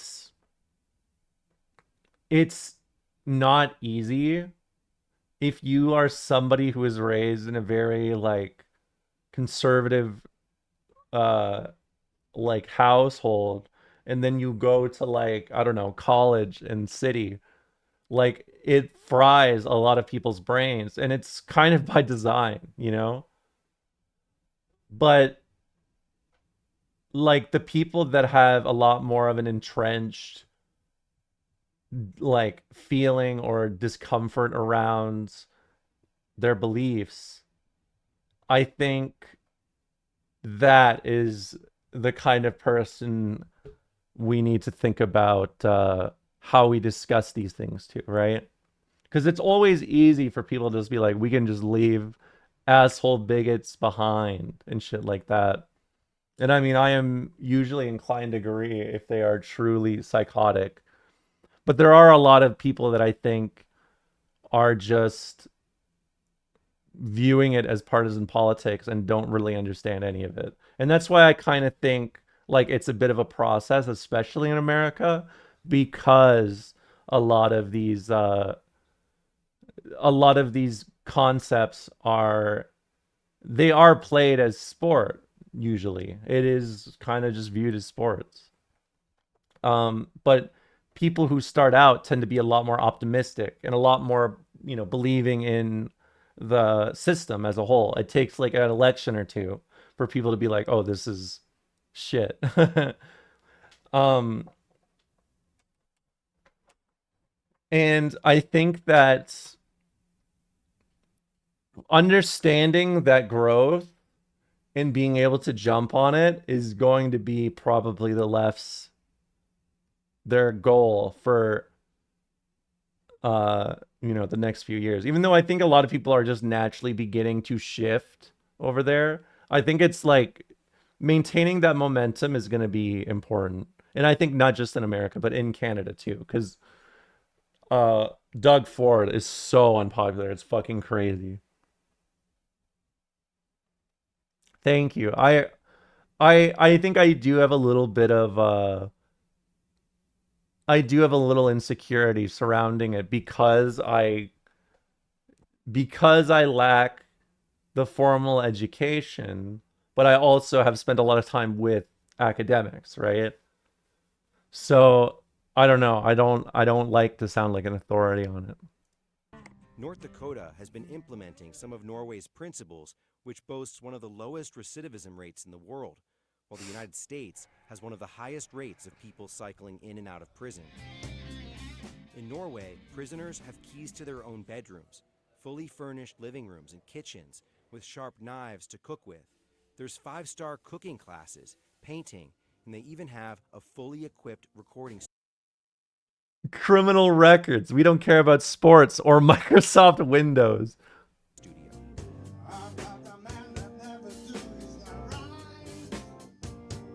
I mean, I kind of love this. It's Do you feel like it's kind of cute. Your freedom is taken from you. You know, you cannot go to the store, you cannot see your children when you want. Of course, I'm still in prison. We want them to have a normal life. We punish them by taking away their freedom, but we don't take away their life. In Norway, there's no such thing as a lifetime sentence, so they believe prison should look and feel like everyday life. The prison system isn't there to inflict pain and be punitive, but is to actually try to get that person to be a better citizen. Prison needs to be an uncomfortable situation. Of course, instantly pans over to an American. We need to fuck these prisoners up. They're in prison as a punishment. Sam Mitchum worked as a corrections officer for years, most recently at Wait, is this going to be an anti, like, we need safety? Adapting Norway principles to U.S. prisons won't work. Their country is not that big. They don't have the predatory instincts. Remember when I said this shit's just white supremacy, man? You remember when I said that? You remember when I said that? Like the criminals here do. They don't have the gang problems. They don't have the drug problems. Norway has murderers, they have criminals, drug dealers, but you don't think it can work here? I don't. I think the way that they were brought up there, their way of thinking is not the way the criminal element here thinks.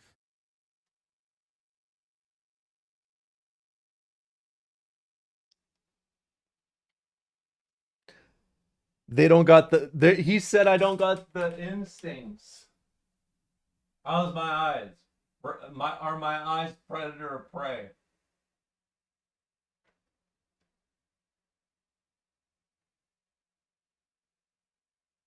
Be honest.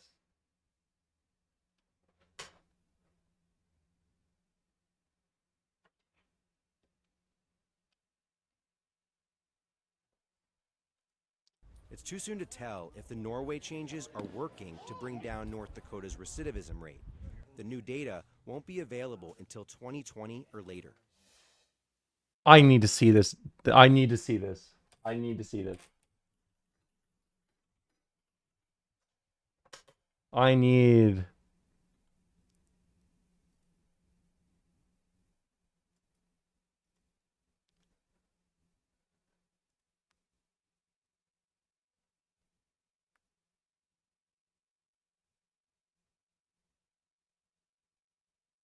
I don't know if they actually did do this. They're talking about it in this video, but I am not seeing anything about it. This is from 2023. Indeterminacy means unpredictability of time served. Once we know the terms of a particular judicial sentence, can we say with confidence how much the defendant will actually serve before the sentence expiration? If actual time that will be served is highly unpredictable based on the pronounced judicial sentence, and the sentence is highly indeterminate. If actual, oh my fucking god. Okay, I want to know about...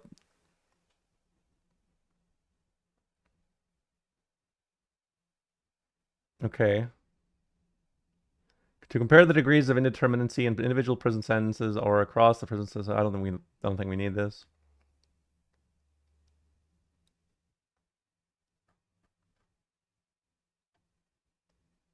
PMP, yes.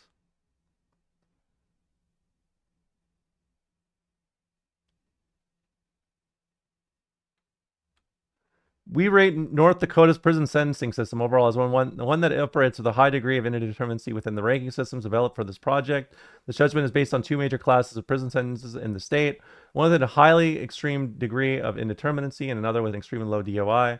We believe the state's prison population is mostly made up of prisoners serving at the highest DOI.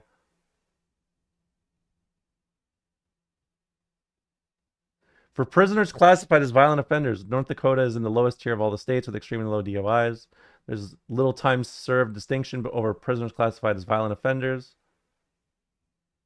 What discretion exists is shared between the Parole Board and Department of Corrections. Actual time served is controlled almost exclusively by the front end of the system for this group of sentences. This sounds...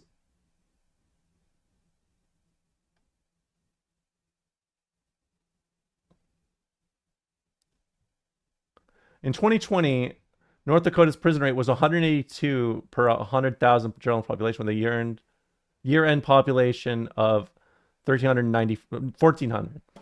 North Dakota's prison rate was 40th highest among states.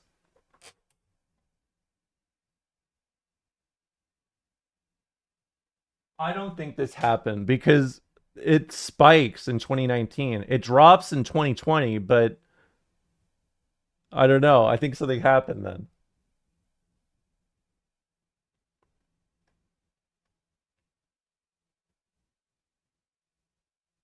Oh.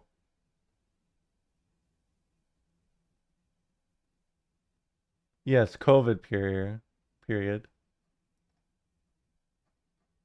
Don't need this.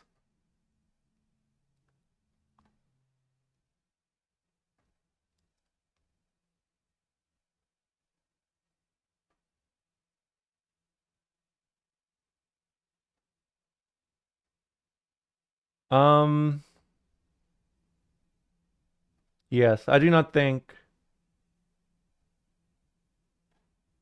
I don't think they actually did it. I think it was just like a goal. But it sounds like... It sounds like they kind of...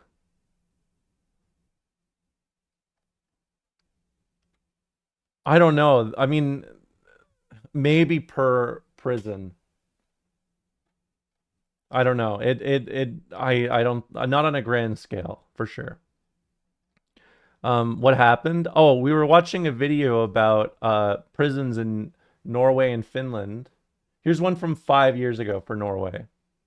And they were mentioning that that North Dakota was implementing some of their strategies for prison reform, basically, because the Nordics tend to have a lot more of a gentle, hands-off rehabilitation approach rather than a purely punishment, right?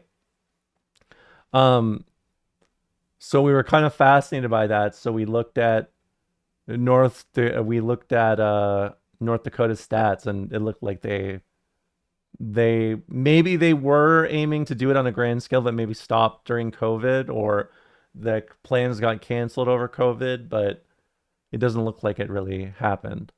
Not on a grand scale, at least, or a major statewide scale. Staying in a maximum security prison is not a normal life, but that's also an ambition, to reduce the feeling of being in a prison as much as possible. And in here you have myself. So this is a maximum so I have, security one, I DVD guess. and movies from there.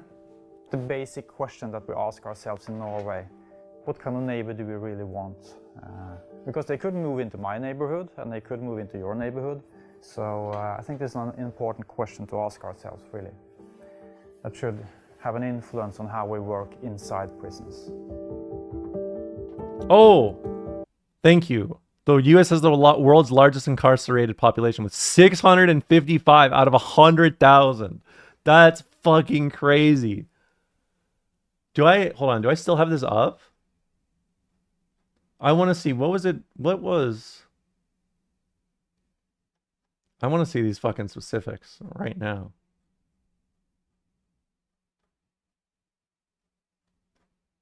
I'm getting distracted. Let's just watch this. It doesn't matter. The point is they're the fucking top dog.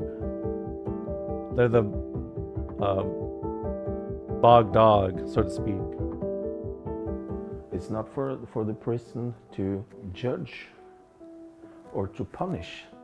We have to interact and be human. I think it's as simple as that. That was weird to see from someone wearing a cop uniform, you know? In response, hold on, let me read this for you guys. Learning from Norway, the most innovative prison in the world. In response to riots, high recidivism rates, and the murder of 2 correctional officers in the late 1980s and early 1990s, Norway began to re-examine and restructure its approach to corrections. The most important thing is how we treat people. This is the 4 key elements that I would like you to remember. The principle of normality, the focus that we have in Norway on humanity inside prisons, what we call dynamic security, and the emphasis that we put on reintegration into society. This group of activists, researchers, and correction officials from America visited Norway in the fall of 2019. I would say the main goal of the trip is for inspiration to go bold back in the United States. The group toured 2 Norwegian facilities, Halden Prison and Ilja Detention and Security Prison. Let's talk a little bit more about Halden then. How do we work and what are the unique things about us? Halden Prison opened in 2010 and was designed specifically with the Norwegian philosophy of incarceration in mind. It is often referred to the world's most humane prison. And in here you have myself. So I have DVD and movies from there. Here we have a real toilet with a shower and everything. You know, you can see everybody. The report got ignored, of course. I mean, so they can open. I mean, let's be honest. In America, it's a money industry. It's about the slave labor of it all, right? They won't want to change it without massive pushback, you know? Close to it. I mean, shit, let's be honest. What's her name? That book, what is it? Abolish Prisons, or Prisons Are Obsolete. I think that's it. What's her name?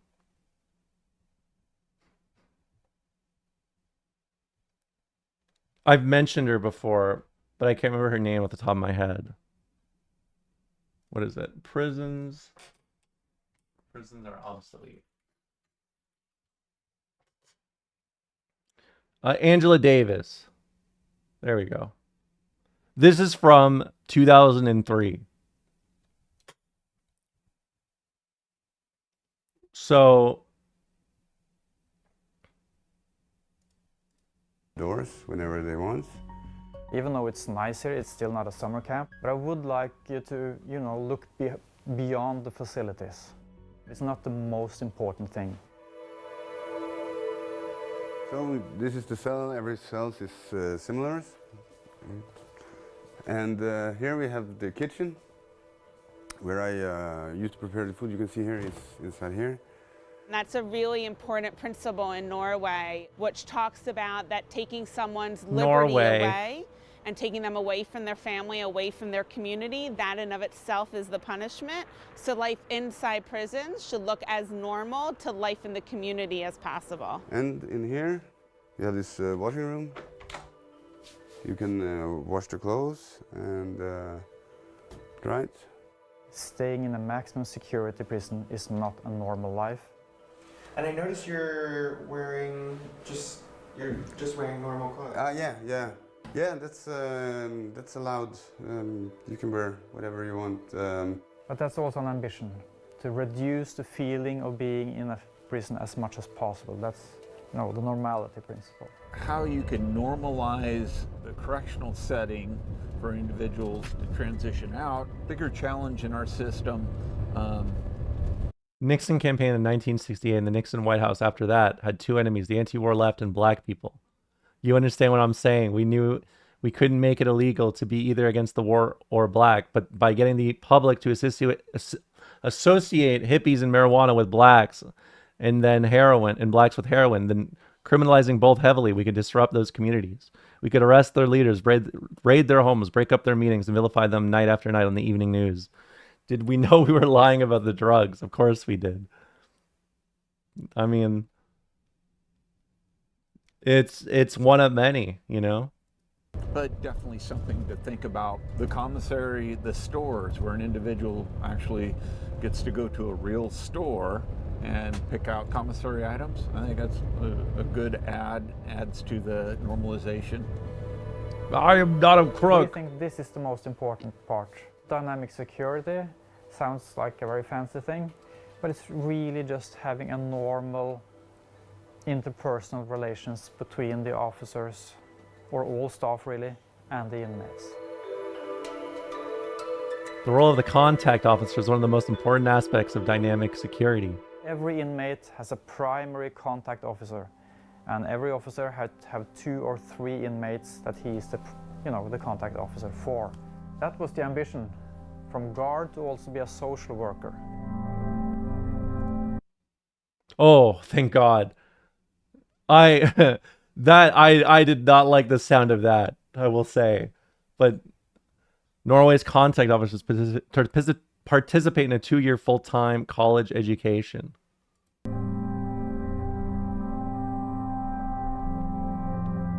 Corrections officers training might last just weeks in some systems in the US.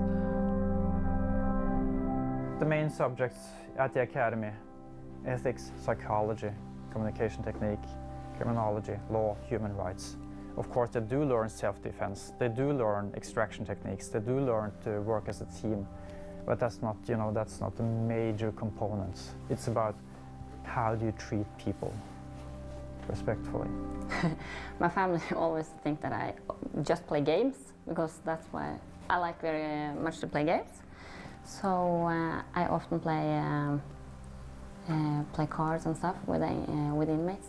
I know in some states it's forbidden and will have consequences for you if you interact with inmates as a staff member. Quite the opposite here. We expect and demand an interaction between staff and inmates. It's kind of friendship with someone, and to see the progress and see the changes, that's the best with the job. The contact officer is, for example, sitting down with you and making you a future plan. So what for steps by steps to become a free man. From day one? Yeah. So the officers need to know everything about the system and give advice to the inmates about the future, what steps should he take. Norway has one of the lowest recidivism rates in the world. Photos of my daughter, big love of my life. I've been here for 1.5 years, but I was transferred from a prison in Brazil. You can compare that to come from hell to heaven. So it's a big difference. The guards, first of all. In Brazil, the guards are more you feel bad and weakness, the more they feel good. Here you have the guards, you know, they was very kind to me when I came. They are still very kind. We can speak, you know, they treat me as a human being. In Brazil, you get treated like an animal. I've been working here since the opening in 2010, and I've been working in other prisons before that also. It's not for the prison to judge or to punish, because the police catch the guy, goes to the court, and it gets a sentence perhaps, and then it comes to prison with that. We have to interact and be human. I think it's as simple as that. It really is, because we can create walls between us, but that doesn't help anything. We have to communicate, we have to interact. Without approaching people with respect and dignity, it's impossible to sit down the next day and talk about his future, because he will not have any trust in you. So in order to, you know, work well with reintegration and future planning, etc., there has to be, you know, a foundation there of trust between the staff and the inmates. I've visited a lot of prisons in the United States as well, and somehow I don't have the same kind of feeling of, you know, relief of getting out of an impressive environment that I've experienced coming out of those prisons. I think that says something about how different the environment is here. I think I have big opportunities here to prepare myself for the life after prison. I thought there is still hope, there is still opportunities, you know, to get a good life after getting out.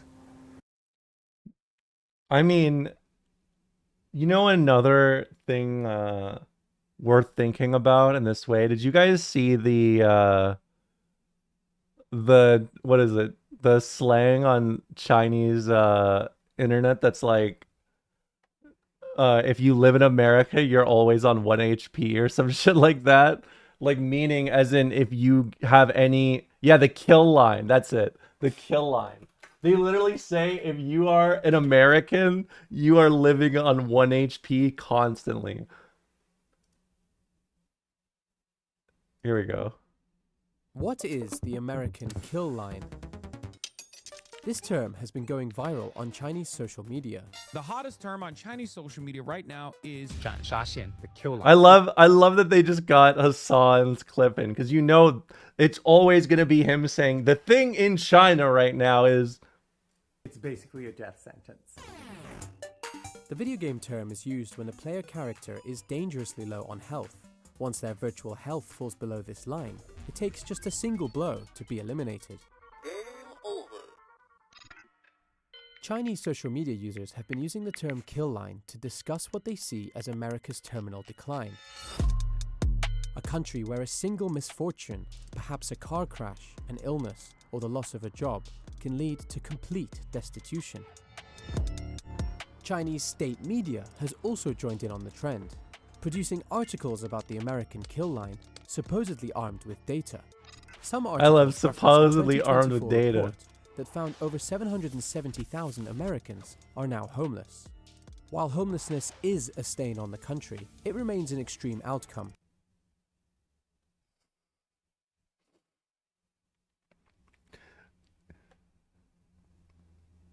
I will say, the only thing that makes me forgive this analysis is that the guy is clearly British and has not stepped foot in Los Angeles, California to see the same things I've seen.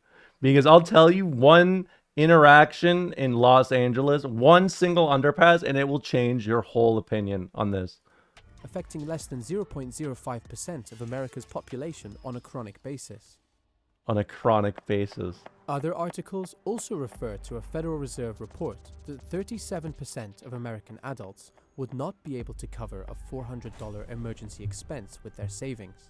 But if you factor in people who would have borrowed money or sold something to cover the expense, that 37% number drops to about 13%. There is no doubt life can be tough in America, but the kill line theory might be exaggerating the fragility of existence there.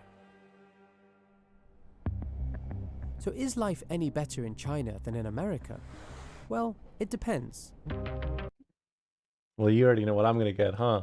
You know exactly what I'm gonna get, huh?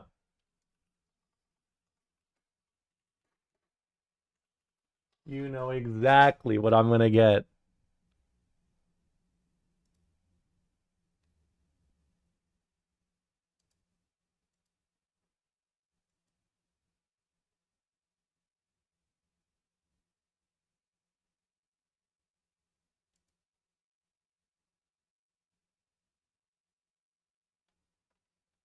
Yeah, you just gotta be chainsaw guy, you know? You can be chainsaw dude. Or you could even be chainsaw woman.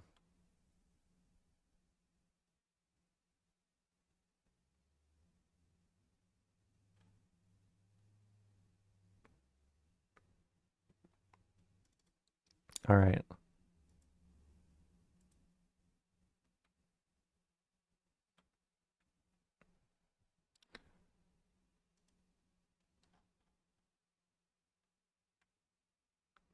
Cost of living comparison between Toronto and Chengdu. Cost of living in Chengdu is... Stop that.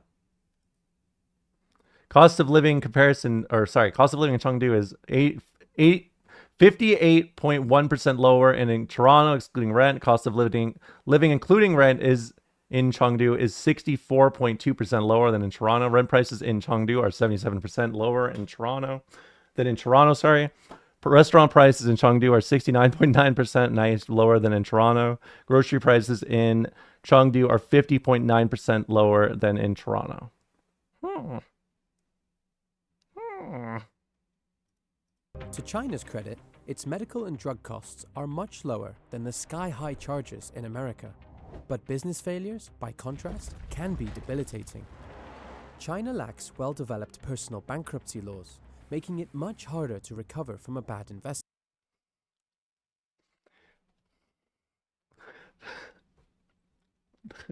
I'm gonna have a stroke.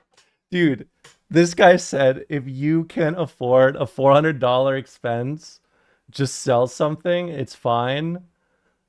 And then he's like, but if you own a business in China, it could not be great. It could be quite bad, actually.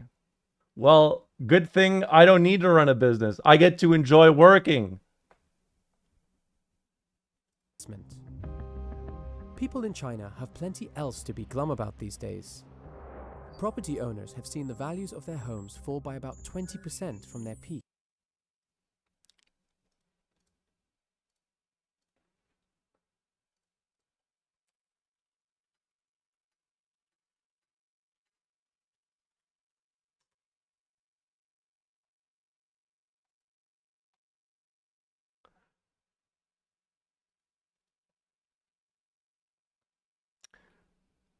Here is the chart for housing prices in America. Over the last, let's do 20 years.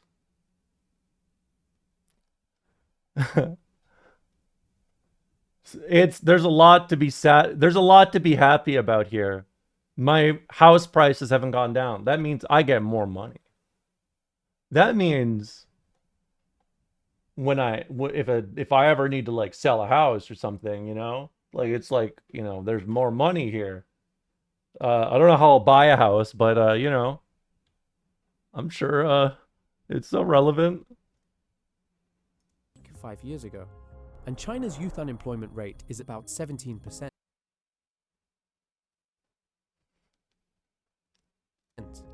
Americans mostly fear being knocked down a few rungs of the economic ladder when disasters occur.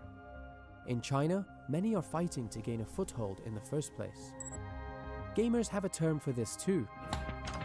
For China, the hazard is not so much the kill line, but a soft lock, a predicament when players are trapped alive, but can no longer progress, no matter how hard they try. Oh, nice third strike. Oh, nice SF2. I mean, it's from The Economist, so I mean, it's not like they're really doing work for it's not like they're really doing work for you know, the average everyday dude. Just out of curiosity, I actually do want to see Chinese unemployment rate.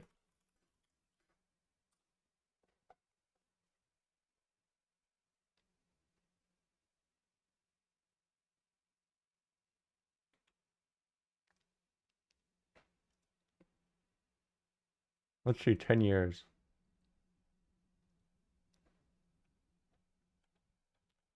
China surveyed unemployment. Urban unemployment rate stood at 5.1 December 2025, unchanged from the previous 2 months, and slightly below market expectations of 5.2.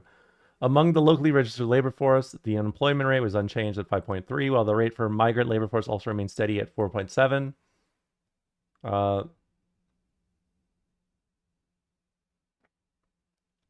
So I mean, it's basically bounced between 4 and 5% for the last 7 years.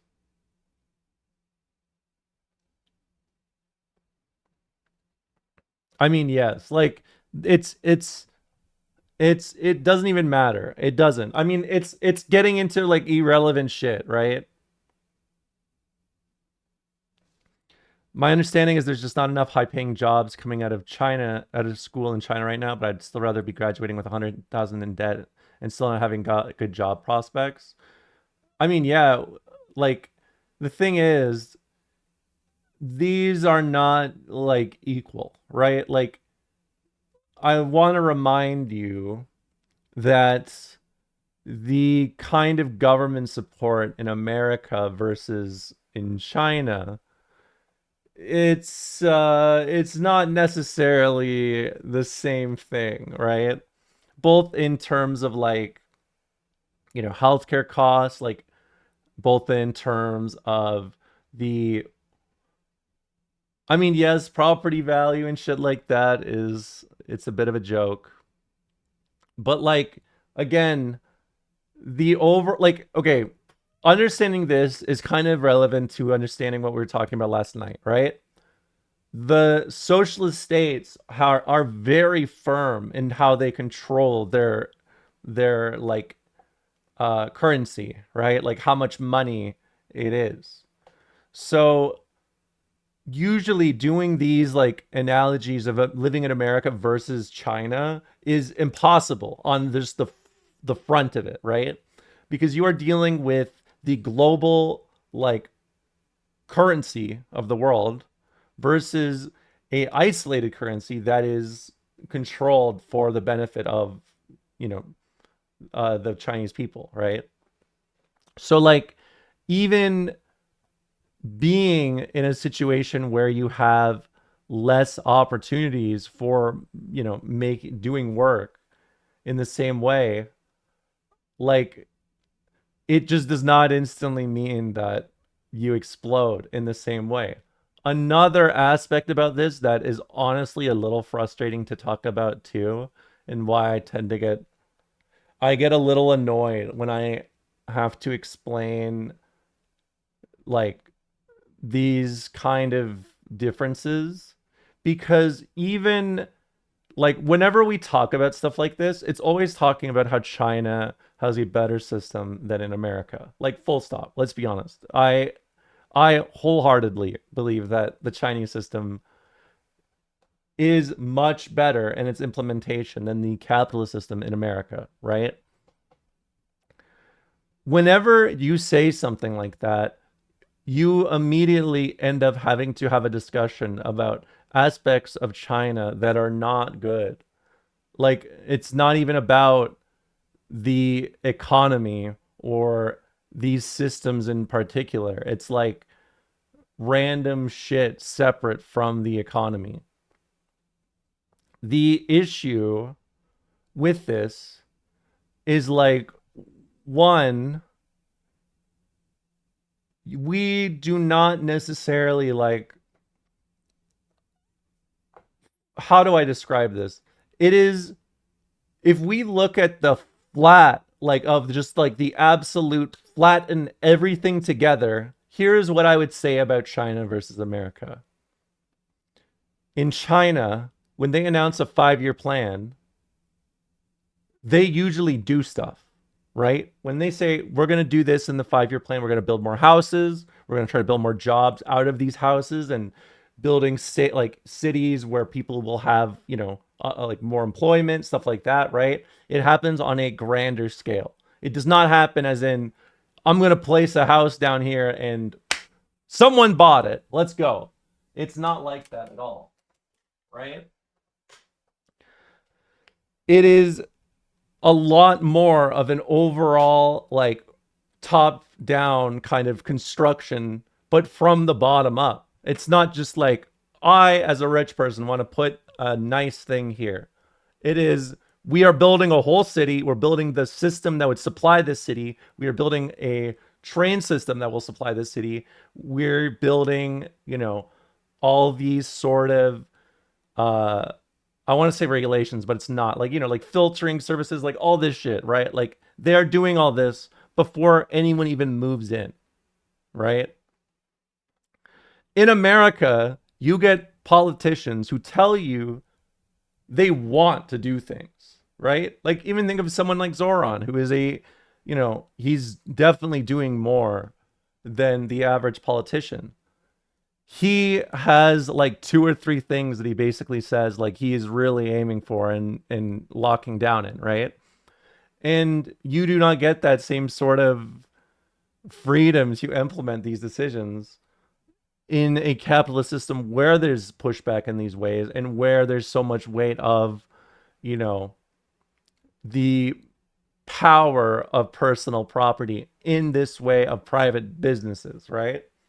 So what I would always say whenever people talk about the economy or they have to question this about China versus whatever, here's what I always like to say and how I would tell you to respond. In China, they make a plan and they do shit. It doesn't mean always they fix it, but they have a clear attempt at trying to solve an issue, right? There's a clear attempt to implement a change. In America, you get the opportunity of change. You get the opportunity to do stuff, right? In fact, I think a great little cartoon in America did this once. I think I saw a joke about this once from a great comedy show in America that definitely shows my views on the world.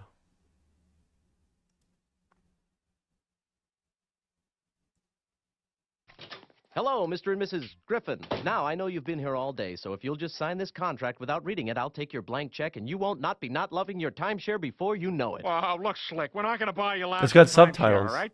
Now, where's my boat? Oh, hold on. You have a choice. You can have the boat or the mystery box. What, are you crazy? We'll take the boat. No, not so fast, Lois. A boat's a boat, but the mystery box could be anything. It could even be a boat. You know how much we've wanted one of those. Then let's just... We'll take the box. We'll take the box. You gave up a boat for free tickets to a crappy comedy club. This is literally how discussing China goes. We want a boat. Why don't we try to get the system in play that just gives us a boat? Or maybe we can talk to some private investors and maybe build a boat. You know? I don't know. Much to think about. The Thinker. 1 or 2 posts, and I'm out of here. In the Firehouse, a painting of Vigo says something along the lines of, I can see the future. You'll choose a king far more evil than myself to rule. Twice. I kind of chuckled. LMAO. I haven't heard that one. Republicans might also argue it's Clinton. Very PC of them. I think it means Obama. His policies are destroying the private sector and are not authorized by the Constitution. The Congress is dropping the ball by not impeaching or stopping his power grabs. Get over it. Very true. Good thing we're electing him again then. Yeah, I found that quote too. He definitely means W.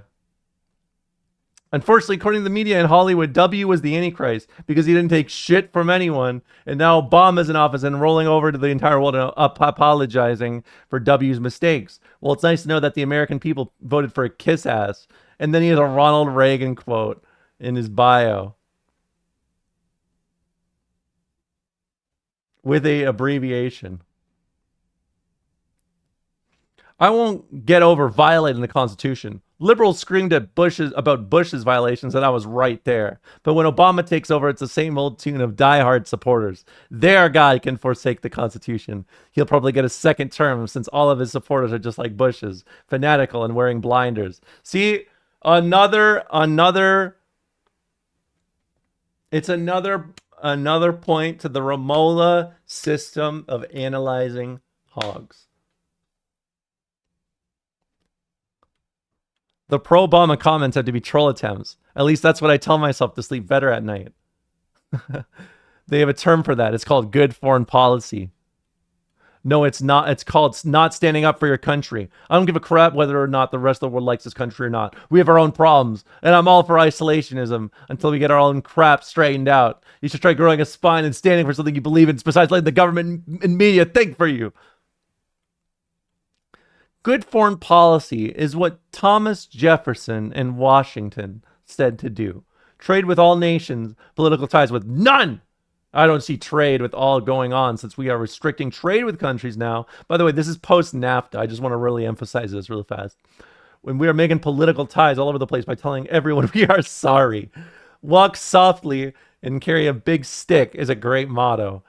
We are walking loudly and have a twig. And since it's been shaved down to put our military to 2/3 or 3/4 or more of the world's countries. I'd rather have Obama kiss North Korea's ass now than have them shoot a nuke at my front door later. First, they don't have the tech to get a rocket to the U.S. Second, if they attack us, then they are going to face the full force of U.S., Japan, China, etc., UN, you name it. They will have it coming. NATO will also be called upon. I love the idea that they think China would be like, you know what? I would love to get involved in this war against North Korea.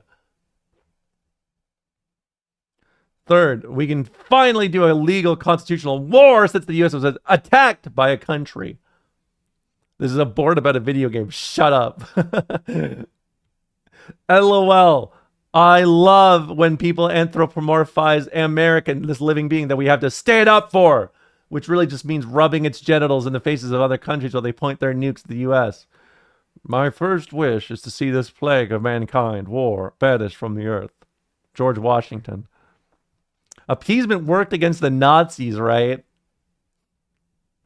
This is why I'm still on totalitarianism's ass. This is why I will never let you get away with using the word a totalitarian. We're adults. I did channel his ghost. So long as there are men, there will be wars. Albert Einstein. I can copy and paste quotes from Modern Warfare 2. Amazing. Amazing.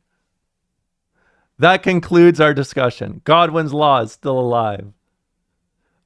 Except that Einstein was a pacifist and a socialist. He's also quoted as saying human stupidity is infinite. You also skipped my point.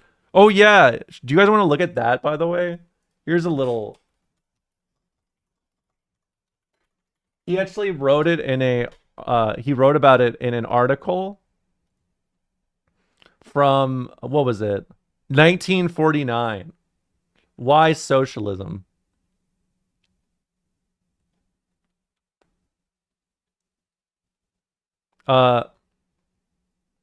Is it advisable for one who is not an expert on economic and social issues to express views on the subject of socialism? I believe for a number of reasons that it is.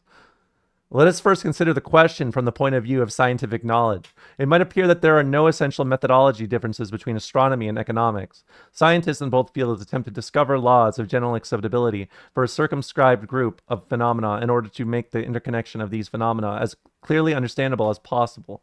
But in reality, such methodological differences do exist. The discovery of general laws in the field of economics is made difficult by the circumstances that observed economic phenomena are often affected by many factors which are very hard to evaluate separately. In addition, the experience which has accumulated since the beginning of the so-called civilized period of human history has, as well as known, been largely influenced by and limited by causes which are no means exclusively economic in nature. For example, most of the major states of history owe their existence to conquest. The conquering peoples established themselves legally and economically as a privileged class of the conquered country. This is true. This is actually how the Romans did things. They would integrate into society these states, or these, what they would end up being is they would become provinces, right?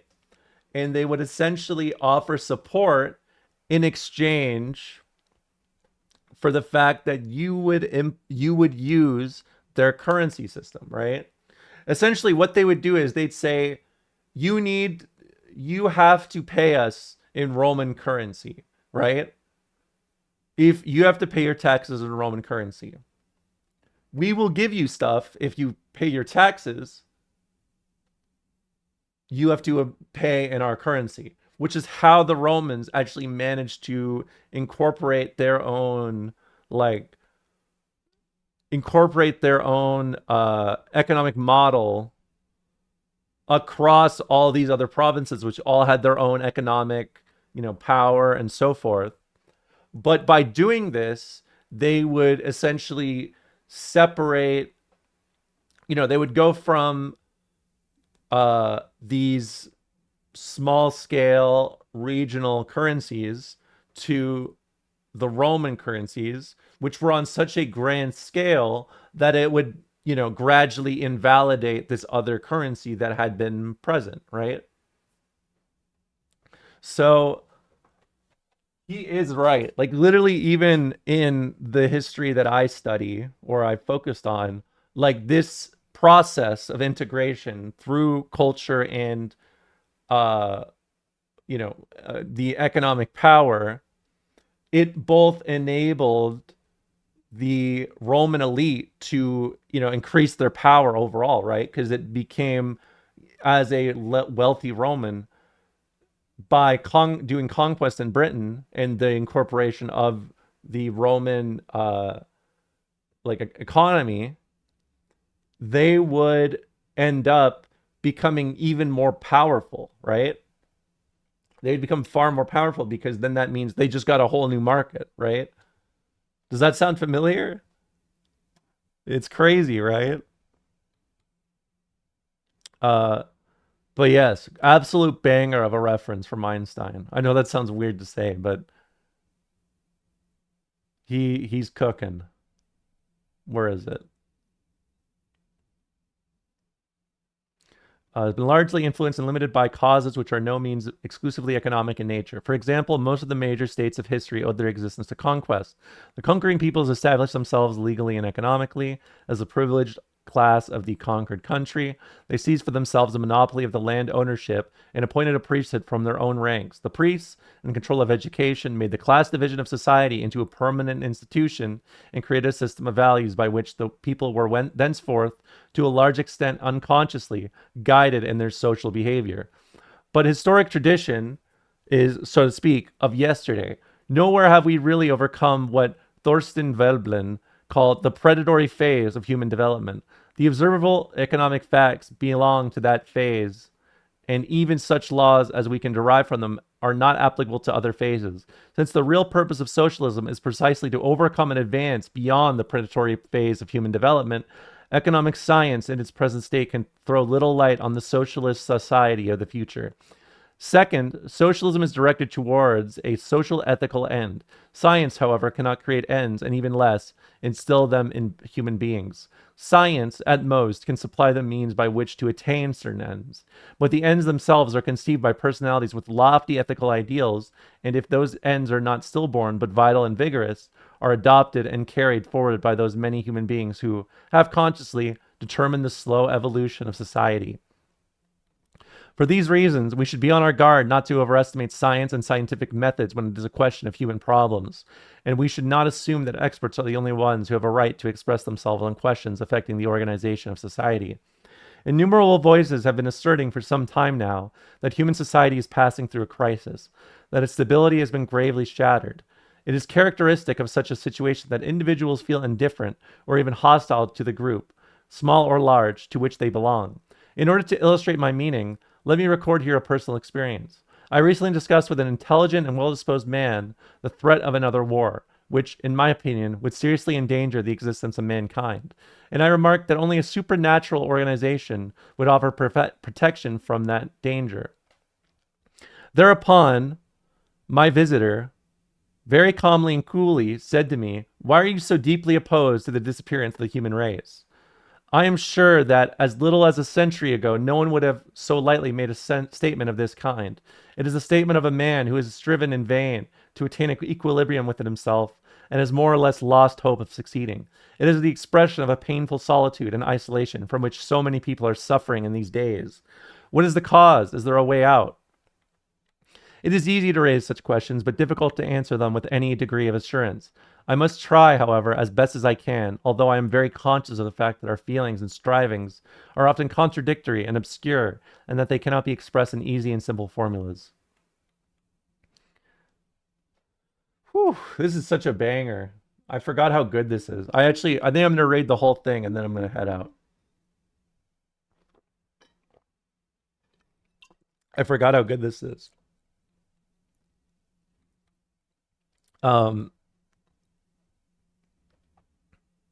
Where is it? Man is at one and the same time a solitary being and a social being. As a solitary being, he attempts to protect his own existence and that of those who are closest to him, to satisfy his personal desires, and to develop his innate abilities. As a social being, he seeks to gain the recognition and affection of his fellow human beings, to share in their pleasures, to comfort them in their sorrows, and to improve their conditions of life. Only the existence of these varied, frequently conflicting, striving accounts for the special character of man and their specific combination determines the extent of which an individual can achieve an inner equilibrium and contribute to the well-being of society. It is quite possible that the relative strength of those two drives is, in the man, fixed by inheritance, but the personality that finally emerges is largely formed by the environment in which a man happens to find himself during his development, by the structure of the society in which he grows up, by the tradition of that society and its appraisal of particular types of behavior. The abstract concept society means to the individual human being the sum total of his direct and indirect relations to his contemporaries and to all the people of earlier generations. The individual is able to think, feel, strive, and work by himself, but he depends so much upon the society in his physical, intellectual, and emotional existence that it is impossible to think of him or to understand him outside the framework of society. It is society which provides man with food, clothing, a home, the tools of work, language, the forms of thought, and most of the content of thought. His life is made possible through the labor and the accomplishments of the many millions, past and present, who are all hidden behind the small word society. It is evident, therefore, that the dependence of the individual upon society is a fact of nature which cannot be abolished.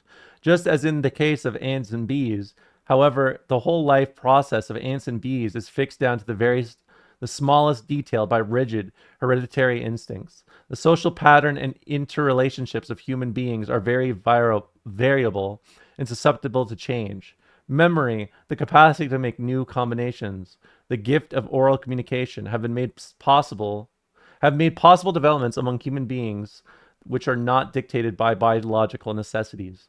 Such developments manifest themselves in traditions, institutions, and organizations, in literature, in scientific and engineering accomplishments, and work of art. This explains how it happens that, in a certain sense, man can influence his life through his own conduct, and that in this process, conscious thinking and wanting can play a part. Man acquires at birth, through heredity, a biological constitution that we must consider fixed and unalterable, including the natural urges which are characteristic of the human species. In addition, during his lifetime, he acquires a cultural constitution which he adopts from society through communication and through many other types of influence. It is this cultural constitution which, with the passage of time, is subject to change and which determines to a very large extent, the relationship between the individual and society. Modern anthropology has taught us, through comparative investigation of so-called primitive cultures, that the social behavior of human beings may differ greatly, depending on prevailing cultural patterns and the types of organization which predominate society. It is on this that those who are striving to improve the lot of man may ground their hopes. Human beings are not condemned, because of their biological constitution, to annihilate each other or to be at the mercy of a cruel, self-inflicted fate. If we ask ourselves how the structure of society and the cultural attitude of man should be changed in order to make human life as satisfying as possible, we should constantly be conscious of the fact that there are certain conditions which we are unable to modify. As mentioned before, the biological nature of man is for all practical purposes not subject to change. Furthermore, technological and demographic developments of the last few centuries have created conditions which are here to stay. In relatively densely settled populations, the goods which are indispensable to their continued existence, an extreme division of labor and a highly centralized productive apparatus are absolutely necessary. The time, which, looking back, seems so idyllic, is gone forever when individuals or relatively small groups could be completely self-sufficient. It is only a slight exaggeration to say that mankind constitutes, even now, a planetary community of production and consumption. I have now reached the point where I may indicate briefly what to me constitutes the essence of the crisis of our time. It concerns the relationship of the individual to society. The individual has become more conscious than ever of his dependence upon society, but he does not experience this dependence as a positive asset, as an organic tie, as a protective force, but rather as a threat to his natural rights, or even to his economic existence. Moreover, his position in society is such that the egotistical drives of his makeup are constantly being accentuated, while his social drives, which are by nature weaker, progressively deteriorate. All human beings, whatever their position in society, are suffering from this process of deterioration. Unknowingly prisoners of their own egotism, they feel insecure, lonely, and deprived of the naive, simple, and unsophisticated enjoyment of life. Man can find meaning in life, short and perilous as it is, only through devoting himself to society.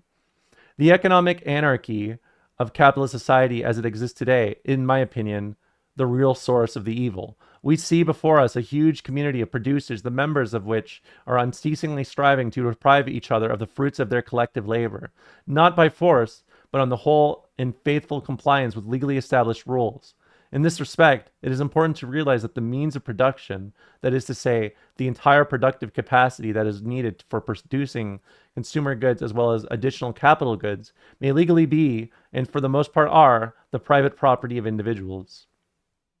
It's such a banger, dude. Such a banger.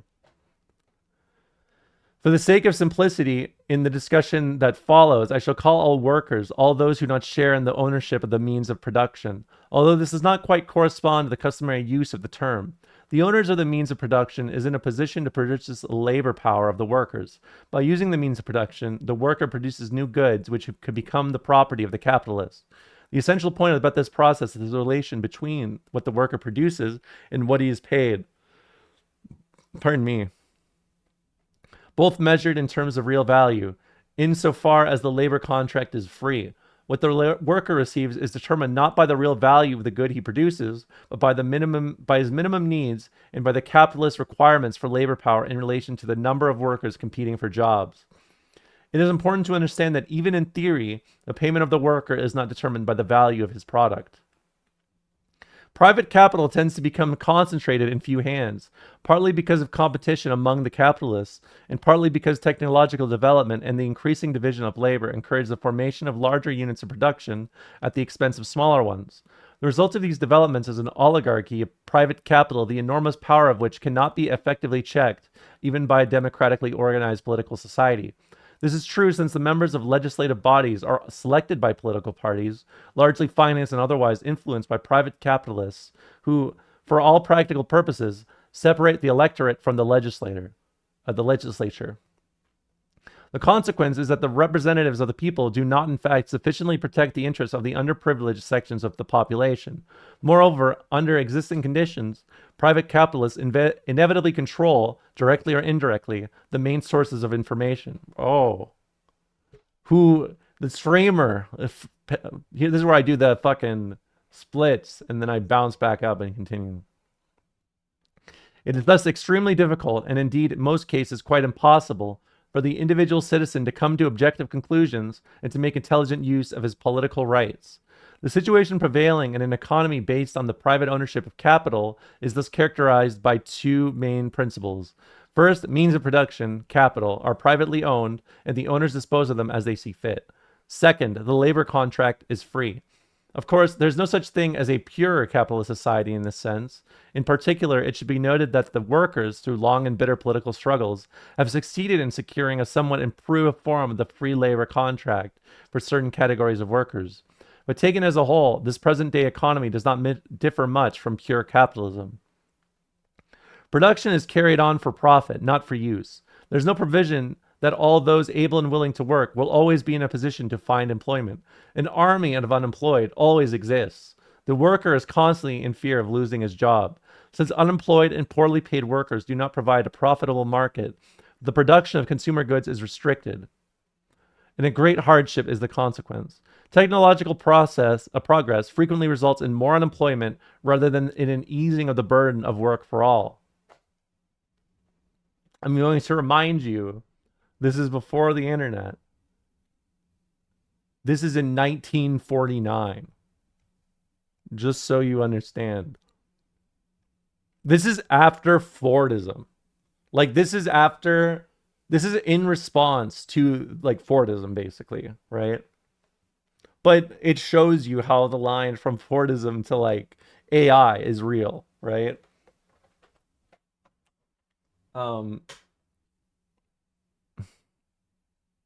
Where is it? Where is it?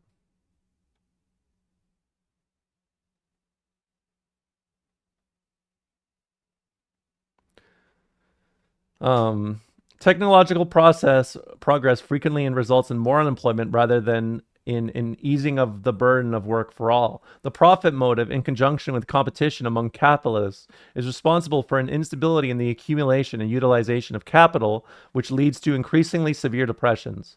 Unlimited competition leads to a huge waste of labor and to that crippling of the social consciousness of individuals, which I mentioned before. This crippling of individuals I consider the worst evil of capitalism. Our whole educational system suffers from this evil. An exaggerated competitive attitude is I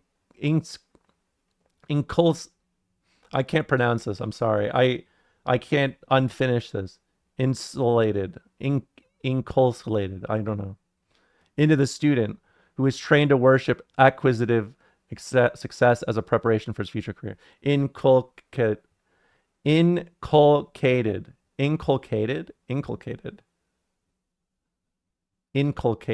That feels weird. That feels like I'm saying a Finnish word, or like honestly a Swedish word, but whatever. Our whole educational system suffers from this evil. Oh.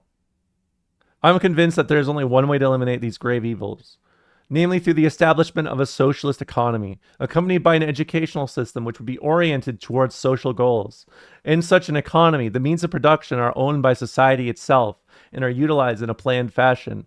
A planned economy, which adjusts production to the needs of the community, would distribute the work to be done among all those able to work and would guarantee a livelihood to every man, woman, and child. The education of the individual, in addition to promoting his own innate abilities, would attempt to develop him a sense of responsibility for his fellow man, in place of the glorification of power and success in present society. Nevertheless, it is necessary to remember that a planned economy is not yet socialism. A planned economy, as such, may be accompanied by the complete enslavement of the individual. The achievement of socialism requires the solution of some extremely difficult socio-political problems. How is it that, in view of the far and overreaching centralization of political and economic power to prevent bureaucracy from becoming all-powerful and overweening, how can the rights of the individual be protected and therewith a democratic counterweight to the power of bureaucracy can be assured? Clarity about the aims and problems of socialism is of great significance in our age of transition, since under present circumstances, free and unhindered discussion of these problems has come under a powerful taboo. I consider the foundation of this magazine to be an important public service. I mean, say whatever you want to say. May 1949. This was almost 80 years ago. And this encompasses both the cultural and the, I mean, ultimately economic issues that a lot of Americans are facing, right?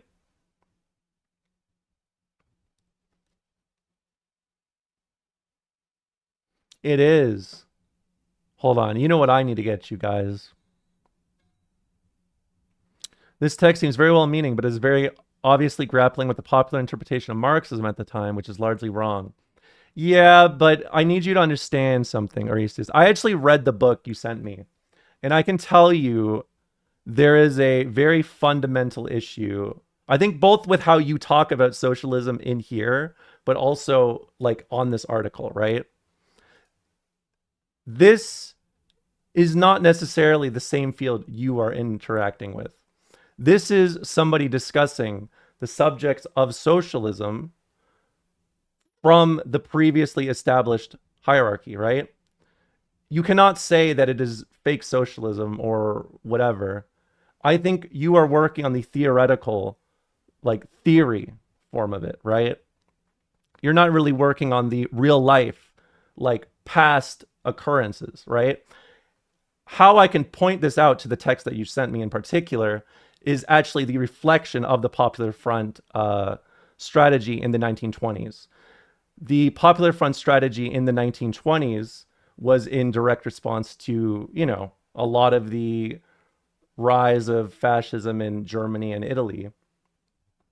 It's fascinating to me to place a time frame on, like, specifically around 1926 to 1927, while also criticizing the regimes following. Because I think that, here's how I think about it. I think this, like what you sent me is working a little more around what is the actual implementations of these socialist theories and practices. However, when I'm discussing socialism, I am discussing the past iterations of socialism and how they have been implemented into the modern day states, right? I find a lot of the negativity surround, or like a lot of the, what's the word? Like, I mean, it's kind of a negative view uh of especially Maoism, which I find interesting because Maoism is a bit of a, it is kind of very similar in the fact that it is a deviation, but it is a, you know, it is still an implementation of it, right? We are so early in the process of socialist, like, implementation, that I think if you are focusing too hard on the theoretical implementations of socialism against the actual reality that we live in, you are not really engaging in the same way, right? Like, it feels like a lot of what I read was kind of pointing to the fact that it's the what's the word? I don't want to call it orthodox. I wouldn't really say it's orthodox. It feels very immovable from its position. But if I think about it like that, where it's immovable and not as directly pragmatic to the circumstances of your culture, to me, that isn't Marxism, right? Like that is a, like, it's not really an adaptation, right? Especially because it is a historical event that is pinning it, right? It is directed, like there is a huge line between the 1924, for example, and I mean, before and after, basically. And when it writes it like that, it feels more of a refusal to adjust as opposed to a like absolute like theoretical kind of, you know, like reaching that, right? That's how I interpreted it. I am hesitant to describe that any sort of analysis of this sort of thing is bad. Like I think in that, like, even if it is on a different level, analyzing socialist experiments is good and it is essential to the implementation of a actual socialist state. But because it's so framed around 1924 and the Popular Front movement, like, here's how I think about it, right? We can commit to very social fascist perspectives, but I mean, in America right now, I think you're going to get a lot of people who are just scared and they're not going to think like that. And especially people who are looking at the historical context for their own decision making in the present, they're especially going to minimize that subject, right? But I view it more like this is discussing the theory at the root of it, as opposed to the historical context, right? That's kind of how I interpreted it. Because I don't really like to think of myself as a political like intelligentsia surrounding politics or something, right? Like I would say I'm a historian first. So like I cannot disconnect these two things, right? Like I only have the face of these things as they are, right? I think that because it's in that category, I am especially hesitant to be demonizing to people to my left or, slightly to my right, just because I don't necessarily think it's invalid of like assessing these things, but I think it's quite like it does not seem to incorporate, like, for example, China, right? China was like in many cases even worse off than Russia, right? Like not only did they have the colonialism of everybody, I mean, we can go back to the Opium Wars, right? But even just like intervention in the states, right? Like if we don't really say Boxer Rebellion anymore. It's kind of frowned upon, but like we had way more of a impact over there, and the progression on, or limited their progression, I should say, of anything really. Because I mean, again, if you were a peasant in China, things fucking sucked. Even just like on ways that we cannot fathom today, right? Like even from, obviously we are a labor aristocracy and living in North America, right? Or Europe. But like the conditions of China were so fucking brutal and so shit that, and honestly, a bit of a product of how entrenched the local elite was, right?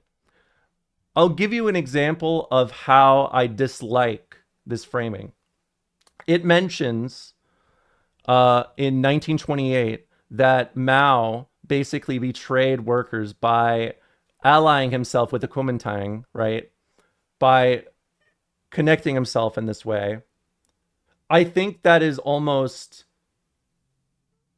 it's, I get the intention of why they would say that, but like looking at that and like with hindsight, we kind of know that's not true, right? And even with historical context, even before the PRC, even before the Civil War is done, we have enough of a understanding of history in China, like I said, with the entrenchment of the landowning class. Like, there were a lot of cases where if even way after that they were, into the bandit, the rural bandit annihilation campaigns, they were telling these fucking farmers and serfs that when we're done this civil war, your ass is going back to work on my farm and you're going to pay me for the shit that you did not actually end up, for the lack of time you invested or the lack of time you spent on my farm as a worker, because you are still my serf. You being away from your field and not farming means you are going to be, in debt. You're going to basically be in permanent bankruptcy forever. Like, if we look at that, do we say that it was just like raw opportunism of, I mean, I don't even really know how to word this because it's a little bit of a mind fuck for me. I hope I'm not coming off too stern because I don't want to make it sound like you're a big dum-dum. I just want to make it, just want to make my perspective clear. Here, I can put it up on screen real quick.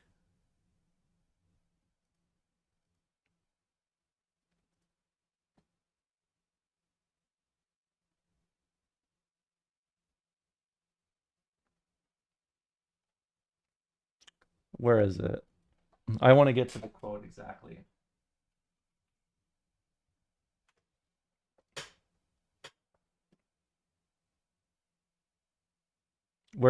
Here we go. The quote. In 1905, Lenin would say how justified were the dreams of the Russian Marxists who thought they were able to achieve with unprecedented amplitude all democratic transformations, all their minimum programs. Because once that had been attained, the revolutionary fire would extend to all of Europe. The European worker would rise up in turn and show them how to do it. As for the present day commemorators, oh, sorry, this is probably hard to read.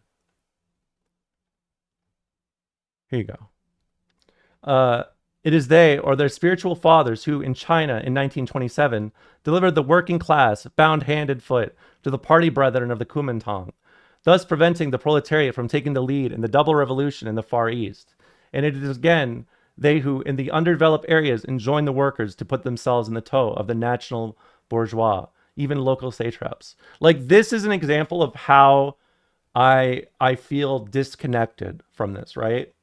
Because to say this is a little ignorant of what China was going through, right? Like, this is basically saying, like, it's not understanding Sun Yat-sen's influence, right?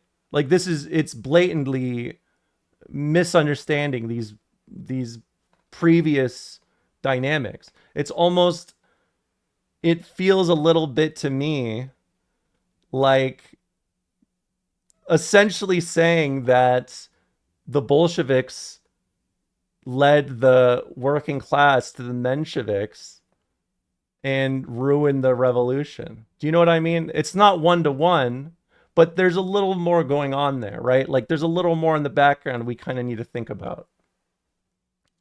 I think the counter-revolution in Moscow did affect potentially revolutionary moments that came after, such as in the urban communities in China.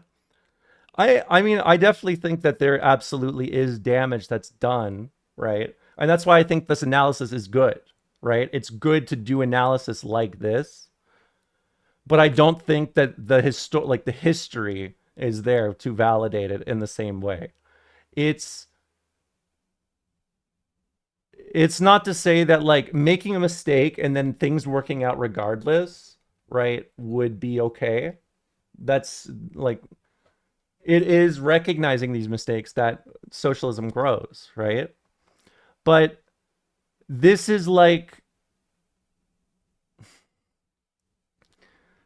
I don't even really know how to get into this without explaining like China's history, right?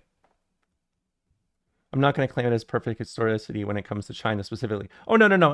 I don't want to make it sound like this is just an example because there are a lot of kind of consistent, they do this in a lot of ways in this book or pamphlet where they will highlight a date where there's a disconnect between the revolution and the ways that they unify with, you know, the bourgeois in their context, right?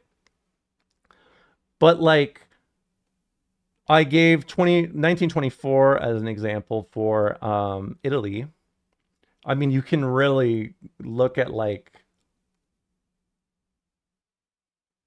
I mean, I would say mid to late 20s for Germany also kind of gives a similar kind of vibe. I mean, I would say Germany tends to favor this kind of analysis just because of the interactions with the SPD and the KPD.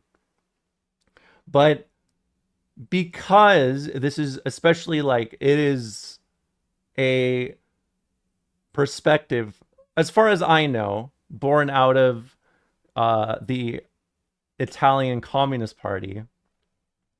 And you know I love me some Gramsci, right?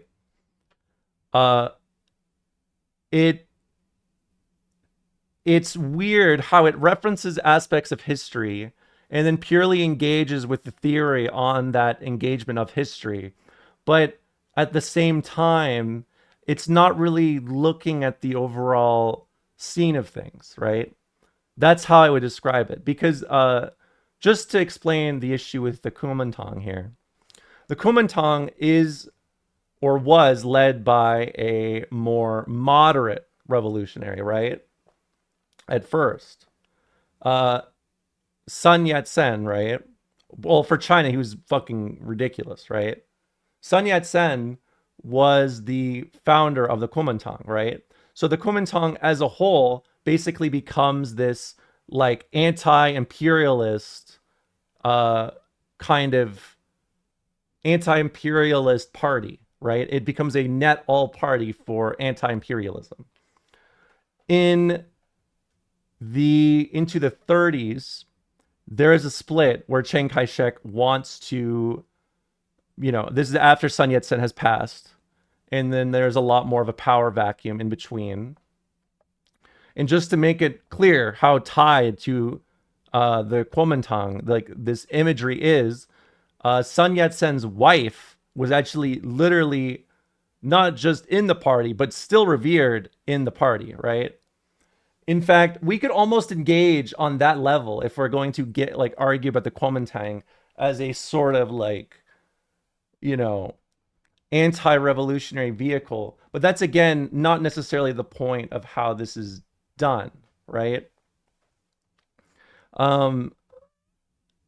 It is true that the Chinese Communist Party is that, I'm not really following where the point of contention is here. Well, I don't know if I would really say I don't want to say contention. I would just say that it's, how I would put it is, this is not for me, right? This is not how I think about things. That's more my point. And it is precisely because of the historical accuracy and the historical aspect of it.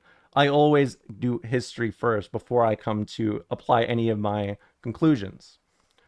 To highlight the Kuomintang in this position, or here, let's go for, what are some good revolutions that were potentially relevant after the Popular Front? I guess like Spain. I mean, Spain isn't really it either, because it's a little more iffy. But basically what I'm saying is, I think carrying this mindset as directly antagonistic towards Oh, no, I know. I know.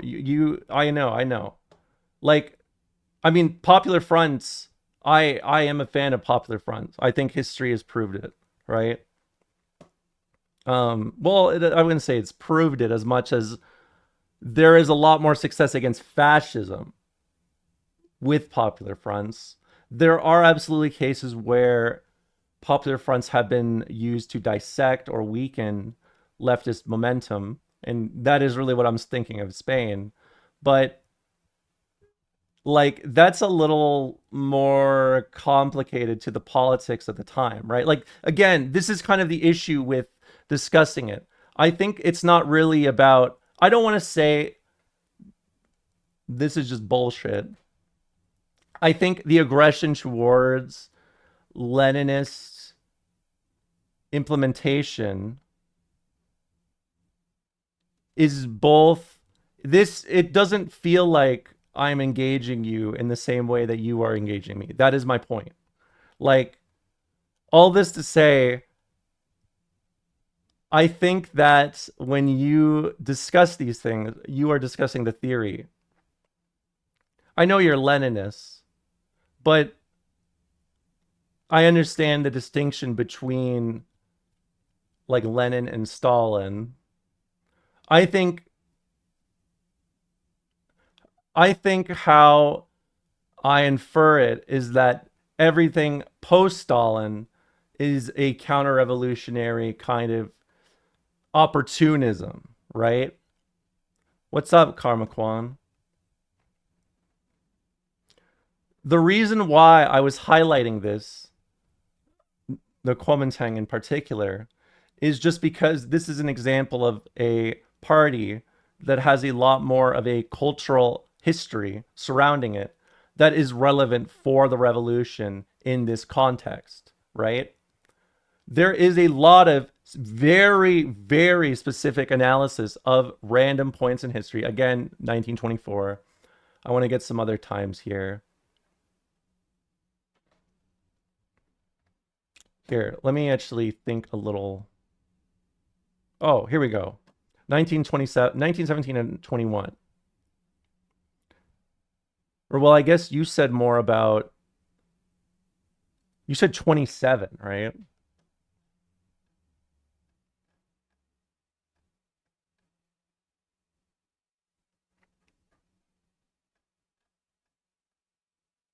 I mean, all of this was in response to you saying, this text seems very well-meaning, but is very grappling with the popular interpretation of Marxism at the time, which is largely wrong. I feel like when I discuss this and these sorts of things, it is more about the kind of reflection of how socialism adapts to its cultural traditions and the society surrounding it. Obviously, this involves going back to feudalism, if we have the ability to do so. When we discuss a lot of these things, such as Why Socialism by Einstein, this is a lot more of a general kind of definition for, I guess, engaging the cultural dynamic of it, right? Especially, you know, this is a very humanist perspective, and it's already going to be more, you know, a little more Western focus, I guess you could say. But I think, again, that is because he is applying the kind of vibes of the time, and it's something that you can see at the very end here, right? Clarity about the aims and problems of socialism is of greatest significance in our age of transition. Since under present circumstances, free and unhindered discussion of these problems has come under a powerful taboo, I consider the foundation of this magazine to be an important public service, right? So here's what I'm essentially saying. I think a lot of the historians who discuss these things and reflect them to try to implement them in a more North American context, doing it in this kind of humanist fashion is not necessarily misunderstanding the identity of Marxism. It is trying to do the same of implementing like Marxism in a primarily humanist society, right? Obviously, there are contradictions surviving, like, you know, it is a humanist society that is also white supremacist, that is also very racist and so forth. But like, that is the power of socialism to highlight these things. And just like, you know, our boy Gramsci said, use this to build a workers' culture, to build an identity that is, especially in a hyper capitalistic, right, in a capitalistic state, that is the definition of capital, right? It is literally the proto-capitalist state. There is a kind of focus on humanist implementation because of that, right? I don't think the text is that wrong per se. It's just simple on purpose. Yeah. But that's kind of I think that's the purpose. And it made me think a little bit about the book, because the book, it does not feel like it's engaging in the ways that like articles like this engage, right? And this is why I don't like to be overly critical of analysis that is more humanist leaning, or maybe differs more from the core tenets of Marxism, unless it is, you know, directly in contrast to the core identity of leading to an egalitarian society. Does that make sense? And I think that you have to also remember that a lot of these socialist experiments really, even from Lenin on, right? Like we are talking about from Lenin on, like Paris Commune. Lenin uses the Paris Commune to understand and implement the USSR, like, you know, the structure of the USSR. Mao uses the reference of Lenin to go from, you know, to apply those conditions to China. To me, is this not the same sort of thing as what he's attempting to do here, of trying to meet the moment with this, right? I think that it's worthwhile to discuss the theory and the implementation of these things, and it is more than ever extremely important to kind of describe these changes and how they failed, right? Like, just because they're socialist does not mean they're perfect, or they identify as socialist, or they carry a socialist party structure of, you know, dictatorship or the proletariat. But I think that it's an uneven playing field when there is a rooted ideological theory in the 1920s to 30s, but looks at everything after that with disdain, right? Because at what point do we say that these implementations are merely incorrect?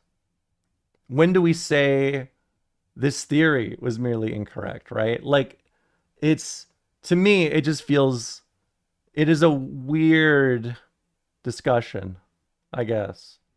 And I just don't really like them, because it's weird leftist infighting when we're not even at the point of like engaging the conversation on half of these things. It's like anarchists and leftists and communists, fighting over the role of the state. Like, motherfucker, you don't have anything. You have nothing. Why are we even discussing this right now? Do you know what I mean? I think that there is a lot of merit in the analysis of these things, but it is the tone in which it addresses these experiments, these, you know, ultimately successful experiments, how revolutionary you view them or not, they are ultimately a difference of approach. And because of that, because of what socialism is, because of what achieving communism is, how can we really critique that, right? How can we really critique that? That's why I think a little more about the history of the implementation as opposed to the theory, because I think that you can't force a movement into existence. In my view, there's not much else that the Marxists are physically able to do other than discuss and clarify the communist program. I mean, yeah, but I think that if you are just viewing it from the lens of like, you cannot force a sort of communist or Marxist movement. However, clearly there is a lot more interest and intrigue in these ideas that is kind of clearly not like, okay, when we talk about, say, North America or America in general, or if we want to talk about the Nordics or, you know, fields that I'm more familiar with, we are dealing in areas that, like, for capitalism, right? Even just how we view the structure of society, of, say, you know, feudalism, capitalism, socialism, so forth, even just analyzing aspects of it, such as, like, again, America's, or I mean, even America or Russia, really, because the rigidness of this identity is not necessarily worthwhile talking about, and for a lot of people it's not really even worth discussing, right? Like, we are discussing a end game goal, right? We're discussing a goal of attaining a perfectly egalitarian society, right? If we're trying to attain that, whether we make small form reforms towards these progresses, right, by trying to do sorts of, like, you know, more passive revolutions versus, say, full on immediate revolutions that do full, like, away with the old capitalist structure at a, you know, at implementation of this state,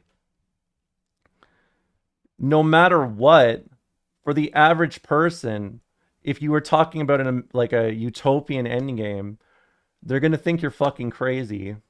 If you talk about things from a lens of, like, say,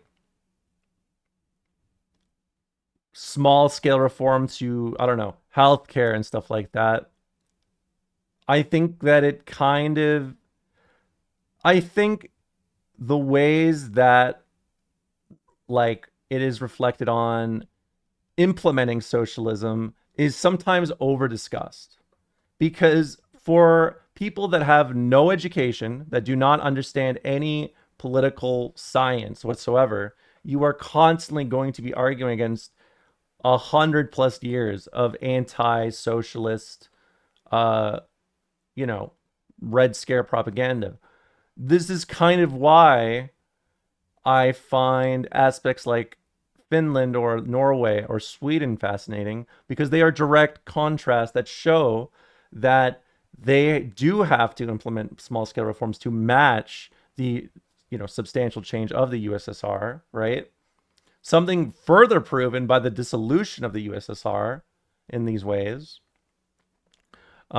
Sweden is a fantastic example for this, and their approach with, like, H&M and shit, how H&M as a company was forced to kind of, I mean, essentially, you know, they are exploiting the global south for businesses to reward the labor aristocracy at the end of the day, right? Now that the USSR is gone, they have been cutting down on these quite heavily. But I can tell you, in the same way, like how Canada views their healthcare, right? People will lose their shit if you threaten them or any sort of government of policy that they have been like accustomed to.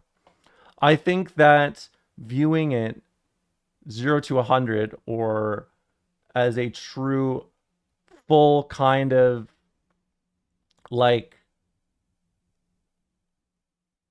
a full-scale revolution of, I mean, really what we're discussing is a whole wiping of these institutions as opposed to a gradual progression to socialism, right?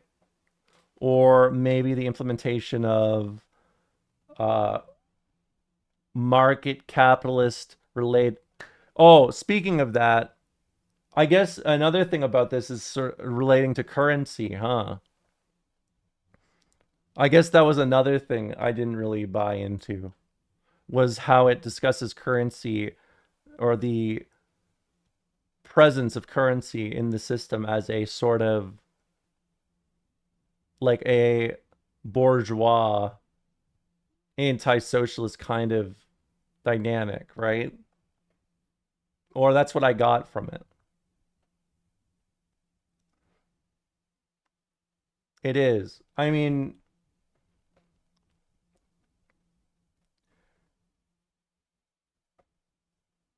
to me, if we start discussing things like currency, I think that it begins to get into what is, I guess here, I'll ask you this instead of just assuming. If you are in a centrally planned society that outwardly discusses its goals of attaining socialism, if it has displayed like attempts of implementing socialism through their own, whether it be willingness to respond to their populace or their willingness to just in general just use like, I guess what I don't understand about it is, how does the currency define the economic system behind it if the control of the economic system is more open to the people in general? And how does that begin to conflate with things like, I guess, like, how do we view the federal, or not really the federal, but like the bureaucracy of the USSR or or China? There's some historical baggage that comes along with the hypothetical, because in that scenario, the party is already subservient to the state.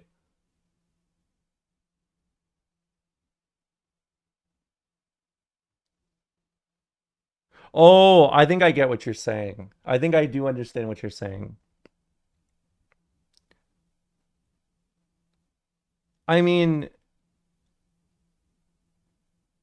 I do think that there is a bit of truth to that. But I think also, like, I guess like when we discuss these things, it's literally just about like it is constantly just discussing the implementation of socialism, but it is discussing the implementation of socialism, it feels, without really the consideration of how capitalism has also marked society, right? Like, in the same ways that feudalism has marked society, right? That's why we differentiate between America as a sort of, non-feudal society, and why we look at something like the UK, right? It is, I just I don't really understand the complexity surrounding the implementations of socialism when we're already discussing in a sort of system that is built on top of another system implementing these things. Like, here's I guess how I would ask you this. This is how I'm actually very curious about this. For, let's say a new socialist state pops up out of a you know, capitalist society, what would they have to do to this capitalist society to not fall into this counter-revolutionary bubble? That's what I would like to know. Because when I think about it, I'm sure there's aspects of it that, I guess, like aspects of complacency you want to complain about, of like, you know, you are essentially a capitalist state with a lot more control at the center, right? But like,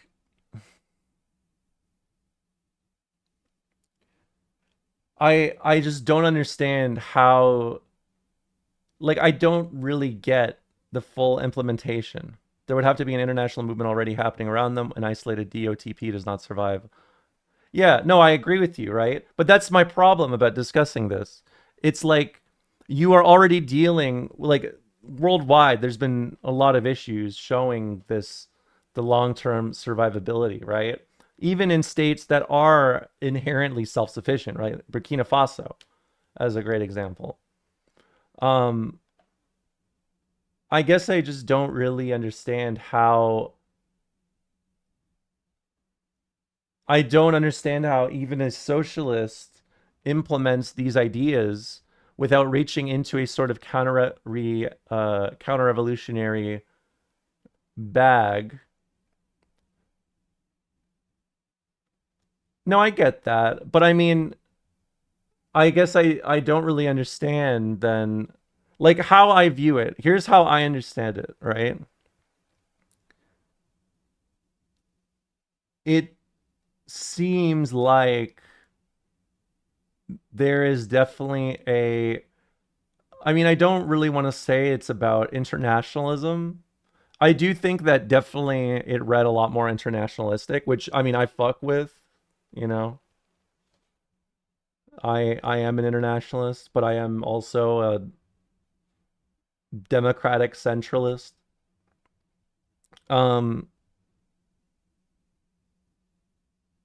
I don't understand how the USSR does not fall into that bubble unless you purely view their attempts at fighting America as purely like red imperialism versus blue imperialism, without really any sort of like further analysis, right? Unless you are a permanent revolution person, in which I'm not, and I do not believe in permanent revolution like that. Not in the modern day.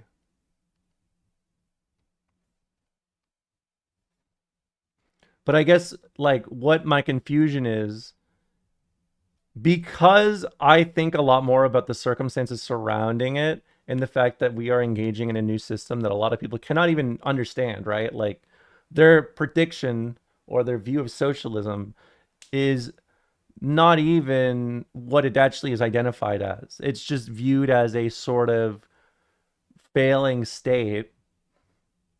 And like that's, I mean, that's not really, I mean, like Cuba, for example.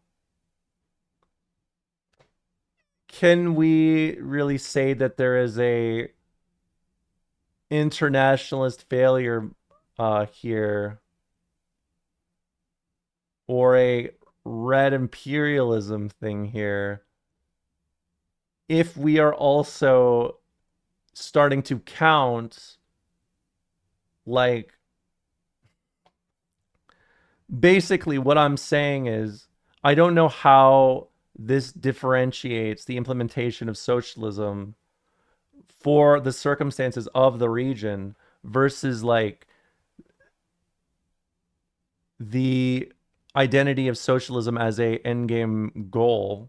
And if it's an endgame goal, I don't really understand how people who identify as a socialist country could be alienated from that bubble. Does that make sense?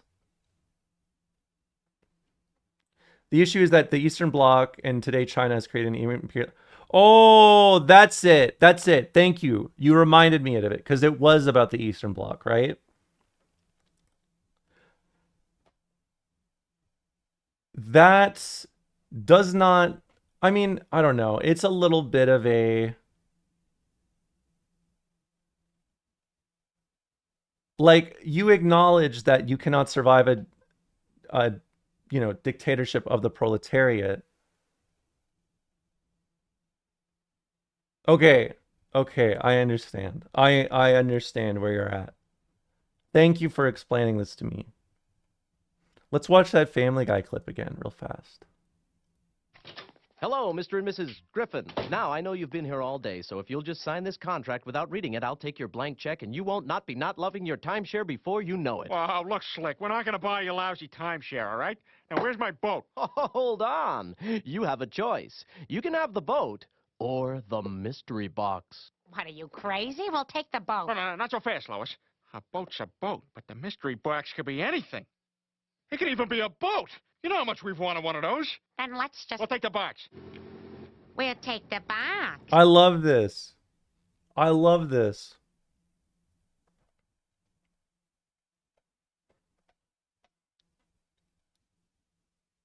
I do tend to, I will say I tend to have a lot more, I have a lot more empathy and understanding for, say, things like the Eastern Bloc because of how a lot of the sort of I mean, really, if we are discussing the Eastern Bloc, we are going back to, I feel like I brought this up last time, the mutual agreement treaty between France and the USSR, which, you know, had also been ongoing into the 20s and 30s. I feel like if you are a socialist state,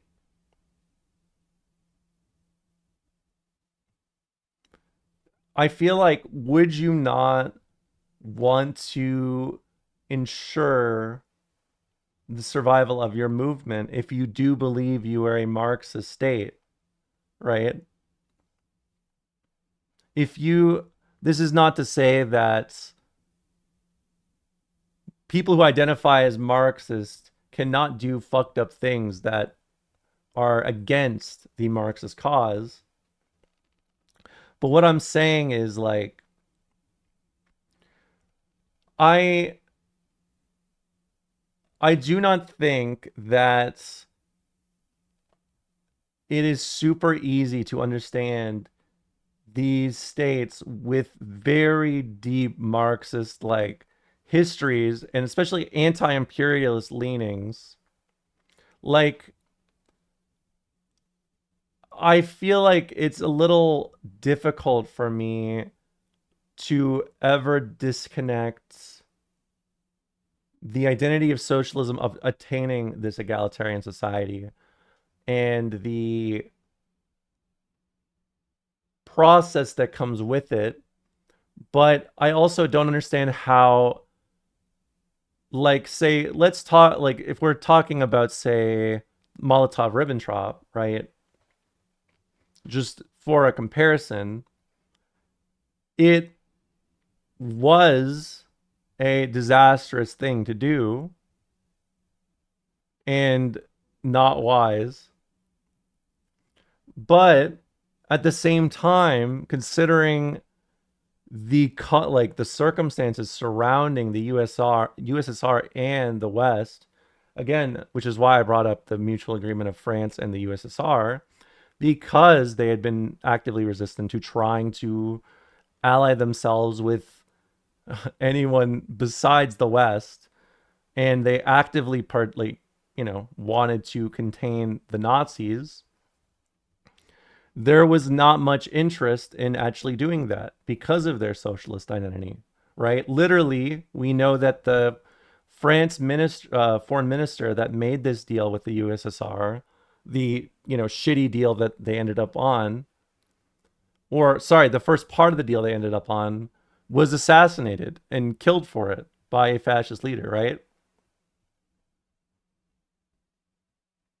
The fact that Marxist-Leninism turned a large part of what constitutes communism to be in relation to geopolitics and specific interests of specific socialist states is a symptom of the problem.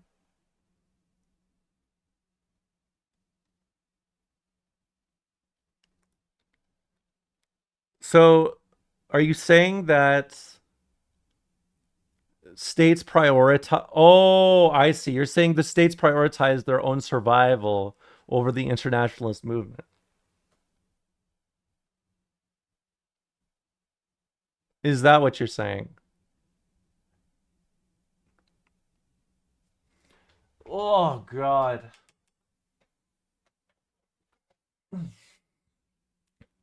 Oh my God, I've been streaming for 6 hours. I guess we should play this clip again. Griffin, now I know you've been here all day, so if you'll just sign this contract without reading it, I'll take your blank check and you won't not be not loving your timeshare before you know it. Wow, look, Slick, we're not going to buy your lousy timeshare, all right? Now, where's my boat? Hold on. You have a choice. You can have the boat or the mystery box. What, are you crazy? We'll take the boat. No, not so fast, Lois. A boat's a boat, but the mystery box could be anything. It could even be a boat. You know how much we've wanted one of those. Then let's just... We'll take the box. We'll take the box. Love this joke. It's more like the absence of an internationalist movement, geopolitics became the central focus. Well, but I mean, the USSR did still engage in internationalism, though, right? And I mean, China still does too. I mean, not nearly on a pure, like, not on a pure internationalist, like, perspective, right? If proxy wars are internationalism, I guess. Well, if you fund a socialist force in, I don't know, Ethiopia, and America, like, contests this, how do you not, like, I guess like, to me, right, like, I don't get the internationalism. Oh, yeah. Well, I mean, look, the USSR and China do two different things in this way, right? The USSR funded a lot of these socialist resistance movements across the world. China does not do that. They actually just primarily do the internationalism of meeting with Marxist parties, right? Like, they meet with the Canadian Communist Party, right? Shit like that. They are opposites on this scale. Although the USSR did absolutely, do internationalism in this way of all the communist parties would interact, right? And there are, I mean, once we start talking about the internationalism aspect of it, I don't know, we begin talking about the internationals and it kind of chaps my ass. So I don't really know how to specify it in this way, right? Like, China, almost to a detriment, does not want to engage themselves in policies, right? Like, I don't know if anything's happened while I've streamed, but, Cuba is literally being starved to death. And by the way, I was thinking of doing a charity stream and maybe playing fighting games for Cuba, like a Cuba charity. Isn't it sad how I go back to fighting games whenever I need to make money? It's just for charity. The main thing about that is the interests of the state were the main driving force behind their activity. It's not internationalism, it's just expanding your commercial bloc.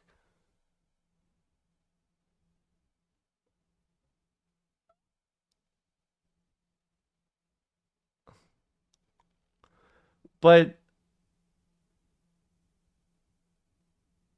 I don't know. You gave up a boat for 3 tickets to a crappy comedy club. Come on, Lois. You're acting like this is the first time I've ever done something stupid. You remember the time I was supposed to get that boat? A boat's a boat, but the mystery I box love could be this. anything. It could even be a boat. You know how much we've wanted one of those. Then let's just... We'll take the box. Peter, that just happened 10 minutes ago. Who cares? I'll bet nobody took the boat. Who could resist the call of the mystery? Hold on, one Hello, more Mr. time. and Mrs. Griffin. Now, I know you've been here all day, so if you'll just sign this contract without reading it, I'll take your blank check, and you won't not be not loving your timeshare before you know it. Wow, look, Slick, we're not going to buy your lousy timeshare, all right? Now, where's my boat? Hold on. You have a choice. You can have the boat or the mystery box. What, are you crazy? We'll take the boat. No, not so fast, Lois. A boat's a boat, but the mystery box could be anything. It could even be a boat. You know how much we've wanted one of those. Then let's just... We'll take the box. I love when he says that. We'll take the box. You gave up a boat for 3 tickets to a crappy comedy club. Come on, Lois. You're acting like this is the first time I've ever done something stupid. You remember the time I was supposed to get that boat? A boat's a boat, but the mystery box could be anything. It could even be a boat. You know how much we've wanted one of those. Then let's just... We'll take the box. I love when he says that. The thing since the interests of the state were the mind driving factor behind their activity, it's not internationalism. Well, here's how I would also think about it. Like, in some ways, yes, it absolutely was. I think it's difficult to engage this kind of subject because most of the time, America is going to be going where the money is anyways, right? So if you are funding socialist movements in these states, I mean, first of all, even if you mention that these things cannot survive without internationalist movements, but if we focus too much on the ways that this happens, or we focus too much on, like, I guess what I'm saying is, do you think that if China or the USSR supports a socialist movement that the people want, and then this force wins and they begin to do commercial trade with the USSR, which, again, I do want to mention the fact that this contrast is especially noteworthy because of things like, you know, the Marshall Plan. It's noteworthy because these states were still isolated, right? Like, literally, it is kind of the problem of discussing this period is the financial aspects behind, like, NATO and stuff, right? In the same way, like, becoming a member of NATO meant that you were buying American weapons to fund your military, right? They did not want to engage with socialist states with lacking the free markets that were enforced through the Marshall Plan. So if you are an isolated state and you need to establish more internationalism to build communism, but it also has the aspect of needing to, like, you need trade partners because you are isolated, right? Cuba, DPRK, right? Like, I guess I don't understand how you do this, you know, like, if you are the leader of an internationalist movement and you're trying to support these external movements, and you recognize the importance of the internationalist cause for having a lack of isolation against these things because there are such rigid systems of the Marshall Plan, right? I forgot the one that comes after the Marshall Plan, but let me look real quick.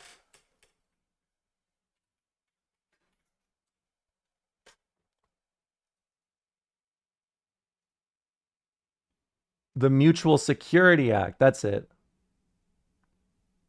If the state has a channel for capital, dominates the class party, any prospect for communist activity goes out the window.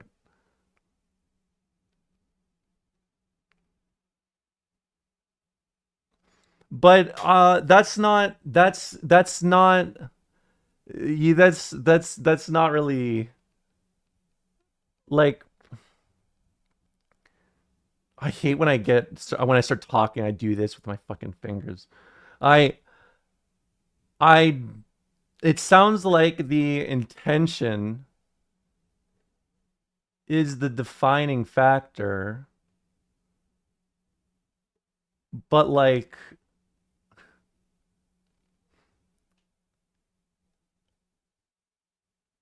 I guess I just don't. I struggle to understand these two things clashing with each other, right? Like I don't understand trying to implement. I don't understand how you cannot have a external, like you cannot avoid the fact that you will have some sort of financial incentive to do this. You are a communist state, right? Like inherently, you are going to probably have a gain of capital in this way. I think that how they use stuff like that and how they like tend to implement these sort of aspects of, say, they help a external socialist state, they just receive aid, but like it's hard for me to wrap my head around this, because even when you have things like red imperialism in a lot of ways, and as like areas of Africa, there are also cases like Cuba. And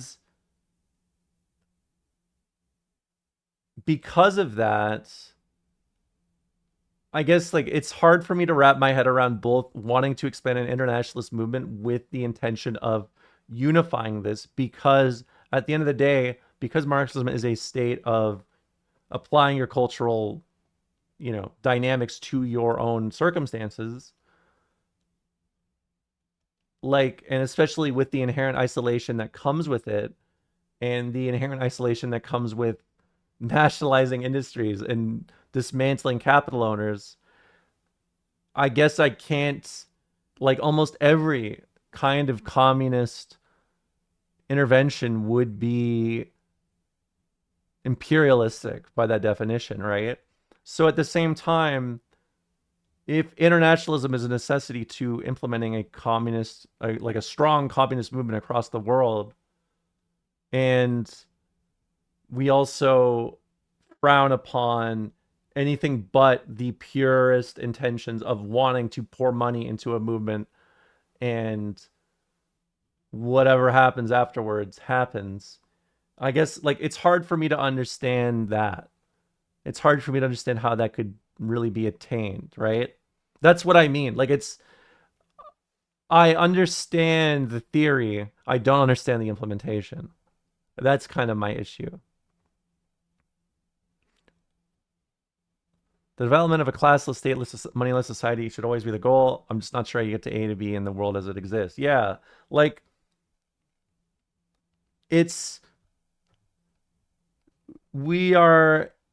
I think there's a lot more belief, and there's a lot more people that would have interest in leftist organizing and movements. But I think that we are dealing with kind of we are dealing with a lot of like communist propaganda. And in the West, there absolutely is that connotation of, socialism as a whole to just Marxist Leninism.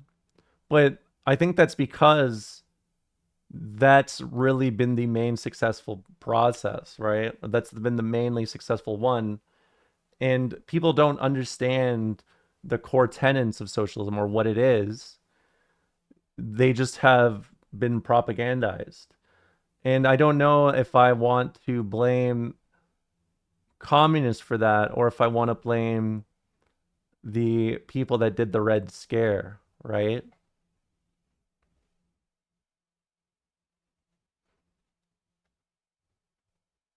And I think like a lot of stuff does kind of reflect off that. But that's why, like, when I say a lot of this, I am just kind of I'm purely referencing a lot of history to contrast this and understand the decision making from that. So like inherently this analysis is like, I think it's just not for me in the same way. That's all I wanted to say, but I guess we got a little sidetracked. But I also didn't want to just talk shit without understanding your point of view either. But this is like a good example. I'm sure you know this, but for everyone who does not know, after World War II, because Europe had been so destroyed by World War II, there was a general concern around communism and the influence communism would have on these structures. And I mean, the identity, or I mean, look, it's the comparison of East versus West, really. It's the North versus South dichotomy, because, you know, North versus South in Korea was blatantly like the USSR's funding of North Korea was a big part of its own growth and success, right? Which is why once the USSR was dissolved, and I mean, there's also famines and shit, these things were not great. A lot of the strategy of it was to essentially pour money into Western European states. And then after they poured money into it, they had the agreement of only committing to free market policies. You got to be all free market, right? You got none of that private ownership, none of that privatization, or sorry, nationalization. None of that. We want privatization on the board, and I want it now. So, of course, the Eastern Bloc was like, no, why would I do that? You're going to fuck up our economy. By the way, just so you understand why why Western Europe is so subservient to America, it is literally like this era, these policies of the Marshall Plan and Mutual Security Act along with NATO, right? It is very, very much so, very, very, very much so focused on like purely dividing them through the economic models and establishing their power more so, which was also something they did after World War One. I talked about this last time, but you know, World War One, they sold all the guns, and then at the end they were like, we need to make sure everyone pays. And if you don't, we're gonna beat your ass. And then after World War II, they did this, right? I do think that with an understanding of things like the springtime of peoples, I mean, even if we think about 1905, if we talk about the Russian Revolution, if we talk about the post-Russian revolutions that popped up like Hungary, or Finland, I think like a lot of the context for the things that happen around it are usually what defines my worldview and trying to understand it, because I am thinking a lot more of, I don't want anyone to get hurt. I want people to be comfortable and living happily. And that's my aim. That's my goal, right? So I do like to value, and I do value a lot the individual events of history that define those eras, such as the MSA and the Marshall Plan, right? That's all. Thank you for listening. And thank you for talking to me about it, Orestes. I know it's not always super easy to... It can be contentious, right? Or it can be a little intense. But I love talking about theory.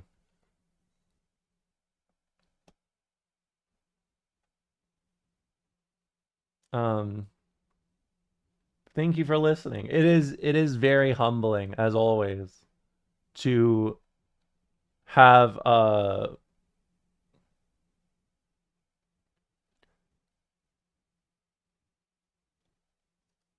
I'm very appreciative of all the support and how much you guys are willing to listen to stuff like this. Oh yeah, I totally get that. And I'm sure we have a lot of those like similar kind of like, you know, I mentioned the Finnish Revolution. I did have family members that were, you know, from Finland that did defect to the USSR. And, you know, it didn't pay off, to say the least. But even the people that were, that in my family that went to the USSR, or the people in my family that, say, were just living in Finland during Finlandization, right? Where the West literally was just making fun of Finland for being neutral to the USSR as a sort of like, as a sort of kid starver kind of perspective, you know, Keir Starmer. There is a lot of Cold War shit that I think is very, very present in a lot of analysis. I never want to say that. I didn't mean to give the implication that I don't think that you analyze history. I just mean that a lot of my perspectives tend to be working off of the establishment of the USSR and the response of the capital powers. And I do tend to put more weight on the fact that socialism as an experiment is a lot newer and a lot less thorough versus, like, you know, capitalism at this point, right? Like, I mean, that's a reason why I bring up the Indian famines under British rule as much as I do, because that's like an example of capitalism being used purely for their own gain, right? Of just like ignoring the well-being of people and also just using that as, you know, it's progress, it's capitalism, we know it works, versus like any sort of implementation of socialism that, no matter the extremity of it, well, I don't want to say that because there's like Pol Pot, and I'm not allying myself with Pol Pot. I'm sorry.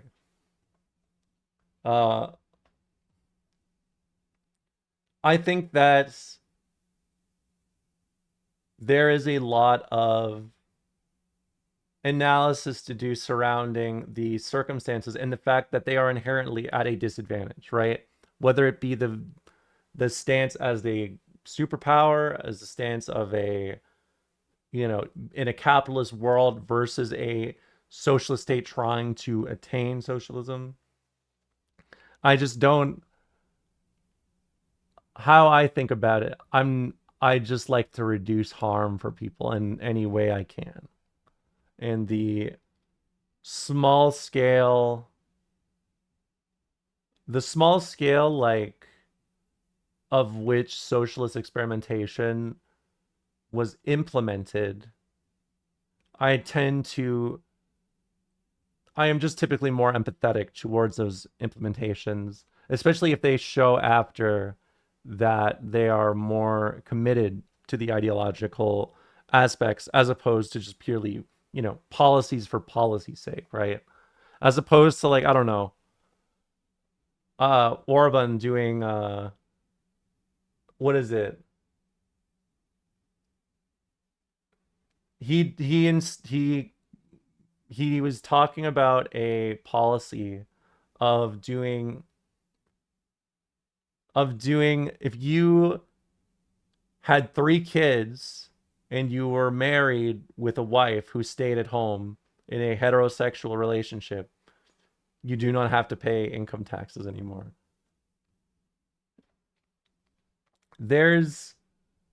I don't think as much about the policy. I think about the overall implementation of socialism, of trying to attain this point of it, right? And because I do not fancy myself much as a theory lady, I just look at the history. That's my method. That's all. I streamed a lot longer than I wanted to, and my throat's tired or sore, so I'm gonna stop for today. It was a nice 6.5 hours, you know. Starting to stream longer than Hassan. No, thank you so much for talking with me about it. I really mean it when I say this. Like, I am always scared of coming off too spicy, I guess. But I also sometimes lack the vocabulary to describe these things. But I love to talk about these things and learn more about them and just share perspectives.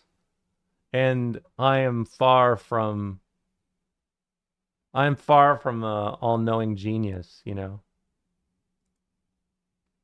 Yeah, one more. Hello, Mr. and Mrs. Griffin. Now, I know you've been here all day, so if you'll just sign this contract without reading it, I'll take your blank check, and you won't not be not loving your timeshare before you know it. Well, look, Slick, we're not going to buy your lousy timeshare, all right? Now, where's my boat? Hold on. You have a choice. You can have the boat or the mystery box. What, are you crazy? We'll take the boat. Oh, no, not so fast, Lois. A boat's a boat, but the mystery box could be anything. It could even He's be a gonna boat. say it. You know how much we've wanted one of those. Then let's just... We'll take the box. We'll take the box. You gave up a boat for 3 tickets to a crappy comedy club. Come on, Lois. You're acting like this is the first time I've ever done something stupid. You remember the time I was supposed to get that boat? Yes, this is a stolen Simpsons The joke. mystery Yes. box could be anything. It could even be a boat. You know how much we've wanted one of those. Then let's just... We'll take the box. Peter, that just happened 10 minutes ago. Who cares? I bet nobody took... Must have taken a long time to finish that last sentence of the Einstein essay. Yeah. Well, thanks a lot for hanging out. Hope you guys have a wonderful night. Stay safe. I'm going to send you guys over to Sajam because I think he's doing Will It Kill right now. Is he? All right. I'm going to send you guys off to Sajam. Thank you so much for hanging out. Thank you so much for listening. Have a wonderful weekend. Stay safe.